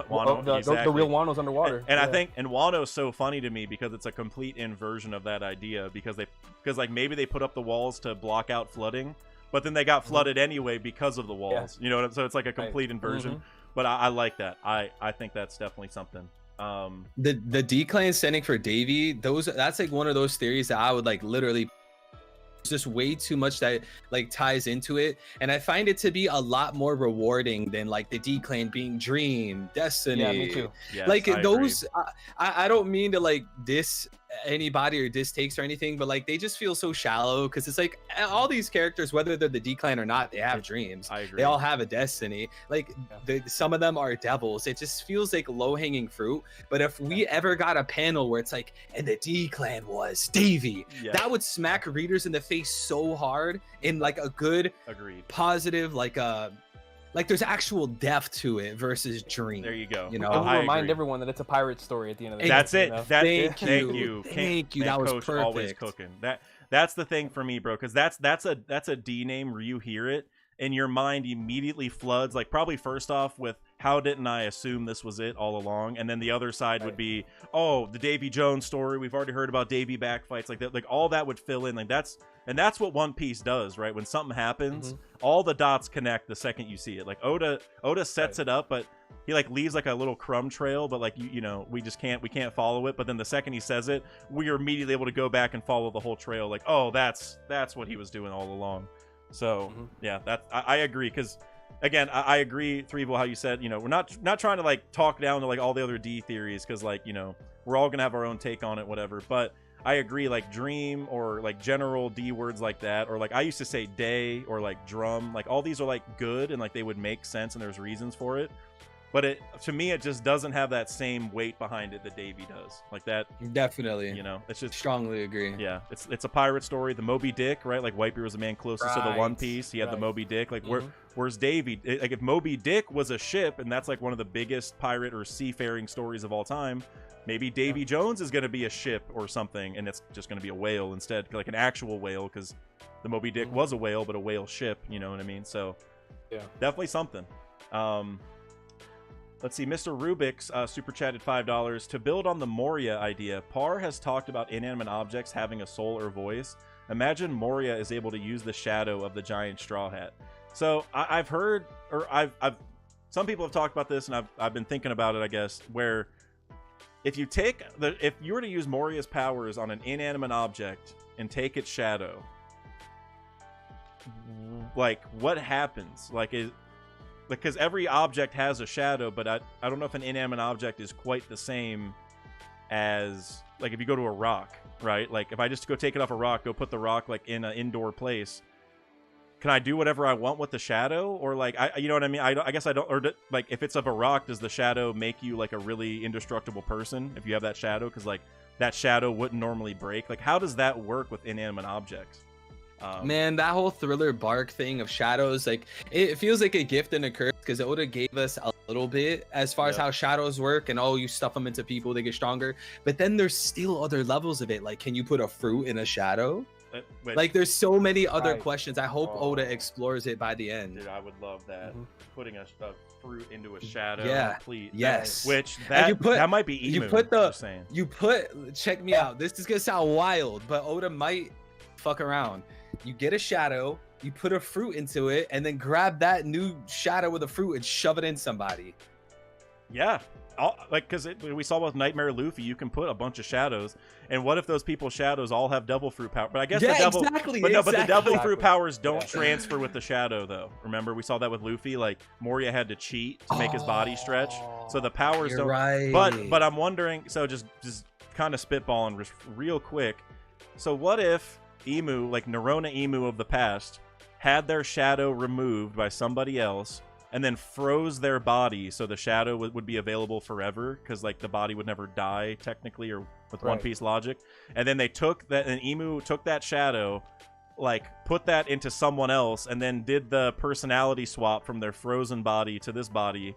So basically Emu was able to cheat the whole system and have like, and be, you know, eternal via the shadow thing. And then that could tie into like what we're talking about, like that shadow could have been given a devil fruit. And so Emu would maybe, because like if the shadow is given the fruit, that's differently than taking a shadow from somebody that has the fruit, right? So maybe Emu had their shadow removed, you put a fruit into it, put that shadow into someone else's body who already has a fruit, and then you have two fruits, and you just personality swap. And then I don't know, because that also ties to Doflamingo trying to personality swap, you know what I mean, into Emu's body. It's like maybe Emu did that a long time ago, but froze their real body so they stayed alive, but then just took over another one. Hey, something tells me when you play video games, you're exploits. Are you that kind of player? I'm sorry, what you cut out? You said when I play video games, what would you say? You sound like that one type of video game player that's looking for all the glitches and exploits. Is that you? All the glitches, and I'm also the kind of guy who like, oh, I need to collect 100 of this thing throughout the game to complete the game. I'm gonna go check under every single rock. I'm gonna walk under every waterfall. I'm gonna shake every tree. You know, like, that's definitely my kind of thing. So you're definitely on to me a little bit. Hey, Zelda Tears of the Kingdom is the game for you, my friend. Oh, it really is. Man, I've watched so many videos of it. It looks so good. I want to go buy it, but I've like, I should just go buy it because I'd probably still enjoy it. But I feel like I've watched so much, I've like seen the game. Got you. But it looks so good, I still want to go play it. You know what I mean? I haven't seen the ending though, and I think you tweeted about it and said it was really good. You didn't spoil it, but yeah, you were talking some stuff, so I might have to go peep that game. Mr. Bushido super chatted €5 and said, "Crazy theory, but the more I look into this, the more I keep finding. Carrot eats Bonnie's devil fruit." So I'm gonna just say I've read we have a thread dedicated to this in my Discord right now, and I've read the evidence. It is not the theory for me. I'll say that much. I don't know if you guys have any quick thoughts on that idea. It would be unlikely that she would die, I guess, especially for Dad's dying. I will cry. Like in a hypothetical world where this does happen, I think it's interesting because Carrot now being the ruler of both night and day, now that Neko and Inu are not there, I think that's very interesting over like controlling time and stuff. So I think if we were to explore that route, I think that'd be really, really cool. But I also don't want Bonnie to die, so. Yeah. It's like if her dad's dying soon, she can't die. Oh, you know what I'm saying? Father she can't. And daughter. There's no way. There's no way she dies. That's a tragic story. That's a tragic story. It would be like Ace and Whitebeard a little bit because it's like father and son, and you like repeating that. Yep. But Bonnie doesn't have the same kind of death flags, even close to it, like even 0.1%. But as I always say with the Carrot theories, if it happens, you know, Bushido's getting all the flowers. The title of the stream might just be "Man Bushido." I'm impressed. Congrats at Mr. Bushido. Yeah. I did that a long time ago with a group of theorists that I was with back when I first started the channel, and I'm trying to remember what it was. It was one theory that they got right, and I put it in the title. I was like, blank, blank, blank. You got it right. I love that. You guys got it right. I love that. And you know, like this whole stream, a lot of it, you know, we're talking about just all the hype going on, or like we got a lot of One Piece greatness incoming. And I think one of the most beautiful parts of that whole situation is that we're gonna start getting some of these big theories revealed. Like there won't be any more, you know, Pluton or Uranus theories or whatever once it's revealed. Yeah. So, well, I mean, maybe there'll be side theories like who made it, where'd they come from, but like what it is, you know, that's going to be over. And I can't wait till some of it gets revealed and we see some of that. Like people start catching gigantic W's, and you know they go on their Marco the One Piece theorist tour, you know, from a couple years ago when that happened. I remember that. I got shitty luck because like one of my biggest W's is the whole Hanuman thing, and I got Drake for that stream. Yeah. That sucks, man. Wow. No way. I didn't even get to finish the stream. Like it knocked me wild. offline like 20 minutes in, 15 minutes. It was in. Emu. It was Emu, bro. It had to be. It It was always so is. heartbreaking, bro. Well, we know it wasn't Kong or Akainu. We know that because That's right. they're chilling. So it's gotta be even. Nobody cares about Kong. No. I'm a professional Kong hater. I have a rule for all my top 30 strongest lists. Kong is just not allowed to be on the list. It's just banned. It's just don't even try it. I remember there was like a King of Lightning stream where I can't remember if he like was jokingly saying Kong is in the top 30. He was like ripping on people for saying it, but I just remember that was a topic during one of his streams, and for like the rest of my life I was like, man, Kong is just the worst. Like it's just been in the back of my head. But all right, got a couple more super chats here. Mr. Bushido super chatted €2. The moon is a space station. I 100% agree with that, actually. I love that idea. That was a fire-ass take and video. Yeah, I'm 100% on that train. Will of Gill super chatted $2. What would be y'all's justice as admirals? I like this question. This is really good. For me, I can honestly be pretty quick about it. It would be environmental justice. It'd be for me, for sure. I don't know if you guys. Man, it's a tough that's question. a good question. This is the type of question you got to think about. I had the luxury of seeing it right when he posted it, so I was thinking about it for a while. But I would definitely say environmental. I think, I mean, this is kind of like being a revolutionary, but the thing I'm most passionate about is freedom. It has to be that, but I feel like at that point, I'd kind of just be a revolutionary. Yeah, free justice. I mean, free justice. I like that. Also, I saw. Yeah, I'd probably say the same. Free justice. I mean, that's probably Luffy wouldn't even have an answer. Like that would be his answer without actually saying it. You know, pirate justice. Yeah, and then we all know that would just mean what that means precisely. Yeah. Also, I saw Preach just pulled up. Preach, appreciate you, bro. Shout out to Preach. Yeah, love Big Preach. Mentioned Graham Hancock. Been watching his podcast, and he speaks about ancient human civilizations. People call it just a theory, but it's interesting. That's literally my cup of tea. So I'm gonna definitely check that out. And we don't have a date, like a for sure date for it yet, but I just wanted to mention I am gonna have Preach on the channel next week, so everyone be looking forward to that. Well, assuming we can get a day for it. He and I were already talking about it, so.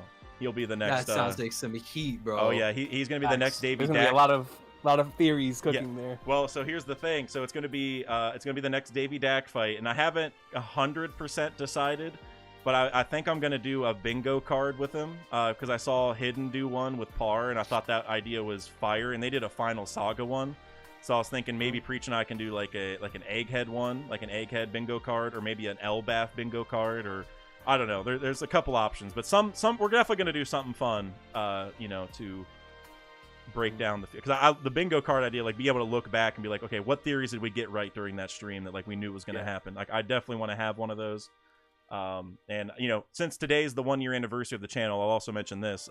Preach has been someone who helped me a ton whenever I started my channel. And actually, in the back of my head, when I was mapping out the Void Month, I was like, all right, I want to try to get Preach just for himself today because he's one of the first people I met on YouTube, basically. So I thought it would make sense. Mm-hmm. But when I was trying to talk to you guys for a million different reasons, today just ended up being the best day. So Preach, you're going to get your own Davy Dak fight here in a couple days or next week. and it's gonna be fire. So I can't wait. Now I'm gonna get into a couple more super chats. Mr. Bushido super chatted €2. Nami is a mermaid skyfolk with royal blood. Mermaid skyfolk with royal blood. Do you need that broken down? I mean, I get it. It's. I'm wondering how it could all be possible, or like, you know what I mean, or like how. I don't know. I feel like if you like, I don't know. It's like she looks just like a normal human's the one thing, which I know like the traits can dilute over time. You know what I mean? So like like Chimney is a good example. So she doesn't look like a fishman, but she is one, and so that's my thing. You have like, the. What's that? You also have the dialogue of Shirahoshi telling Nami that she feels like they've met before. He broke this all down. I think it was in one of my streams. That's interesting. You have that, and then like I guess the connection to the sky. I forgot how that worked exactly. Or I guess that's part of the super chat, right? What's that? He just didn't. He said what was the whole thing he said? Nami is a mermaid skyfolk with royal blood. Yeah, so the whole mermaid thing that would tie into how Shirahoshi feels like she met Nami before. The sky thing's pretty obvious, and then I forgot the last part again. Yeah, it said with royal blood. So I guess my whole thing is like we don't even have an example of a fish sky person. You know what I'm saying? So I guess it's possible. I guess it's just there's not like enough connecting dots. You know what I'm saying? It's just kind of like, oh, she has ties to Shirahoshi in the sky, so maybe this. So like that's I wouldn't say it's like a likely thing, but I mean Nami's origins are definitely going to be important. Absolutely. I feel like there's a chance that she is like a descendant of a prior Uranus, and she's not a current Uranus, but she has like some DNA in her that like channels that, and that's why she is tied to the weather. But I mean that's kind of like Skyfolk a little bit, I guess. But yeah, I don't know. Anything? What's that? Oh, my bad. I was gonna say anything that gives Nami a W is gonna be a good in my book. Yep. So I'm very happy with any scenario that's presented here. Yeah. All right. Well, Recon, what if I told you Nami has conquered? Oh, I mean, Sign me up. out of any character in the series, I feel like she's the earliest showcase of Conqueror's coding. Agreed. I agree. Yep. I actually think every Straw Hat will have Conquerors by the end, because that's just that's like what makes them the group that changes the world. You know what I mean? It's like a group of conquerors, but in their own alleys. You know what I'm saying? Like maybe Nami by the end can will the weather to be what she wants. You know, at some point, like she can like. Oh, that'd be so cool. Right? Yeah. Something like that. I definitely agree with that sentiment. It's like sometimes like I've been a victim of this quite a few times, but like we don't want to be like anti-trope, anti-cliche, because then like you'll kind of like make predictions incorrectly. Right. So like we might feel like, oh, it would be so corny if all the Straw Hats had Conquerors hockey. Like, why do they all deserve it? But like it seems like something Oda's building up to, because obviously Luffy has it, Zoro has it, Sanji, he's been neck and neck with Zoro. You can make the whole case about the prince. Usopp, bravest warrior of the sea, he deserves Conquerors. And then Nami on the ship literally had Jinbei question it, and you could go on for the rest. But I, as a theorist, this is like a suggestion to you guys out there, I try not to be anti-cliche, because then that could cause me to make wrong predictions. I agree, because it's like sometimes you want to be like, I almost think of it like we hold One Piece in such a high regard that we don't want to say like cliche things. It's like One Piece is always above that. Like One Piece always hits a bar above these cliche things. But by the same token, a lot of times it is Oda doing a cliche thing, but he wraps it up and does it a certain way where it doesn't feel that way. He like puts a totally new spin on a cliche thing. So turns it on its head. Yeah, and that's what makes Oda the true GOAT to me. Is like, oh, I've seen this kind of storyline before, but it's never been this good, Oda. Like, oh my god.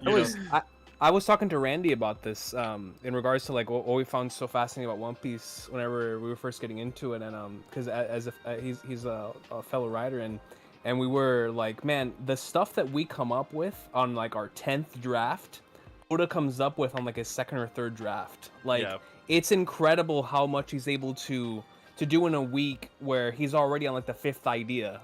And like all of us are still trying to get to our second idea. Yeah, exactly. It's incredible. Like I whatever he's doing in his creative process has obviously been working for him, but it's just insane how he's able to take these things that we're all familiar with, like whether it be a fairy tale or something from mythology or religion or whatever it is, and mesh it and odify it, where we're all like, man, this is a completely new take, a new idea on this thing.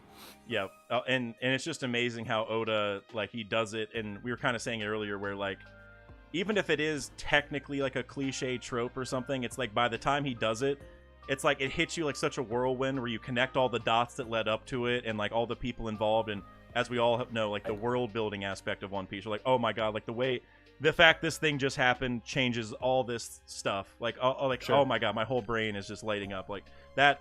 I mean, that's why we love One Piece. Like that, Oda's literally Michael Jordan of writing or drawing, for that matter. All creating stories, really, you know. Right. Okay, I'm gonna try to catch up because I see some more super chats pouring in. I appreciate you guys. I'm gonna try to get caught up. And by the way, if either of you two need to bounce, because I know we passed the 4-hour mark, you know, definitely feel free if you need to, because I know it's been a minute. Hey, trust me, Dak. I took today to play Final Fantasy, so I am here to talk One Piece while I play Final Fantasy. Oh, that's amazing. I'm here as long as you need me, baby. Oh, I appreciate you, bro. I appreciate that. Thank you. Thank you. Hey, all I can say is this is nothing compared to 24 hours. Yeah. Saying I'm true. I'm joking. Saying Zoro 100,000 times, you know. Hey. Okay, we got a couple more here. How are you still alive after that 3? Like, dude, man, I had to just do that straight for the memes, bro. It was so tough. Like, my brain was just complete mush. I couldn't think. I just had to lay down, and I would focus on the silence, and you could guess what I would be hearing in my head. Yeah. Oh, it's just fill in the blanks. It's like you know how like if you stare at something for a long time and then close your eyes, you can still see it like a little bit. It's like the same thing. Like after that stream, you're probably sleeping and you're just hearing like Zoro, Zoro, Zoro. Yes, that's exactly what happened, bro. Yeah, that's so funny. Zoro. Just all for the next day, just constant. Bro, and like obviously I reached the point where it's like, you know, when you say a word or you hear a word enough, it sound weird and you're like, wait, is that how the word is pronounced? That happened with the word Zoro. Bro, oh my god, I'm so glad you said that. There's this one time in my life where I forget if I was getting a chocolate bar or an ice cream or something, but I went to go say the word vanilla, and I was like, there's no way that's the right word. Like I literally was like I was literally at like the store, and I was in my head, I'm like I just like handed him the thing, like in my head, like I meant to, like I didn't know how to say it. I was like, there's no way that's it. Like that's not how you say that word. Like, and then I went in my car and like looked up a video, and I'm like, bro, why am I tripping so hard? Like it's just vanilla. Like I literally texted one of my friends, like, doesn't the word vanilla just like not? Doesn't it look weird? And it's just like, bro, what are you talking about? Like that. Bro, I love that you point that out, because I actually looked that up like years ago, and apparently like it's a documented thing where like if you hear or see a word enough, it'll just sound confusing and it'll look weird. So I'm so happy you know what I'm talking about. 100%, dude. Like it's literally like you just start second guessing yourself, like, okay, I've said this a million times, I can spell it, I can see the word in my head, but the pronunciation just does not sound right. It makes me think of like how some people wake up and they like speak fluent Spanish all of a sudden, you know, like there's like overnight, like get hit in the head and they can speak a different language. It's the same thing. Like, bro, did my brain just change? Like what what just happened? So I definitely know what you're talking about for sure. Let's see, I want to get a couple more things here. Okay, Mr. Bushido super chatted €2. Usopp is the moon god. I'm not gonna lie, I would say I would doubt it, just because of a lot of the other like big names. Like if there are more gods, I mean Usopp is a god already, and you know, I don't know, but I honestly, with his connections to Noland, and Noland having connections to Skypiea and all that, and Skypiea having connections to the moon, I wouldn't say it's a 0%. That would be a cool idea. I don't know if it's super likely, but it'd be cool. Friend Harper super chatted $10. I have a theory that there are 20 races or people, and eventually the human tribe took over the world and inserted their own nobles in the places they took over. Tentada suggests something like that. So I like this idea, especially if you look at it from the space perspective, because like we were saying earlier, like with like the Shandians, Skypians, and Birkins, those, you know, different races from humans, they came from the moon to Earth because of the resources. And if the humans maybe were always on Earth, because like we evolved on Earth, like it could be like it'd almost be like a territorial struggle to some degree, right? It's like Like maybe humans didn't even 100%. like it could be like all these races were nice, like Skypeans and all them, like they wanted to help and like they weren't trying to do anything evil, but the humans all just saw this as a big opportunity to 100%. subjugate them, you know. So I'm with that.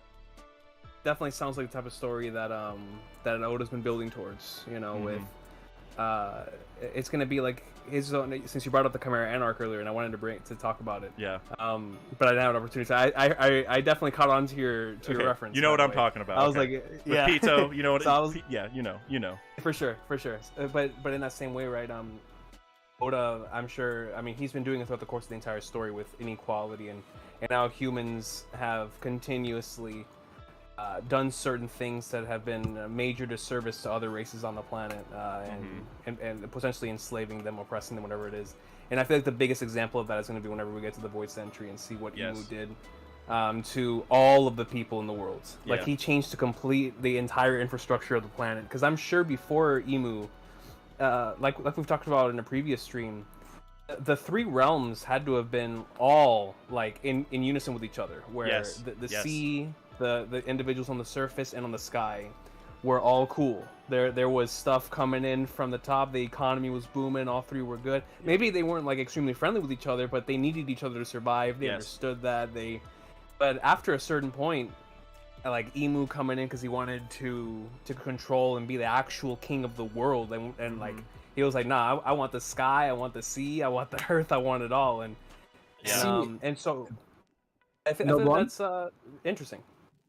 See, like that plays into like the concept of Imu being an alien or being from like outer space and the moon, because we see that the Celestials even call humans garbage, and like they don't even want to be on the same level as humans. So to me, that kind of implies that the Celestial Dragons, or at least Imu, might not even classify themselves as Imu. Yep. And then you have like the word corona, which sounds a lot like neurona, and like a corona is when the moon gives off those rings that look exactly like Imu's eye. And then like this goes way deeper. This like I'm sure like most of you guys know all the connections between Imu and the moon or whatever, but yeah, no, that is really cool. Yeah, I think Imu being from space, or like I don't know, because like that's the thing with like Imu being Neurona Imu. That's why I think Imu could be like two people, like one being possessed, where like maybe Neurona Imu was one of the kings, just a human, like right along with like the rest of these, you know, shitty people, and then there's like an outer force or something that maybe put him over the edge to actually beat the Ancient Kingdom, right? Because like you got to have some serious force to beat the Ancient Kingdom if they got all this tech and they got Joy Boy and all that, right? Like you know, these Celestial Dragons we've seen probably wouldn't, you know, fight that well. Like maybe Garling, but other than him, like Doflamingo is like one of the only Celestial Dragons that has had power, other than, you know, now we know the Gorosei and stuff, but it's like they needed some crazy power back then. And so it makes me wonder, like, you know, maybe like like the humans worked with like maybe one specific race or something that was like from a different planet to subjugate all the rest of them or something. Like maybe Imu or Mu, right, the void part, they could be from some race that was like subjugated even by the rest of them, like in a forgotten planet that like no one cared about, like they didn't go check on them, and Emu's like, I'm you know, I don't know, it's like the ultimate origin story, I guess, you know. It's also think about it like this. Go on. My bad, go ahead. No, I was gonna say think about it like this, like imagine if what you're saying is true, they were subjugating another planet, then Imu at the time being like, or Imu or the dynasty, the Neurona dynasty being the representation of, oh, we finally were freed from our oppressors, and they leave their planet and they go to another planet. They arrive on Earth, because remember how you guys were talking about earlier with the differences between Nika and Joy Boy, them being two different people, right? Yep. So let's just say these individuals come in from another planet, of course carrying that civilization with them, potentially extremely future technology and stuff of that nature.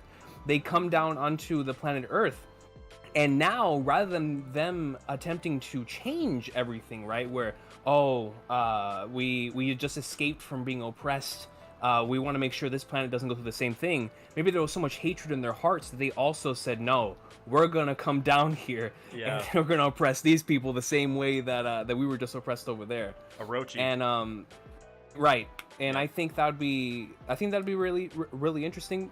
But of course, we have to wait and see what Oda has in store for that. But I'm sorry, 3. Go ahead. No, you're good. I was just gonna toss in real quick. I think it's also possible that Emu and their people came down and settled into the Narona Kingdom or whatever you want to call it, and then after they built their empire, then they got all these people to go and take on the world government or take on the ancient kingdom. Absolutely. One thing that like I really try to hammer in when I talk about Emu and the moon is like, we know that the celestial dragons wear like the NASA spacesuits. They're called celestial dragons. There's holy knights. Yep. And then the 5 elder planets. Like, I think when we see that lacking natural resources, they flew down to the blue planet, I feel like that's alluding to Emu and their people. Yes. And like they would still need time and they would need resources and gather 20 kings and do all this stuff to then overthrow the government. All I gotta say is there's a reason why the Gonfall looking Gorosei member is the warrior god of the environment or whatever, because Gonfall and the Skypeans, which is the lesson from the moon, they're all about resources, like cherishing the earth or the Verth, because that's how you get food. Like, you can't live without the Verth, right? And so we look at that, and so now you look at like, of all the things that Mars, right, Marcus Mars could be in charge of, it's the environment, that's the sky people's whole thing, or the moon people's whole thing, is caring about the environment, or using it to your advantage, I guess. So there's something there. One thing that just came to my head, like if we have Saturn, which is the god of scientific defense or whatnot, going to Egghead, and like we agree that it's intentional, like thematic wise, what's the possibility of like the other Godosei going to islands for their respective sector? Like, is there an island of agriculture that he could go to? That's a great point. Maybe Elbaf? Maybe. Very well could be, because for Ethan, first thing I thought of obviously was Wano, right? Being known as the country of gold, the land of gold. Yep. Especially in the past. So I was like, yeah, you're absolutely right. Let's see, agriculture. I wonder if there would be a Godosei that like his title and his sector would like fit the niche of Elbaf. I don't know if we have enough information to draw a connection though. Yeah, that maybe that'll come apparent during the Elbaf arc, like right away or something. Like, I don't know, it'd be really cool if like maybe one of the people from Elbaf like look like a Gorosei member or something. I don't know exactly, but or maybe just someone from the government.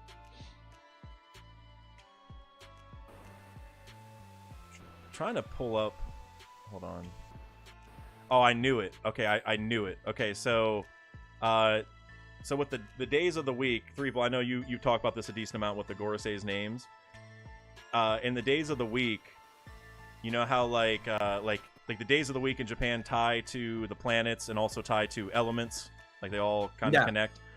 Well, I said this even before the names were revealed, but I was saying that the Gandhi looking Gorosei guy has to be Venus, because Venus ties to gold, like it's like gold or metal, right? Like Friday's like gold day or whatever. Like I'm looking at a chart right now, and so we're talking about him being from Wano and like the city of gold potentially. That there's a tie-in right there where Venus is gold day, or like Friday, whatever, it's supposed to be gold day, tied to metal also, which he has a sword, so metal working.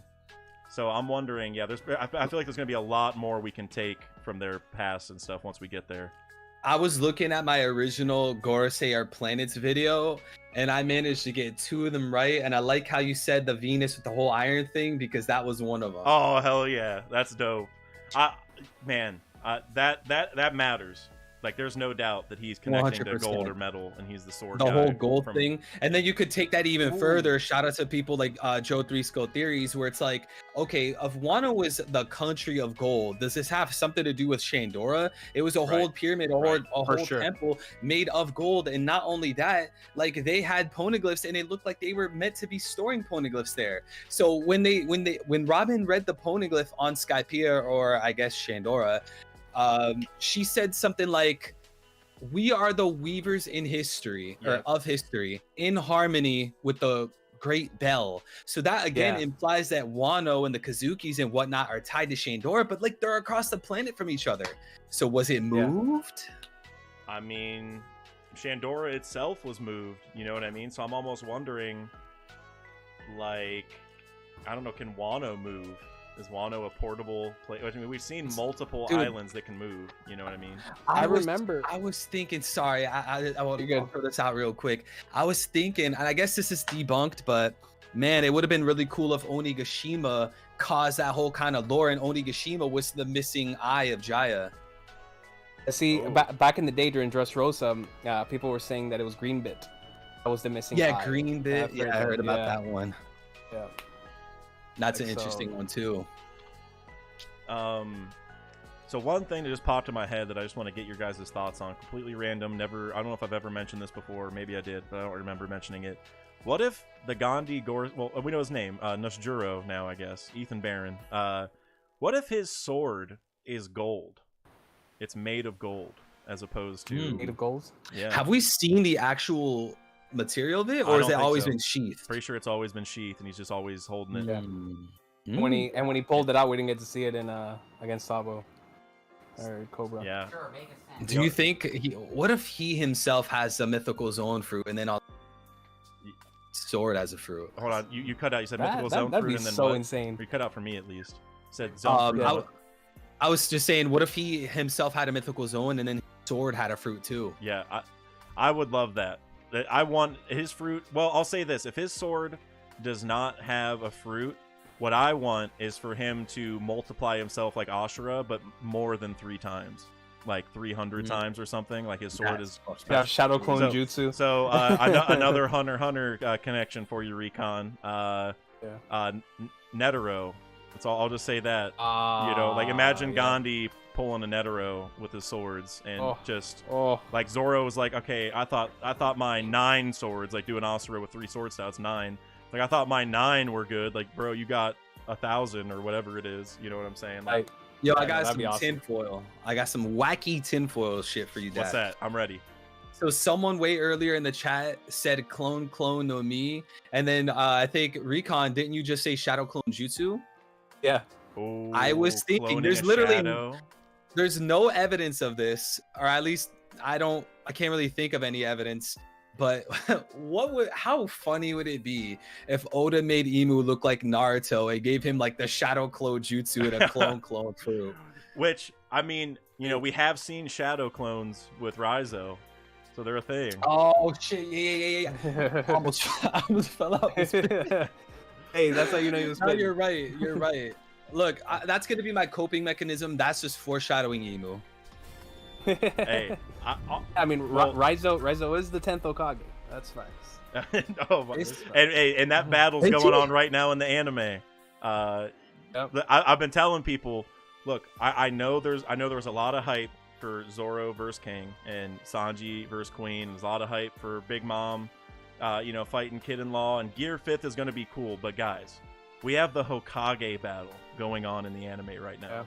Yeah. Okay, we have to put respect on their names. That fight is easily the hardest to animate because they're standing still the whole time, so that's really hard. And Names, man. and the battle ends with them still pretty much standing there. So it's shout out to Toei for putting in the work to animate that with the love and care that it needs. Because Kid-in-Law, Gear 5, that's cool and all, but we're here for the Hokages. That's right. Friend Harper's, or wait, no, actually, Mr. Bushido super chatted €2. Did you change your room, Dax? It looks different. I think my camera is flipped from normal horizontally, but because I'm on Discord, I can't flip it like I normally do on my stream layout because I'm using my Discord camera instead of like a normal straight to Streamlabs. But I will probably have a different room here in a couple months though, and it'll look a lot cooler. At least I think so. So that's something to look forward to. Friend Harper super chatted $10. Humans are a weak race. Oh, this is connecting to earlier also. Okay, never mind. Humans are a weak race, not including hockey. Those users are exceptions. The other races have physical traits that make them strong, but humans have to use the mind. The ancient kingdom developed tech to comp, and then you probably continued it, I'm presuming. I don't see it on here to compare. I don't know. Oh, that's maybe. interesting. But yeah, I like the idea nonetheless. Yeah, because that's the thing with evolution in general, right? That's almost what we learned from Chopper, right? Chopper was an animal, ate the human fruit, and got human level intelligence or sentience or whatever the right kind of verbiage you want to use for that, that's his whole thing. And also, I've talked before that I think Chopper is going to be the forest god, which, you know, that's a whole other can of worms. But the reason for it is because he embodies the forest, which is life. Like, you take the sun and the rain and the earth to make the forest, which is life. That the forest in a lot of types of media embodies life, because that's obviously you have the trees and all the different kind of foliage with the plants and the insects. Like, it's the embodiment of life in a lot of different types of fiction. I mean, and just it is in real life in general, really.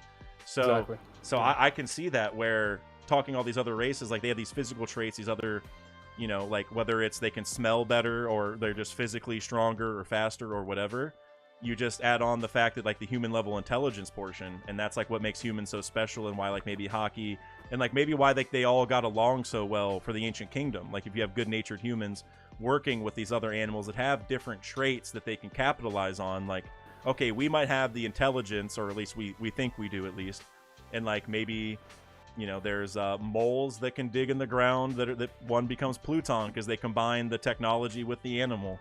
Uranus, similar thing, like, it can control the weather, and they start studying it to control weather in their own ways, like making weather eggs and stuff like that. Like, I can definitely see a marriage there between all the races for sure, with, like, humans being physically weak but using their mental along with the other animals to kind of create the ultimate life forms, which might just be devil fruits in general, to be honest. So yeah, I'm 100% on that. Friend Harper's always cooking, honestly. We DM sometimes too, so I know Friend Harper's always bringing the heat. Let's see here. Press Sadat super chat at $5. WWWville 3Wville. I also have said that the D clan is probably someone's name instead of Dream or Dawn. I went with Diego randomly, but Davey makes sense. Diego. Hey, I love Diego. I don't know why that sounds so funny. Hey, that's the hey guys. Can you imagine Monkey Go ahead. Diego Luffy? That's kind of kind of fire. Wait, That's Diego kinda the fire. monkey from Dora, right? Wasn't his name Oh, I think it was. Boots? No, It was it's the Boots, boy but that was It's the boy. Yeah, it's the Yeah, boy. yeah, It's the boy, boy. Close yeah, enough. yeah. Who cares? Who Yeah, cares? it's It's close Dora. enough. Close enough. Well, Close enough. but I hate to burst everyone's bubble, but the truth is that there's a 6th Gorosei member named Saint Diego Dak something or other, and so that's actually where the Diego comes in. So yeah, it's You know what? I it's suddenly have to go. There's also Recon Rodriguez and I don't. There's a 3 one. I'll have to think. I don't know what, because it's gonna be more numbers. I gotta God, think of some no. more. We're all we're actually the Gods Knights. We're all waiting to be called into action. Slovro super chatted $10 and said, "Question for Recon." Oh, here you go, Recon. Hey, let's get it. How was it getting to chat with Alexander recently? I need to go watch that. I really enjoy his perspective on the series. Anything surprise you when getting to speak with him? Would love to see him again. Dude, it was, when I tell you that I've been waiting for that collaboration for a long time, to finally be able to do it was really, really special. I think the thing, not necessarily that surprised me, well, it did surprise me just in regards to the manner in which the man is able to do it, even though we seem to do it so consistently. That is that I have no idea how he's able to analyze One Piece story on the go the way that he does. It's really, really cool because, you know, most of the time, at the very least for myself, I can analyze something in the moment, but I need some time to process it. Mm-hmm. Especially because I'm a hype beast. My brain turns to mush whenever I see something hype happen. Yep. That's That's why we love you. That's why we love you, man. I appreciate that. The way that man is able to get hyped, get emotional, understand, like still keep himself composed enough to understand the weight of the scenario, how it's thematically prevalent, and why certain things are important to other things. Not just when it comes to One Piece, when it comes to other pieces of media as well. Mm-hmm. Is really what's interesting to me. It's almost like the thing with Oda that I said earlier.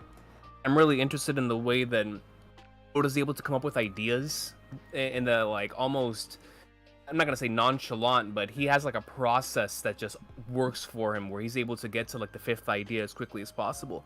Yep. It's the same thing with AJ, where he his ability to analyze these stories on the go, like I said earlier, is just wild to me. And to see that firsthand, to talk to him completely unscripted, and for him to relay pretty much what he says in his video essays through me in just conversation with questions I did not prepare him for was really, really insane. And so I'm very much looking forward to having him on the channel again whenever he catches up to the series. Hopefully we can make that work. And I also want to talk to him about the other big three as well. I know he's currently reading Naruto and reading the Bleach, but I have nothing but love for AJ. And yeah, that was the most surprising thing for me, was seeing it in the flesh and the way that he was able to spit on certain things just on the go after having just experienced them is something that I find really, really cool. So nothing but love to AJ. And I it's so funny because I remember the video, like I knew exactly what Slovro was talking about, and I'm like, I know I didn't watch it, and I just went and looked. I got like 30 or no, even further into it, and I'm just now, it's coming back to me now. No, that video was fire. Like that discussion you guys had, it was amazing. It's all flowing back right now, man. No, that everyone needs to go check this out. I don't know, talking to people who are getting into One Piece like for the first time, or like they just got caught up, or they're at some certain, you know, important inflection point in the story. That's like, those are some of my favorite conversations to have. Like, those are my favorites. Yeah, it's sure. It's honestly not even that close.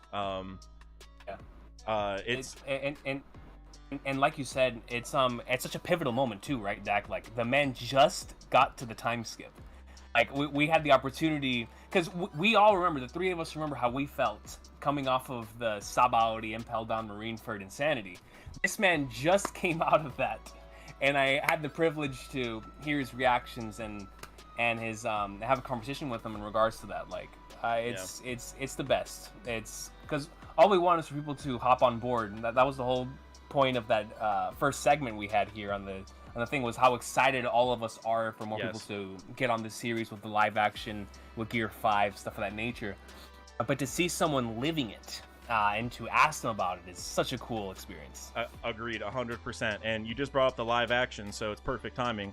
Because the GOAT himself, Randy Troy, just walked in. I appreciate you, bro, for stopping in. My guy. Shout out to Randy. I know, chat, I know you all probably want to ask Randy about Reassemble Joy Boy, but that'll happen in the future. Don't worry. We're gonna talk about that. We're gonna make sure we set aside time, because that's one of the juiciest theories out there right now, in my opinion. But definitely, I just also want to say, if you guys haven't checked out some of Randy's live action content, whether it's the reaction of the trailer or him talking to Matt Owens or whatever, definitely go check that out, because I mean, you know, live action hype is real right now, and Randy's kind of at the epicenter, so definitely go check him out. But I also want to say this real quick, just tying back to what you were saying about like getting new people into the story and like talking to them and just all that excitement and stuff. It's actually funny because today is also one of my best friend's birthdays, and it's a friend that I got into One Piece. He was my 3rd subscriber ever, and he started One Piece because of me. And we were just talking the other day, because I actually started my channel on his birthday, which was like the most like serendipitous thing ever. Like we did not plan on it. And so now we have this deep tie for like the rest of our lives. Like, bro, every time we're going to say happy birthday to each other, but it's going to be like a different kind of birth, like, you know, my channel versus your real one. So obviously one's maybe more important, but it's still like, man, like, you know, having that connection of One Piece, it's just, I think, Recon, I think you and I talked about this before, but like One Piece for me is an excuse to go talk to your friends every week. You know what I mean? Yes. Like, oh, this new thing came out. Hey, I'm gonna call X, Y, and Z and get their thoughts, because like you're just, you know, it's a good chance. It's almost like sports with, like, you know, you would talk about football or basketball. And so yeah, getting new people into the story, that's everything, man. That's why I'm pumped about the live action more than anything. Like we talked about at that time, you know, whenever I use social media / YouTube the most is when something really exciting is happening and something that I like. So like I think about the E3 events ever since I was a kid, or like the big wrestling events, or the Super Bowls and the World Cup and stuff of that nature, where a lot of us are able to get together and experience something together. One Piece is that every single Thursday / Wednesday, where we don't have to wait until June for E3 or every 4 years for the World Cup or something like that. Like, we get to come together and talk to our friends about whatever insanity Oda has cooking. And I think that's one of the glorious things about this weekly experiences, is having those types of experiences that are normally exclusive to those major big events, except we get that every week. And I think that's so cool. Yep.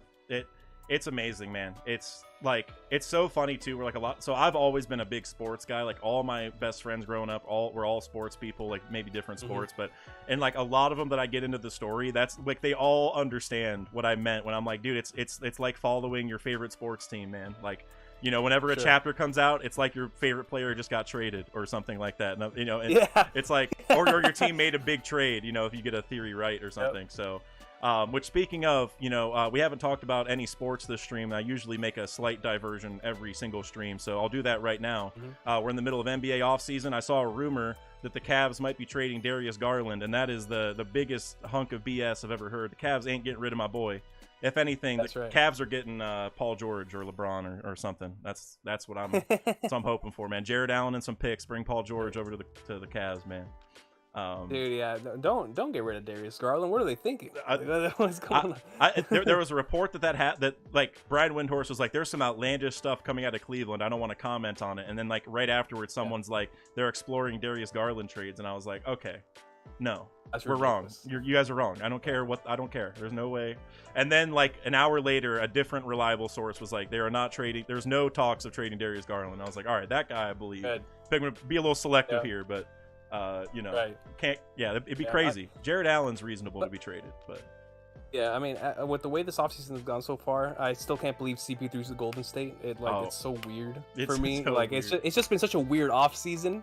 So if Garland would have been traded, I'd be like, okay, it's just another addition to the weird offseason. But I'm glad they're not doing it. I hope not. I'll be honest. I would trade Donovan Mitchell before I trade Darius Garland. That might be insane to some people. As a fan, you deserve to say whatever you want to say, because that's how I feel too. Because the reality is Donovan Mitchell can leave in 2 years, and Darius is starting a 5-year extension. So, so I'm just looking at it like he's a little bit younger, and we have him 3 more years. So you know, we'll see. And yeah, just real quick, Duran Ross, I saw you said it's a weird offseason. The new cap is so weird. Yeah, the new CBA is changing everything. I love it personally. Everything. I love it. I love it. Jordan Poole going to the Warriors on a salary dump. That's like, you would have never thought that was possible a year ago, you know? So I love it. He's going to be in Washington. Wait, Threevil, you're a Charlotte Hornets fan? Hold on. No. I hope I don't know where he got that from. About to say, well, he's probably just making fun of you because, you know, the Hornets are the saddest franchise. They have the GOAT. They have the best player in history as their owner, and they can't win any game. Nah, I've been to a bunch of Heat games. So that's my team. Hey, nice. Wait, you've been to a bunch of the Heat. Wait, you've been to Heat games or Hornets games? No, Heat games. I've been to a bunch of the what's the Florida hockey team called again? I went to so many of those. The Tampa Bay Lightning. Yeah. Well, there's Lightning and there's Hurricanes, right? I think it's the Hurricanes. Yeah. I think so. Or no, Panthers. Or is it Panthers? Wait, Or is it Panther? It's Florida Panthers. Florida Panthers, and then Tampa Bay Lightning definitely. Let's say the Lightning. It's not Tampa because I don't live that way, but yeah, I've been to so many Heat games, so many Dolphin games. I'm the Florida man. You're the Florida man. I'm the Florida. You know that when you go on Instagram or news, whatever, it's Florida man does that. That's three. So that means three and I can share in the hype because the night that Messi got traded, that was the night that the chapter, I think it was 1086 came out. Yeah, very close. And I was so hyped because I was like, bro, because I live in Florida too. I was like, yeah, I'm gonna see Messi on the street now. I'm gonna get him on for a chapter reaction one of these days. Like, oh, Recon, if you see Messi, get me an autograph. That's my guy. Dude, what, bro? It was so much better, like, to go to the Heat games because, like, at least, like, they were, like, a pretty alright team, like, growing up for me at least. But, like, if I ever went to a Dolphins game, it was a guaranteed loss. I literally never saw them win ever. Dude, they went 0-16, right? That's facts. Bro, yes. I'll tell you, they had such a strong season last year. Unfortunately, what happened to Tua is what derailed them. But man, I real deal thought they were one of the best teams in the AFC for a while there. But it's unfortunate. Yeah, the Dolphins, they're just. Man, Recon, you know how many birthdays or birthday weekends I would go to a Dolphins game and just go to watch a loss? Like, I'm not even kidding. Guys, I grew up in Northeast Ohio. Okay, we have the Browns. We have the Cleveland Browns. There's literally nothing you can say to me that would be worse than watching the Cleveland Browns for 20 years. And now, I mean, we'll have to get into it, but I'm even more disappointed these days in the Browns, even if they're doing marginally better. Disappointed for other reasons. So I don't really watch the Browns anymore. But for a long time in my life, it was just, we get together on Sunday just to, we're not even watching the game at halftime because Just it's hanging already out. over. Yeah, exactly. Like just an excuse. I can say that on my end it was bad, but from like a heart rate standpoint, because I've been an Eagles fan my whole life, right? Oh. And the Philadelphia Eagles have always been the team that they, at the beginning of the year, everybody's like, yeah, this is their year. And I go through the year, we're doing great, we get to the playoffs, we suck. Yep. It was like that for so long, man, for so long.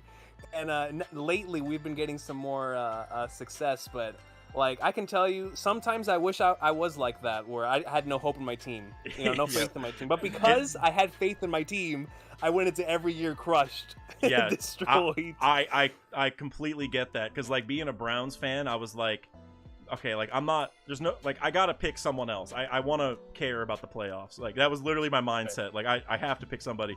So I was a big Tom Brady guy. Make fun of me if you want, but I'm big Tom Brady fan. And so for me, it was similar, where I was like, I watched the Browns and I just accepted it. I was like, okay, we're gonna lose, but then I can go put my hope in someone else, and then I still get crushed, and I'm like, man, maybe I should just go like the Browns. Like maybe I shouldn't like someone who's good. I should just forget it. I should just root for the Browns only, because I don't have to get hurt, So yeah, but I will say just one thing, because I know you've been an Eagles fan. I don't know if I mentioned this before, but when I was growing up, man, Deshaun Jackson was like my favorite thing ever to see on highlights on SportsCenter. Like my goat, man. Dude, the best. Oh, The best. Like when it was Vic, him, and we had Brian Westbrook in the back. Yes. I'll tell you, anytime that someone would play Madden against me, they would hate it, because Westbrook was insanely OP. Michael Vick is still the best quarterback in Madden history, and Deshaun Jackson, he just could not be caught. no, the 99 speed, the 99 acceleration, just literally the play starts, just bomb it. You hit like up on the D-pad, tap B, so it's like the lob, not like the dart pass, so he just throws it way down the field. Deshaun just gets a million yards of separation every time, dude. Yep. Yeah, the punt return, the punt return against the Giants. Oh, still goodness. Maybe my favorite play ever, maybe. I remember because one of my friends at school was a massive Bears fan, and we would always have like a Devin Hester versus Deshaun Jackson, and I was like, listen, Devin Hester is the GOAT at this, but he's not faster than Deshaun Jackson. I was like, yo, D-Jack is the fastest in the game. I agree. Yeah, like for me, it's like I always think like acceleration's a big deal. Like how fast can you get to your top speed? Like if your top speed's the fastest, but it takes you forever, it doesn't really matter. And that's the thing about Deshaun Jackson, bro, is he plants like 1 foot and he's at top speed like immediately. Like it was just broken. But although no disrespect to Devin Hester though either, that was my guy. Absolutely not. Also, he is the GOAT kick returner. Yeah. Although, but I gotta say he's not the GOAT punt returner. You know who that is? My boy Josh Cribbs from the Browns. Josh, that's a good choice. Yeah, my boy Josh Cribbs. If you're going on a per punt return basis, he's like one of the best, because like the Browns suck, so they never scored. So like they would get the ball, give it up right away, and then there'd be a decent amount of punts throughout the game because the Browns just never had the ball. So he always had chances to return it, and then he didn't play that long. So Josh Cribbs though, that was my guy. And there was a show, I don't know if the whole world got to see it, but I know it was a thing in Ohio. Maybe it was just local, but it was called Josh's Cribs. And he went and showed people's houses, like the cool mansions and stuff. And I don't know. Oh, that's dope. Yeah, Josh Cribbs, that was my guy back in the day.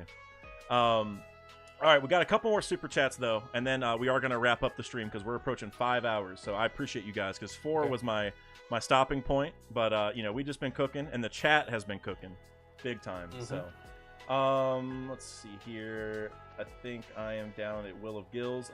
Super chat at $10. Definitely watch Ancient Apocalypse on Netflix or one of the many Graham Hancock's podcasts. Mind-blowing stuff, but he'd find out what the One Piece is. Hey, I don't know if you guys have seen any of Ancient Apocalypse or anything on Netflix. I've watched a bunch of that before. Never Graham Hancock's podcast, but I definitely need to now that I think Preach said that same one, right? I think so. Yeah. So I definitely need to go check those out. Definitely gotta listen to that. Yeah, definitely. My type of stuff too. And now especially because we're getting towards Space Piece, or at least in my opinion, or inching closer towards it. Oh, trust me, I'm right there with you, Dak. Moon Piece, let's get it, baby. Let's go. I'm all about it. I'm Straw Hats in Space, man. I'm waiting for it. let's see here. Dylan Keller super chatted $5 and said, "What do you think of Nami getting the Cloud fruit? That would be an awesome Logia and fit Nami perfectly." My only issue with it right now, well, we don't know one actually exists, I don't think, so that might be part of an issue. But for me, Nami almost has that with Zeus.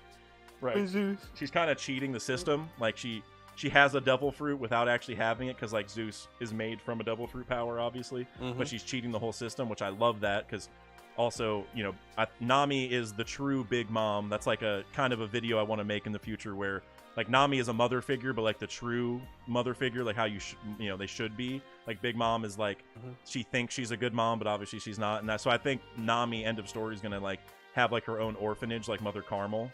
And you know, and I don't know, that's a whole other thing. Absolutely. But tying it all together, you know, Mother Carmel made Pandora, which, like, took out the fire from the city. And then so for Nami to have Zeus, like, to totally bookend that by, like, you know, she makes the sun thing at the very beginning, and then you get, like, a dark cloud at the end, and, like, the dark cloud's actually the good one. I don't know, there's, like, a lot of good little parallels there. So as far as the cloud fruit, I feel like her having Zeus already kind of gives her that. But I'll say this much: I think that would be an amazing Logia for anyone to have, though, because there are different kind of clouds also in One Piece. Like, we have normal clouds, but you know, obviously the clouds can have varying levels of saturation, so it can rain. So I guess that's important. But Sky Island clouds, flame clouds, right? We have all sorts of clouds now. So, and I guess that's another thing is dragons kind of control clouds also, right? They make their own clouds to walk on. So I guess there's another layer to it where, like, they kind of cheat the cloud system by already doing it. But nonetheless, I think that power would be incredibly interesting. Let's see here. Friend Harper super chatted $5 and said, "How do you three define freedom? I hold it to mean an absence of coercion. I think Luffy does too. The monkey family seems to hold this as their justice. So, as an absence of coercion." That is a very philosophical answer, which I think is fitting for you, and I agree with it. That's a great way to put it. That's probably, like, the appropriate way to put it. That is a great way to put it. Yeah, I don't want to just take your answer, because I do agree with it so much that I kind of want to, but just for the sake of, like, giving a different spin on it, I would say, like, the absence of coercion would just be, like, yeah, like, because that's, like, you're doing whatever you want. It's like a true free will in that aspect, but I would maybe take it another step and say, because we don't have to get into this whole thing, maybe for my political channel in the future, but, you know, I think the world, a lot of times you can say you have free will and you're not being forced to do a certain thing, but if the systems in which you live are kind of inherently oppressive to some degree, or, like, limiting to some degree, or like it's like the way the world is, like, so it's not coercion, it's maybe very indirect coercion, but, like, you wouldn't have true freedom if, like, let's say you wanted to be a doctor, but you grew up in a place where, like, there was, like, for whatever reason, there was no chance of you being a doctor. And you know, there's a million ways you could review that. Like, maybe your family's telling you, like, no, we're not going to pay for you to go to college. We need you, like, stuff like that. So, like, maybe, and that would be coercion to a degree. But I guess I'm just saying, like, you're kind of born into a situation sometimes where the system is, like systemically coercing you, like, indirectly. So that would maybe be, I would want to add that caveat to it. Like, you need to make the world, like, even if no one directly is telling you what you need to do or what you should be doing, if the world doesn't allow you to truly chase what you want to do, you know, within reason, obviously, because, like, you have physical limitations, but, you know, I would say that just the world needs to be shaped around it a little bit too. Like, the world can't stop you, even if no one's directly coercing you. But I don't know if you guys have answers. Absolutely. You could go first. Okay, so, like, it's so tough. I'm not gonna give a direct answer, because I don't think I have a definition for it personally. It's my favorite theme that I found weaved through all of my favorite stories is freedom, but they're all explored very differently. So I guess I'll just do, like, a brief thing on all of them, and maybe that will give some sort of hint towards a definition. When it comes to Luffy as an individual, I look at two things, right? The first thing is, when Luffy goes up to anyone, he doesn't have a filter or restriction inside to say exactly how he feels about that person. That, to me, is a sense of self-freedom. Yep. That is extremely, like, I think any of us would love to have that. But it's also scary, because at certain points you would love for there to be a filter in place where sometimes like whatever is on your mind isn't what comes out of your mouth, because that could get you in trouble. But for someone like Luffy, he does not care. So it represents the positives and the negatives of that. And in the other way is the way in which he goes about chasing his dream, no matter what obstacles in front of him or anything that surrounds that. Right? It's like true self freedom.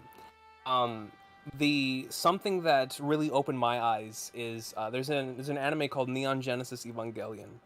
And its main theme is that freedom, and it's sort of like a meta thing when it comes to the way that the show was created. It was created with limited resources, and because of that, one of the main themes of the actual show itself is freedom and restriction, right? So just like how Dak was saying that sometimes like being in a place where they tell you that you're free. But of course, you don't really feel that way because you're under you feel like you're not able to do or say as you please. Evangelion takes a very interesting approach where it brings up the idea of a civilization, not necessarily a civilization, but a group of people that would not exist in terms of like their identities wouldn't exist if it weren't for restrictions. So I'll give you a quick example. Evangelion brings up like the idea of if you and I can't sit on the ground, if we're just floating in space, then that would be us just being nothing, right? Like we would just do anything that we could please. But with restrictions, we can find freedom in that, like, right? Like the fact that we're able to stay on the floor, the fact that we don't have all these unlimited possibilities. We're able to freely go after something that we actually want to do because we can see ourselves within other people, because we're not by ourselves floating in space. The restrictions around us is really what allows us to feel free. And so I find there to be like something in the middle between One Piece and Eva, where One Piece explores how most people in the search for freedom, there has to be some sort of obstacle, an oppression, a restriction that is going to force someone to go after that freedom. But defining the concept of freedom itself is so difficult, because I feel like even if you were to accomplish it, I'm not sure if it's something that you can like put a real definition on. I hope that I can get my point across there. This is something really that I'm really passionate about, because I find it in a lot of my favorite stories. But I just wanted to focus on freedom of the self there, because there's so much. And of course, we could go to a character like Yamato that represents freedom of identity, right? Which I think is going to be very important whenever we get to the end of the story. And we see a character that similar to not just Yamato, but maybe someone like Shanks, who we talked a little bit earlier. Maybe their real name isn't Shanks, and having the freedom to choose between having their name be Figurland Blank and Shanks, and taking that route, right? Like that's also another part of freedom. So those are my thoughts on it. It's my favorite thing that's explored within One Piece, and in a lot of stories. But it's near and dear to me. But I can't find a definition for it. Yeah, no, well, you're cooking, and I feel like that's like kind of the most beautiful part of deep philosophical things like this. Like that's kind of the whole point of philosophy, is like you're not gonna get a 100% cover-all definition usually. You know what I mean? Like it's usually we're gonna get the gist of the definition by having long discussions like this. You know what I mean? Because it does take a while to talk about. So no, I love that, man. That was super insightful. Threevil, do you have any thoughts on this you want to throw in? Yeah. So I look at freedom as the right or privilege to act without any hindrance or restraint. So when I think of freedom, that's only half of an equation. I feel like freedom would fall under the white side of yin yang, and something like law and restraint would fall under the black side of yin yang. So I feel like life, a lot of the times, is about a balance. Like in order to have hot, you need to have cold. In order to have dry, you need to have wet. Moon, sun, day, night. And I think that it still runs true to stuff like freedom. So when you look at a story like One Piece, they lack freedom in the overall world because Emu and the world government and the Celestials running the whole thing is basically a world of restraint, right? And I think with Luffy being the warrior of liberation, aka freedom, liberation, liberty, freedom is the same thing. He's gonna create that good, beautiful balance that the world's looking for, because realistically, you can't have a world of pure freedom where literally anyone could do what they want, because then you're gonna have people stealing, killing, murdering. You need both. You need restraint slash law, whatever you want to control, whatever word you want to use, but then you also need the other side of liberty and freedom. That's how I see it. I love that. And I want to echo kind of a sentiment you were getting at, where I think pretty much almost everything in life can be viewed as being on some kind of spectrum, right? Where like each side, like day and night, it's like, well, there's also like a middle, like there's dusk and dawn and variations in between, and like so all the things in life are that way. So when you think about freedom, I think of it the same way, where like, you know, it's like there's a spectrum, like how free are you, or like what is the true definition of freedom? It's like that's kind of hard to like pinpoint exactly, because it's such like a like kind of like a quixotic kind of idea. Like it's very loose, it's hard to pin down, and so it's like it's more like we're gonna talk like we're talking, like, hey, freedom's like this side where like you're able to do these things. Now, can we paint a picture of freedom? Can we write down like a concise definition that covers every possible thing? No, because it's such a spectrum. It's like freedom, I might have this type of freedom, but do I have this other kind of freedom? Maybe I only have a little bit of that, and if I add all these things together, am I free? Like maybe there's enough freedom across all these parts to say that, but it's all just very loose, you know what I mean? It's all on a spectrum. I like how you use spectrum, because I look at the world and life the same way, and I feel like it's a full tool for self-reflection and self-improvement, because 100%. You could look at parts of your personality or parts in your life, and you could think of it in a spectrum and be like, okay, am I way too far to the left, or am I way too far to the right? And to me, and like many others, thinking like that can help you find a healthy lifestyle. It can help you find a middle ground where you're not an extremist. That's so true. Like mentally getting an idea of just like a literal spectrum, like what's too, like what, like you said, like extremism, like what's like the furthest end. And it's like if you just try to even just take an unbiased look, like, okay, I usually like think like this, or I talk like, or I view things this way or whatever, and it's like, dang, okay, so I'm kind of like way on this end, maybe I should, you know, maybe rethink it and like just move a little more towards the middle. Like, and I think a lot of us might be thinking politically just because that's usually left and right, but it can be on literally any topic in life. Like that's what we're saying, is like almost anything can be viewed as on a spectrum. It's like, okay, maybe I should try to see, like, okay, maybe I'm way far on this end, and that's why it's hard for other people to agree with me on this, or why like everyone like gives me like a weird look when I say this, or maybe like people, like why some people thought like this was rude, or like something like that, because like, oh, because I'm, you know, I'm like most people I talk to are like on this side of the spectrum, I'm way over here, maybe I should try to move over. It's like that kind of like visualization definitely helps. And tying this all back to freedom, and like kind of like with coercion, I guess, or force maybe being on the other side, it's kind of like that, where like in the world of One Piece, it's like how free are you? It's like, well, some people are completely enslaved with zero freedom, and then you have people like Luffy who are 99% free, maybe because they're a pirate and all that, but they're still like being chased, and you could even argue he's being like, which is still freedom, but he's being coerced sometimes to help people, even though he doesn't really know any better, right? So it's like there is like a little bit of a give and take. So even Luffy, you could say, isn't completely free, even though he wants to. So yeah, I mean, cooking big time on that topic. I love that. Friend Harper's always bringing the heat. So yeah, I don't know. That's the, I think honestly, I think this question that Friend Harper asked is basically what Oda's spent 27 years cooking up. You know what I mean? 100%. To literally show us 100%. what this is. Yeah. So great question. Great question. And then Sosa with our last super chat, it looks like, which I want to say this real quick. Two things actually before I get to this. If I missed any, I don't think I missed any super chats, but I may have missed some gift memberships because they don't always show up on Streamlabs. It's kind of annoying. So I just want to say in advance, I know I got some at the beginning, but I want to give a huge thank you to everyone who gifted anything. Or if I missed it, please yell at me now and I'll try to get back to it, because I know, like I said, the gift memberships just don't always show up. But you guys have been amazing today. You know, we still have a little bit to go here, but seriously, thank you guys so much. And then the other thing I want to say is Kev DOG is in the chat, and Kev is like he's about less than 30 subs from 3K. So I have a request. Everyone, please go hit Kev with those subscribers, because he's never had Dr. Pepper before, and he said he's going to try it at 3K.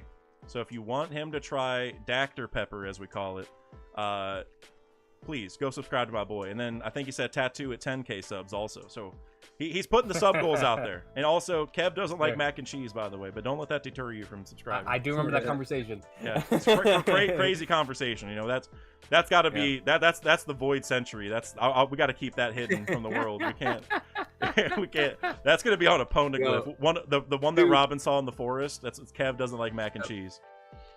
But the backstory behind why Kev doesn't like mac and cheese is like One Piece level. Yeah. It honestly is. It's so funny. The Kev food thing, which, man, I could go off for hours about that, but we've gone on enough because whenever I start my members videos, it's usually making fun of Kev's food takes, like most of the time. But all right, we're gonna get to the last super chat real quick. Sosa super chatted $2 and said, promote 333 from Cannon Fodder to Yonko in Discord. I can do that. That is my bad for not promoting you sooner, my man. I didn't even notice. I'm gonna be real. They probably noticed because like you're in the chat, so I don't know, because I know someone earlier said you should need to join or whatever, and you got Cannon Fodder, you got the lowest roll, but I'll definitely fix that. I'll fix that for sure. Good, bro. Yeah, but all right, that's it for the stream today, guys. You know, I mean, you guys were amazing as usual. And then obviously all my humble guests were also quite amazing today with a lot of great One Piece takes as usual. So I guess I'll give you guys a chance to, you know, say your final goodbyes or, you know, plug any events you have coming in the future, any collabs or whatever you want to talk about. Yeah, I guess King Recon, go ahead and go first. You started at the beginning, so go for it. Oh man, well, first and foremost, I apologize for like 2 hours of the stream that I was unavailable, but I was here, I was listening, I was messaging in the chat. Hey, no need to apologize. You were here for most of the time. I'm just happy about that. Yes, you know what I mean? Yes, sir. Nah, but nothing but love to you and three, awesome individuals, and nothing but love to Hidden and Par for being here earlier too. We had a lot of really, really cool conversations and discussions. Eye-opening stuff too, man. There was a lot of great stuff that I'd never even thought of. Agreed. Like we talked about earlier with perspective. You know, the wonderful thing about our community is so many people bring so many different perspectives. That even if you're, like we talked about earlier with the Shanks twin thing, or with any of these theories where, like Threevil was telling Par, like we'll think of one idea as like an absurd idea. Par starts spitting. It's like, oh my bad, bro. You like I was familiar with your game. Like, yep. You know, and it's that's the way this community is. So definitely, really special stuff. But this week, definitely keep an eye out on the channel. We have some nice stuff coming here with within the this week / next week. It'll be a pretty fun time within the Void month. Yeah. For the Void month, so just keep an eye out for that. Super excited for here, but I'm currently playing Final Fantasy 16, so if you want updates on that, I'm over on Twitter at Yoshida Shoyo. But if you don't care about that, only here for the greatness, then over on YouTube, King_Recon. Nothing but love to you, Dak. Thanks for having me. No, I appreciate you, bro. Thank you for coming on. And also, if you guys are on Twitter, I definitely recommend following King Recon. I love your tweets, man. You're like, whenever like a new episode comes out, I can like feel the hype. I mean, I told you this originally, you know, that's like one of my favorite things about you. Like when I was, you know, when I wasn't a creator yet and something big happened in the community, I'm like, I gotta go see King Recon's reaction. He's gonna channel the hype for me. You know, it's gonna feel like I'm almost on the screen because I feel the same way he does, and that's how I feel reading your Twitter, man. So I love it. Warrior god of hype. Yeah, honestly, yeah, that's it. Yeah, earlier we were talking about we were talking about our senses of justice earlier. You might have to be hype justice. Hey, I'll take that. Hey, yeah, I like that. That's a good one. Hype justice, yeah. But all right, Threevil, send us off, man. Dak, of course, you are an amazing host. I am very grateful for you inviting me on here and having me on. It's always good hearing like new things and new perspectives and new facts because, you know, I'm a theorist at the end of the day, and, you know, I believe 2 minds, 3 minds, 4 minds, 20 minds is better than one. King Recon, you always have amazing energy. Hidden Island, Par. Am I forgetting anyone? Was it just us? It was just us. I think it was just us. I think it was just us. Yeah. And then everybody in the chat. everybody in the chat, you know, being all cool and positive, that type of stuff means a lot to me. I believe in like using positive energy as fuel, you know, day to day, and it keeps me going. So this was a lot of fun, and I just appreciate all the love and everyone being here. My next content is probably the day after tomorrow, and we're gonna have King Recon, right? Yes, sir. Oh, hell, King Recon and Joe 3 Skull Theories. We're gonna do a 3-way stream on my channel this Friday. Man, wait, King Recon. So you had the Randy stream and then my stream, and now, oh man, Recon, workaholic, you working way too hard, man. We need to, dude. It's not work when you're talking about the goat. All right, hey, we're talking about the peak. I feel you, man. No, Hey. I love that. I totally feel you on that. I've had so many long streams, and I say the exact same thing, but I'm gonna still call you a hustle junkie out of love and respect, bro. I appreciate that. No, but I'm super excited for it. Both obviously got a love for 3, but this will be my second time having the opportunity to talk to my boy Joe, which nothing but love to Joe at 3 Skull Theories. He drops some amazing content over on Twitter, so very much looking forward to that discussion. And it's funny, so I don't use Twitter like barely at all, right? Like I pretty much just see your guys' tweets, but I see Joe's tweets, like because like the algorithm, it knows I like One Piece and stuff. Even though I don't follow 3 Skull Joe, right? That's his name or something like that. Yeah, Joe 3. Yeah, I literally like every time I open Twitter and I scroll like for 1 or 2 pages, I have like a multiple like long thread, and like there's like 100+ retweets and all that on his thing because he's talking about some fire theories. So. That's going to be a good one for sure. He seems like a really good theorist for sure. So that's going to be fun. Yeah, and then obviously my new channel, I have to start over. That new channel is July 10th, a bit under 2 weeks from now. So you guys could look out for that too. Yep. But I think that's it for me. Hey, well, I appreciate it. And about your channel, yeah, the algorithm is you know, a monster. And sometimes, you know, you got to make those kind of choices. So make sure you guys go check out Threevil's new channel. It's still him. Everything's going to be the same, just a different link, basically, right? Like, basically a different URL, essentially. So yeah, my current channel, I'm gonna be streaming on it. It's gonna be renamed to Evo Live, and like I'm gonna still go live for spoiler discussions, chapter reactions, all that good stuff. But like videos, that's gonna go on the new channel. And well, I don't know. Maybe we could talk about it off stream. But I was gonna say, an idea just popped in my head. You could like do all spoiler content on the Threevil Live channel. And then so that way because I bet you some people, because of the spoilers, they might like hide this channel or something because they don't want to get spoiled. So now if you do 2 separate things, you can have the regular Threevil be no spoiler content, and then no one will have any need to be careful. Oh, that's damn. a potential. Yeah, that's a good point. I didn't even think about that till you were just talking right there, but that's a big factor. That could really I didn't even think about it until you just brought it up. That's crazy. Well, make sure you guys and I would say this, if you guys like Threevil, just go subscribe to the other Threevil channel. You already have it made, right? It's just like you're swapping. No, I haven't made it yet. Okay, whenever you do, start sharing that just so hopefully we can get you to 1K like, you know, early as possible. So, you know, that'd be great. Yeah, absolutely. For sure. But all right, guys. I mean, thank you guys again so much. I really can't thank you guys enough. I mean, everyone who's here on stream with me, but also everyone in the chat. You guys were amazing. Some of you guys were here for all 5 hours, so that's stupendous. Seriously, I like you said, Threevil, positivity kind of keeps us running, and the One Piece community in particular, it's like the ancient power source for positivity. You know what I mean? Like the energy source. It's endless. Yep. So no, I seriously, being up here on stream is one of my favorite things I've ever done in my life. So, you know, I mean, a lot of great things have happened, but like having this to do regularly, talk to you guys about this, like that's never thought it would happen, you know. So super excited for the future. So without further ado, I mean, we're gonna sign off. Stay tuned for potential future updates on some cool content coming. Definitely recommend you do that. But other than